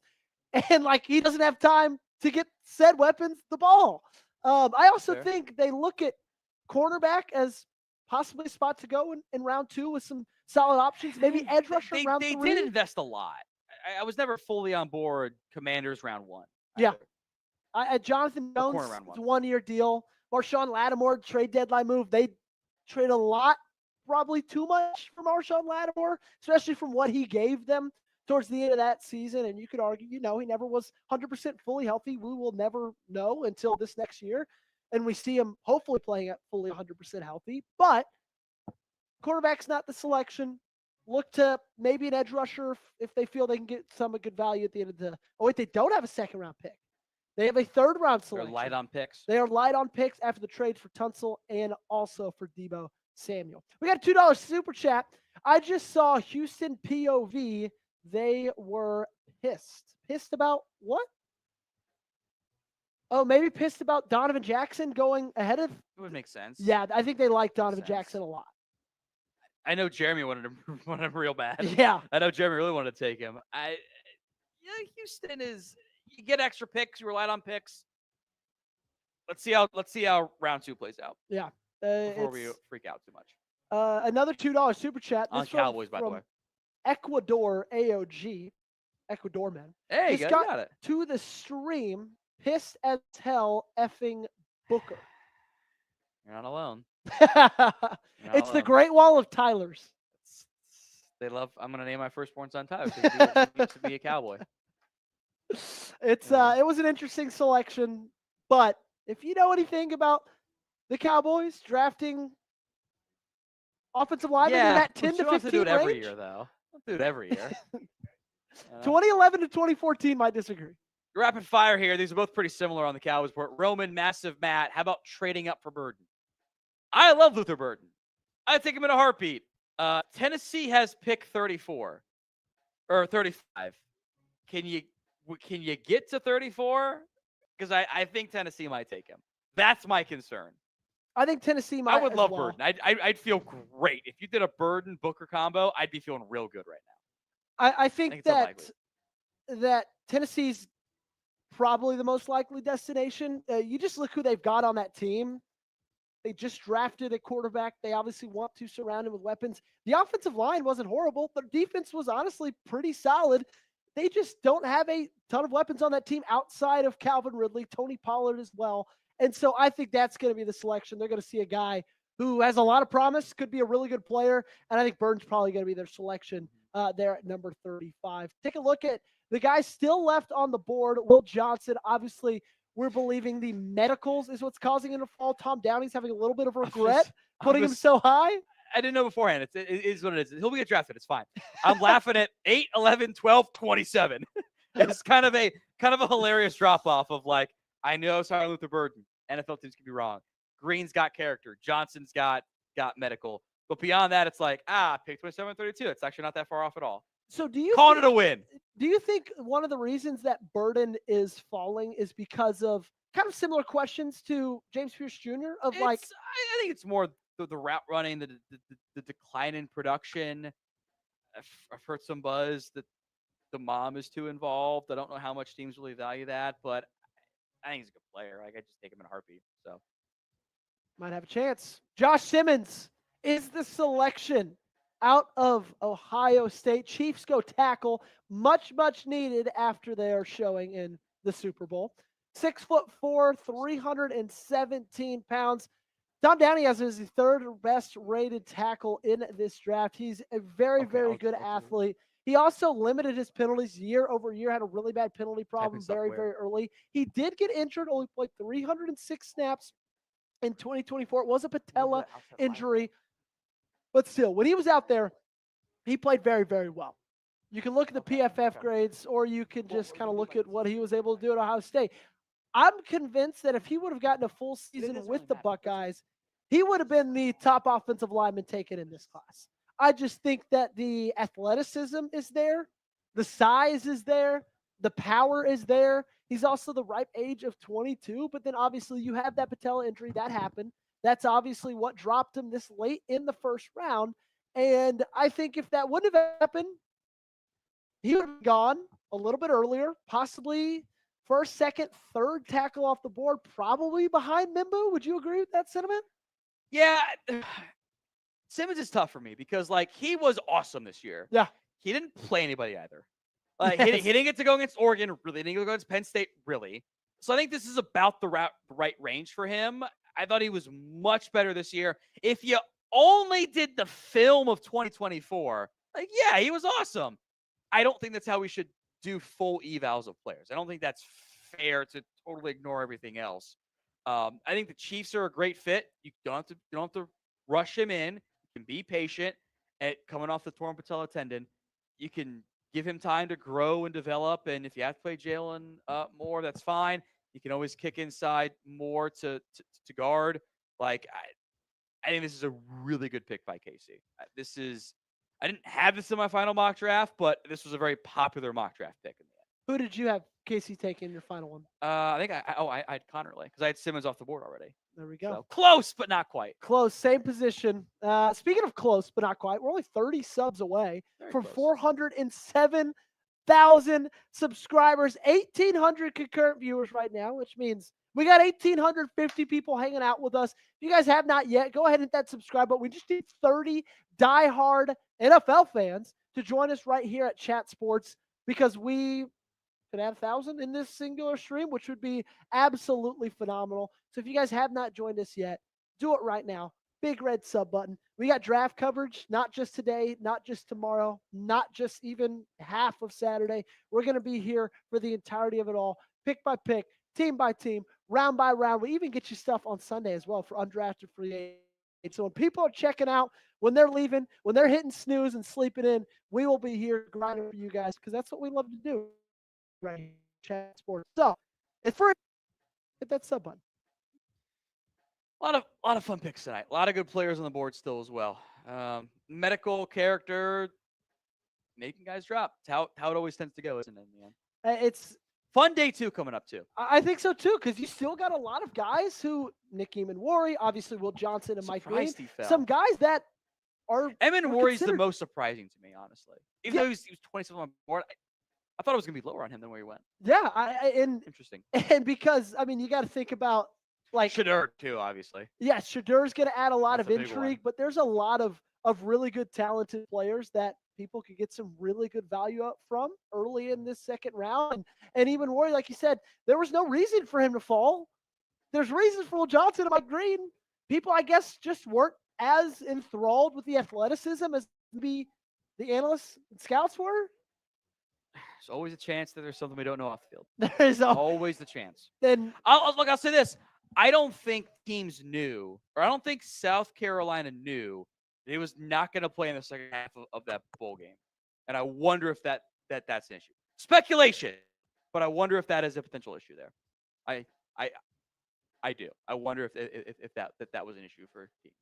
I just feel like at this point in the state of college football, I feel like that would matter less now. But also, you have to communicate it, though. That's fair. I think Miami knew Cam Ward was not going to play in the second half of that game. They didn't know in the end. It's a question mark. So fair. Cam Ward not in the second half of the Pop-Tart Bowl. Doesn't matter. He's first overall selection. I'm getting on out of here. Tom, enjoy the rest. Enjoy the recap. Thanks so much for hanging out with us. We should just make this the draft recap cut, right? Like I think we might as well. Like I think that just makes the most sense timing wise. So I think that's just the easiest way to go about it there. Yeah, you're good. You're good.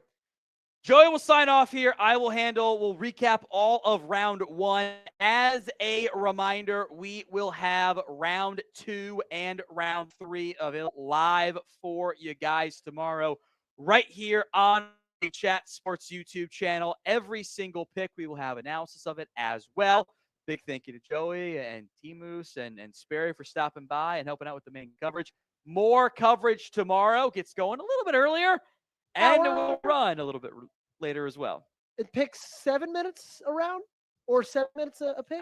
You could say it, but like it doesn't matter because we'll get them in earlier. Exactly. That's one of the reasons right? You come in and hang out with us, because we get them earlier than even the broadcast does, and you don't have to pay any kind of fee or subscription. It's all 100% free. And if we end up getting to the next sub number for the end of the night, I'll do a beer or two before we sign off. If we get there. Still got some time to do it. Still got 1,500 people watching. A lot of people still loving what we're doing. Okay. Sounds good. Let me get that pulled up there. Yeah, gotcha. Just let me know when. Okay. What? Sounds good. Yeah, give some shout outs here for me real quick. We see a ton of people in the comment section. We got Michael in here, B Fatty, Nick Semericov. It says game time in the script. Says who will draft Shador in the show sponsor the Canadian Football League. I think he's going to be the first player off the board tomorrow with Cleveland. That's just kind of my thoughts. Would make sense, wouldn't it? It would make sense. Pick number 33. They obviously didn't feel like they needed to trade back in to get him that extra year, 5th-year option. They were happy with getting him at 33 because obviously you don't have to give up anything for him. Exactly. B Fatty says, who did we get? Bobby Knuckles or some shit? Michael Garden says, dude, I love Drew Brees and pre-Drew Brees Saints, but since he's retired, it's been downhill. That's a very kind way of putting it. Pedro Garcia makes no sense at pick 28. The reach. Are you good, Jack? All righty. I'm peacing out. Stick around. Tom's got you covered for everything you need post-draft, and I'll see you tomorrow.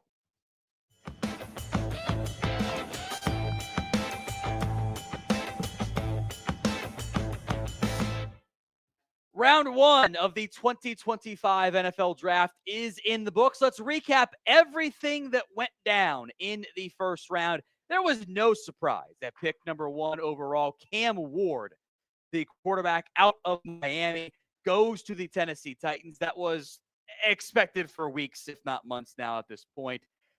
It was the pick the entire time. The second Tennessee did not trade down, that was going to be the case. The expectation was Travis Hunter goes number 2 to the Cleveland Browns. Half of that ended up happening.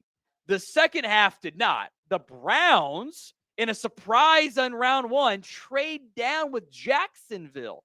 Jacksonville gets the number 2 overall pick number 104 overall, a 6th round pick, all while getting up to Cleveland, number 5, a 2nd, and a 4th. So they swap 4s, give up a 6th, whatever. And next year's first round pick goes to Cleveland.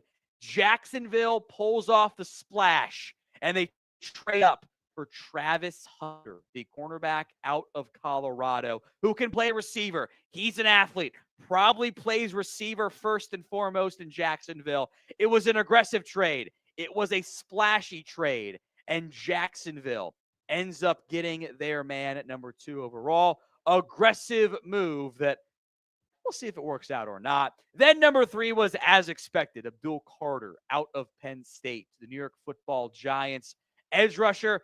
Giants announced they're going to pick up the option on Kayvon Thibodeau as well. So it's Carter, Thibodeau, and also Abdul Carter, making it and Brian Burns, making a really interesting trio there. But quarterback, well, that was solved later on in round 1.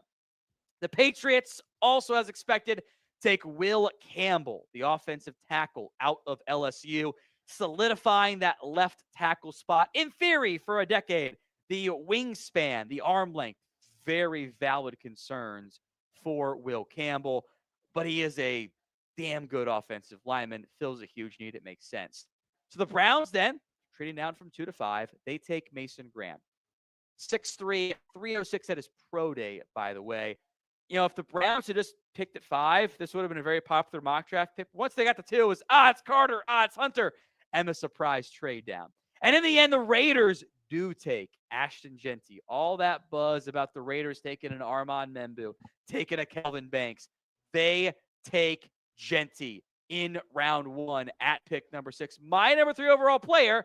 It's a question of how much you value the running back spot. We'll break down the rest of round 1 here, but what was the best pick in all of round 1? It is the pinned comment on today's show. So if the ad comes through, take advantage of it. Head down there and let me know. I didn't know if Membu was going to make it to 7. Once he did, boy, that one made a lot of sense for the Jets. You got Olu Fashanu at left tackle, Armand Membu at right tackle. That's a good combo. As a Cowboys fan, I wanted Tetairoa McMillan. He goes off the board at number 8.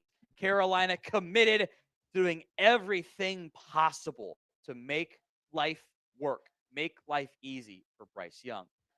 The Saints do get their offensive lineman at number 9, Kelvin Banks, who had whispered as high as number 5 to Jacksonville, by the way. He goes number 9 overall to the New Orleans Saints. Might play guard in year 1. Long term, sure feels like a tackle for the Saints.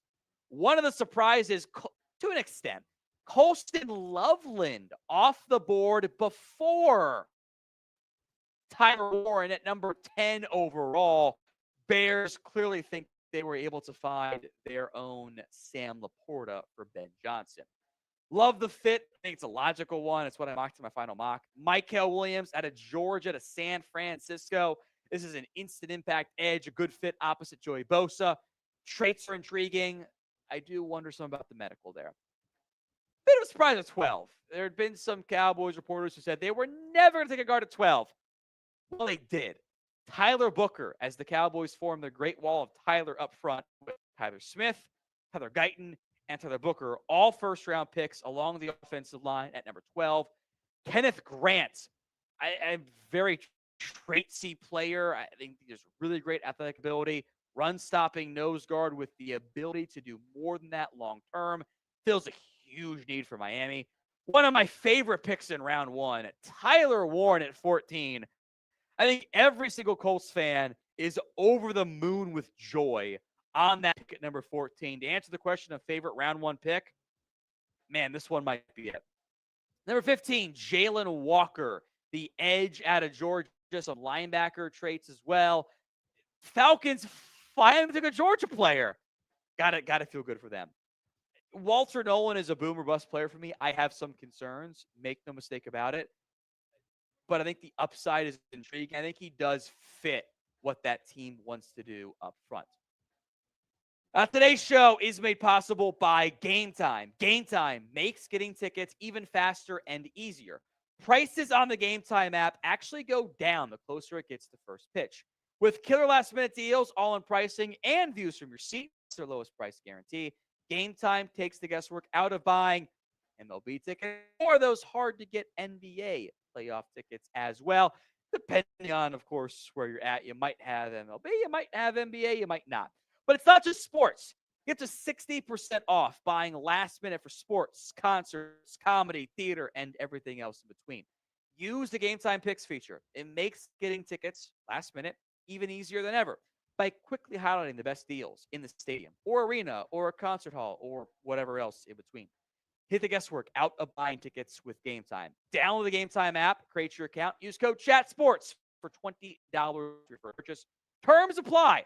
But again, create your account, redeem CHATSPORTS, ChatSports, for $20 off your first purchase.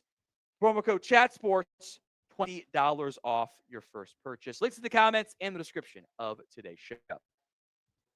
Number 17, Shamar Stewart, the edge out of Texas A&M. The traits are eye-popping. This is one of the best athletes in the entire 2025 NFL draft. But he had 4.5 sacks in his career. How do you balance that? It's what makes it tough. Seattle actually took a offensive lineman, a guard / center in round 1. Gray Zabel might be a guard, might be a center. Haven't seen how the Seahawks plan to deploy him, but they needed all 3 spots. A logical fit in round 1. Emeka Egbuka, round 1, pick number 19. I am extremely intrigued by how this ends up playing out in Tampa. They got a bunch of playmakers. Thought Jahad Campbell might end up being the pick there, but medical concerns caused him to drop a little bit there. Egbuka is going to be a fun fit in Tampa, though. I love Jahdae Barron. He's one of my favorite players. Denver is a nickel, outside, safety if you want him to. This guy, the arm looks not great. The testing actually was pretty damn good, though. He's a ball player. He makes plays. He's going to thrive, I believe, in Denver. I was higher than many on Jahdae Barron, a top class, and check at number 10 overall. You got him at 20? Denver, I love it. Great job, friends. Great job on that front. Pick 21 out of QB. Jack Sparrow and I agreed. If they don't take a quarterback, it's going to be Derek Carman. And it ends up being Derek Carman. It makes sense, right? The Chargers at 22, by the way, take a Marion Hampton, the running back. I kind of feel bad for Najee Harris, but you got my number 2 back at 22 in a great class. I ain't mad at it. 23 is Matthew Golden. The Packers didn't have somebody who could beat man coverage. Now they do. Beyond Christian Watson when he's healthy. Now they do. Donovan Jackson probably plays guard for Ohio State or for Minnesota out of Ohio State. I think he's really good, though. So I'm not going to complain too much about that one. Does leave Minnesota extremely light on draft picks, but they got a good player. Then we had another trade in round 1. The Giants jump up round 1, pick 25, giving up a 2, a 3 this year, and a 3 next year. Go take Jackson Dart out of Ole Miss. Joe Shane's son's Instagram story ended up being right. I had Jackson Dart as my number 3 QB. I don't love this class. I think the leadership traits are there. The tools are solid. I think he's a lot more developmental than maybe what the Giants want to admit. And taking a developmental QB when your team might not have a spot, coaching staff, GM might not be there next year, is very, very dicey. We will have more live coverage for you guys tomorrow. Hit that sub button, youtube.com/chatsportstv for more free live NFL draft coverage. Then at pick number 6, the wheeling and dealing continues. Despite some of the character concerns, the motivation concerns, the Falcons give a future first-round pick, jump up, and take James Pierce. They got a 3rd back this year, a 7th they gave up, but a future 1 to take James Pierce. The Falcons' edge rushing group needed help. Now they don't. In the most Ravens pick ever, the SEC player, who I had as a top 20 player in the class, falls 10 spots later, and they take Malachi Starks. Time is a flat circle, folks. Love that pick for Baltimore. Tyleik Williams, pick 42 overall, or 42nd ranked player on my board. Run-stopping defensive tackle. I think there's upside as a pass rusher, but I don't know if he's ever going to get there. Josh Connerly. Curious if he plays guard for the Commanders or if Brandon Coleman ends up playing guard for the Commanders. But Connerly goes to Washington to help protect the franchise QB. Maxwell Harrison, I had him at 32nd on my board. He goes 29 or throws 30. That's how it should be. Like, that's a good pick there for the Bills at number 30. Then the Eagles, a little pick swap, not overly impactful. They gave up a kind of a late 5th round pick, which cool. 164 goes to KC. You get your guy, we get our guy. No one snipes us. The Commanders trade up, and the Eagles trade up and take Jahad Campbell out of Alabama, which I found curious. They don't often go non-money 5 spot, but I love Campbell. This is a top 20 player top 15 player for me, excuse me. Love the value there for Philadelphia. And the Chiefs get Josh Simmons. You can be patient there, get him healthy. Love the value there for KC. A lot of good round 1 picks the back end of this year's class. There are still plenty of good players left on the board with medical and character. And, I had 5 guys in my top 32 left on the board. So I think I did a pretty good job there. Who is the best player left in round 1? Let me know in the comments section of today's show. A couple mentions for me and why they're available. Will Johnson, medical concerns. The knee came back as a big-time red flag. I found out about that post the draft board being finalized. That's how it goes. Mike Green, clearly character concerns there. Clearly. Luther Burden, I am higher on him. Teams are dumb. They can be wrong. At this point, we're talking about a 5-pick difference between Nick Emenwari and round 2. So, we're not that far off. That's we're in the range for him. So I'm not going to call that a miss for those guys not being taken yet with Nick Emenwari. Freaky athlete at safety should go early in round 2. Unless there's more going on we don't know about. It's always possible. Davin Ezeraku, pick 28 or 20th overall on my board, out of Boston College. Don't think he lasts long. Tennessee could be a good fit for him. And also Luther Burden as well. Travion Henderson out of Ohio State. I like him a lot. I think he goes early in round 2. The Bears, watch out for him. Carson Switzer was always kind of a late 1, early round 2 guy. Xavier Watts. Savone Revel's got medical stuff. Can't say Shedeur, but where Shedeur Sanders goes will be one of the biggest storylines in day 2 of the NFL draft. Trey Amos, again, this is pick 41, so we're looking at early round 2 grades. Caleb Johnson I like, but some like Quinshon Judkins more. Quarterbacks left, by the way, real quick here. Shedeur Sanders, Jalen Milroe, Will Howard, Tyler Shuck. If you took the under 2.5 QBs or less than 2.5 QBs in round 1, congrats. You did pretty good there. The top question, though, going into day 2. Who will draft Shedeur Sanders? Saints? Browns? Both those teams have early round 2 picks. Let me know in the comments section of today's show who ends up drafting Shedeur Sanders in the round 2, we assume, of the 2025 NFL Draft. As a reminder, make sure you guys are subscribed. YouTube.com/ChatSportsTV. We are 20 subs away from the 407,000 mark. And if we get there during the loop or something, maybe I'll do a beer bong tomorrow morning. But we got grades to do. We're 20 away. I'm not doing it. Unless we get there, I'll do it. And I'm old now. I can't hold my bladder the way I used to. I got to pee. Hit that sub button. We will have grades for you available here on the channel in less than an hour. We'll grade all the picks in round 1. We will, if you're watching all the way on the Cowboys Report live stream, we will obviously sign off on that as well. Cowboys Report, day 2 mock draft and draft targets tomorrow morning for you guys. Up early, Adam here. So Cowboys Report going to sign off and the live stream. Chat Sports side, we will put this on loop. Is the plan there? Put it on loop one time loop for the Chat Sports side. See you guys tomorrow here for the day 2 of the 2025 NFL Draft.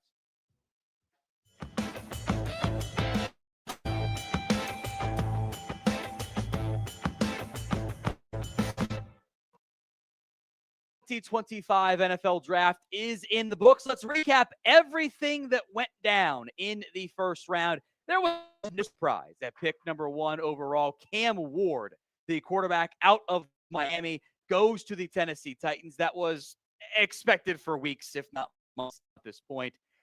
It was the pick the entire time. The second Tennessee knocked down that was going to be the case. The expectation was Travis Hunter goes number 2 to the Cleveland Browns. Half of that ended up happening. The second half did not. The Browns, in a surprise on round 1, trade down with Jacksonville. Jacksonville gets the number overall pick number 104 overall, a 6th round pick, all getting up to Cleveland, number 5, a 2nd and a 4th. So they swap 4s, give up a 6th, whatever. And next year's 1st round pick goes to Cleveland. Jacksonville pulls off the splash and trade up for Travis Hunter, the cornerback out of Colorado, who can play receiver. He's an athlete, probably plays receiver first and foremost in Jacksonville. It was an aggressive trade. It was a splashy trade, and Jacksonville ends up getting their man at number 2 overall. Aggressive move that we'll see if it works out or not. Then number 3 was, as expected, Abdul Carter out of Penn State, the New York Football Giants. Edge rusher. Giants announced they're going to pick up the option on Kayvon Thibodeaux as well. So it's Carter, Thibodeaux, and also Abdul Carter, making it and Brian Burns, making a really interesting trio there. But quarterback, well, that was solved later on in round 1. The Patriots, also as expected, take Will Campbell, the offensive tackle out of LSU, solidifying that left tackle spot, in theory, for a decade. The wingspan, the arm length, very valid concerns for Will Campbell, but he is a damn good offensive lineman, fills a huge need. It makes sense. So the Browns then, trading down from 2 to 5, they take Mason Graham. 6'3", 306 at his pro day, by the way. You know, if the Browns had just picked at 5, this would have been a very popular mock draft pick. Once they got to 2, it was, it's Carter, it's Hunter, and the surprise trade down. And in the end, the Raiders do take Ashton Jeanty. All that buzz about the Raiders taking an Armand Membu, taking a Kelvin Banks. They take Jeanty in round 1 at pick number 6. My number 3 overall player. It's a question of how much you value the running back spot. We'll break down the rest of round 1 here, but what was the best pick in all of round 1? It is the pinned comment on today's show. So if the ad comes here on YouTube, take advantage of it. Head down there and let me know. I didn't know if Membu was going to make it to 7. Once he did, boy, that one made a lot of sense for the Jets. You got Olaf Fashanu at left tackle, Armand Membu at right tackle. That's a good combo. As a Cowboys fan, I wanted Tetairoa McMillan at 12. He goes off the board at number 8. Carolina committed, doing everything possible to make life work, make life easy for Bryce Young. The Saints do get their offensive lineman at number 9, Kelvin Banks, who had been whispered as high as number 5 to Jacksonville, by the way. He goes number 9 overall to the New Orleans Saints. Might play guard in year 1. Long term, sure feels like a tackle for the Saints. One of the surprises, to an extent, Colston Loveland off the board before Tyler Warren at number 10 overall. Bears clearly think they were able to find their own Sam Laporta for Ben Johnson. Love the fit. I think it's a logical one. It's what I mocked in my final mock. Mykel Williams out of Georgia to San Francisco. This is an instant impact edge, a good fit opposite Joey Bosa. Traits are intriguing. I do wonder some about the medical there.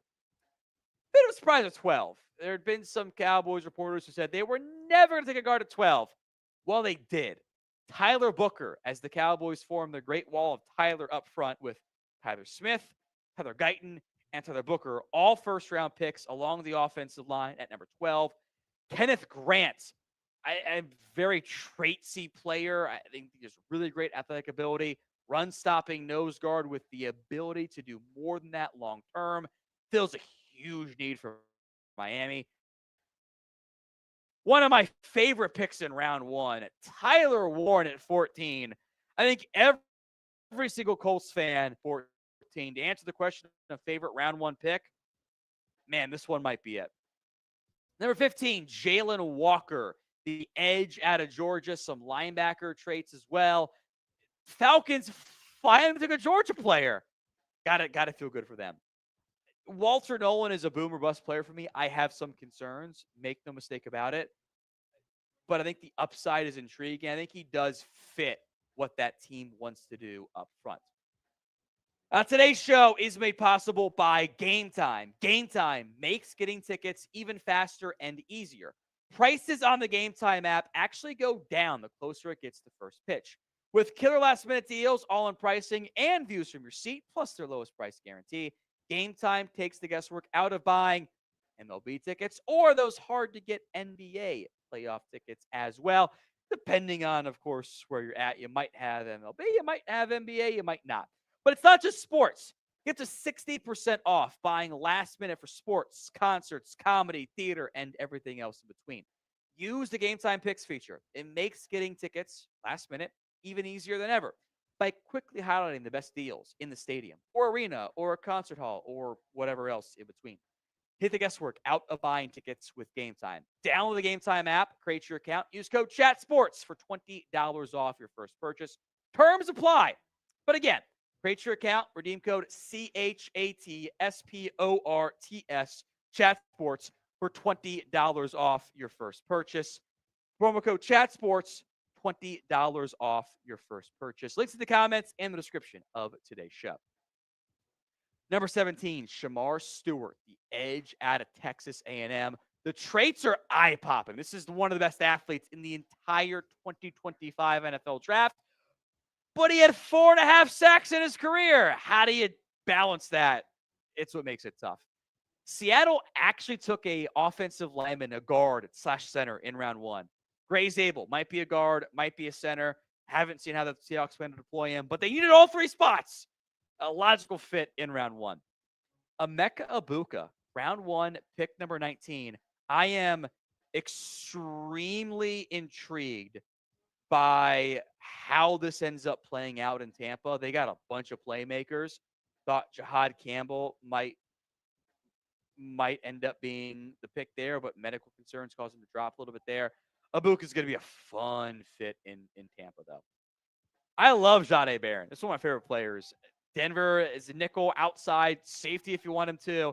This guy, the arm length's not great. The testing actually was pretty damn good, though. Guy's a ball player. He makes plays. He's going to thrive, I believe, in Denver. I was higher than many on Jahdae Barron, a top 15 player for me in this year's class. Ended up checking in at number 10 overall. You got him at 20? Denver, I love it. Great job, friends. Great job on that front. Pick 21 out of QB. Jack Sparrow agreed. If they don't take a quarterback, it's going to be Derek Carman. And it ends up being Derek Carman. It makes sense, right? The Chargers at 22, by the way, take Marion Hampton, the running back. I kind of feel bad for Najee Harris, but you got my number 2 back at 22 in a great class. I ain't mad at it. 23 is Matthew Golden. The Packers didn't have somebody who could beat man coverage. Now they do, beyond Christian Watson when he's healthy. Now they do. Donovan Jackson probably plays guard for Ohio State or for Minnesota out of Ohio State. I think he's really good, though. So I'm not going to complain too much about that one. Does leave Minnesota extremely light on draft picks, but they got a good player. Then we had another trade in round 1. The Giants jump up round 1, pick 25, getting up a 2, a 3 this year, and a 3 next year. Go take Jackson Dart out of Ole Miss. Joe Shane's son's Instagram story ended up being right. I had Jackson Dart as my number 3 QB. I don't love this class. I think the leadership traits are there. The tools are solid. I think he's a lot more developmental than maybe what the Giants want to admit. And taking a developmental QB when your team might not have a spot, coaching staff, GM might not be there next year, is very, very dicey. We will have more live coverage for you guys tomorrow. Hit that sub button, youtube.com/ChatSportsTV for more free live NFL draft coverage. Then at pick number 26, the wheeling and dealing continues. Despite some of the character concerns, the motivation concerns, the Falcons give a future first-round pick, jump up, and take James Pierce. They got a third back this year, a 7th they gave, but a future 1 to take James Pierce. The Falcons' edge rushing group needed help. Now they don't. In the most Ravens pick ever, the SEC player who I had as a top 20 player class falls 10 spots later, and they take Malachi Starks. Time is a flat circle, folks. Love that pick for Baltimore. Tyleik Williams, pick 42 overall, or 42nd ranked player on my board. Run stopping defensive tackle. I think there's upside as a pass rusher, but I don't know if he's ever going to get there. Josh Connerly. Curious if he plays guard for the Commanders or if Brandon Coleman ends up playing guard for the Commanders. But Connerly goes to Washington to help protect the franchise QB. Maxwell Harrison, I had him at 32nd on my board. He goes 29 or throws 30. That's how it should be. Like, that's a good pick there for the Bills at number 30. Then the Eagles, a little pick swap. Not overly impactful. They gave up a kind of a late 5th round pick, which cool. 164 goes to KC. You get your guy, we get our guy. No one snipes us. The Commanders trade up, and the Eagles trade up and take Jahad Campbell out of Alabama, which I found curious. That is they don't often go non-money 5 spot, but I love Campbell. This is a top 20 player for me, top 15 player for me, excuse me. Love the value there for Philadelphia. And the Chiefs get Josh Simmons. You can be patient there, get him healthy. Love the value there for KC. A lot of good round 1 picks the back end of this year's class.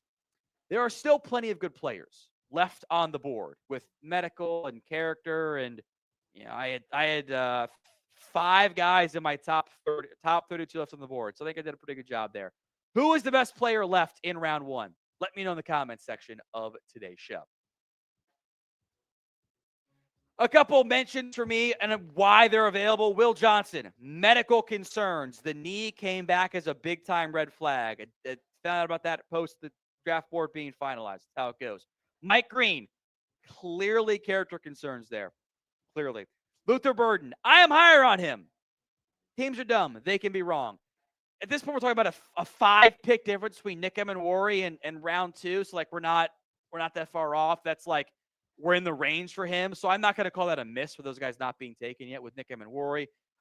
Freaky athlete at safety should go early in round 2. Unless there's more on we don't know about, which is always possible. Donovan Ezeraku, pick 28 or 20th overall on my board, out of Boston College. Don't think he lasts long. Tennessee could be a good fit for him, and also Luther Burden as well. Travion Henderson out of Ohio State. I like him a lot. I think he goes early in round 2. The Bears, watch out for him. Carson Switzer was always kind of a late round 1, early round 2 guy. Xavier Watts. Sloan Revel's got medical stuff. Can't say Shedeur, but where Shedeur Sanders goes will be one of the biggest storylines in day 2 of the NFL draft. Trey Amos, again, this is pick 41, so like we're looking at early round 2 grades. Caleb Johnson I like, but some like Quinshawn Judkins more. Quarterbacks left, by the way, real quick here. Shedeur Sanders, Jalen Milroe, Will Howard, Tyler Shuck. If you took the under 2.5 QBs or less than 2.5 QBs in round 1, congrats. You did pretty good there. The top question, though, going into day 2. Who will draft Shedeur Sanders? Saints? Browns? Both those teams have early round 2 picks. Let me know in the comments section of today's show who ends up drafting Shedeur Sanders in the round 2, we assume, of the 2025 NFL Draft. As a reminder, make sure you guys are subscribed. YouTube.com/ChatSportsTV. We are 20 subs away from the 407,000 mark. And if we get there during the loop or something, maybe I'll do a beer bong tomorrow morning. But we got grades to do. We're 20 away. I'm not doing it. Unless we get there, I'll do it. And I'm old now. I can't hold my bladder the way I used to. I got to pee. Hit that sub button. We will have grades for you available here on the channel in less than an hour. We'll grade all the picks in round 1. Yeah, we will. If you're watching all the way on the Cowboys Report live stream, we will obviously sign off on that as well. Cowboys Report, day 2 mock draft and draft targets tomorrow morning for you guys. Up early, Adam here. So Cowboys, we're going to sign off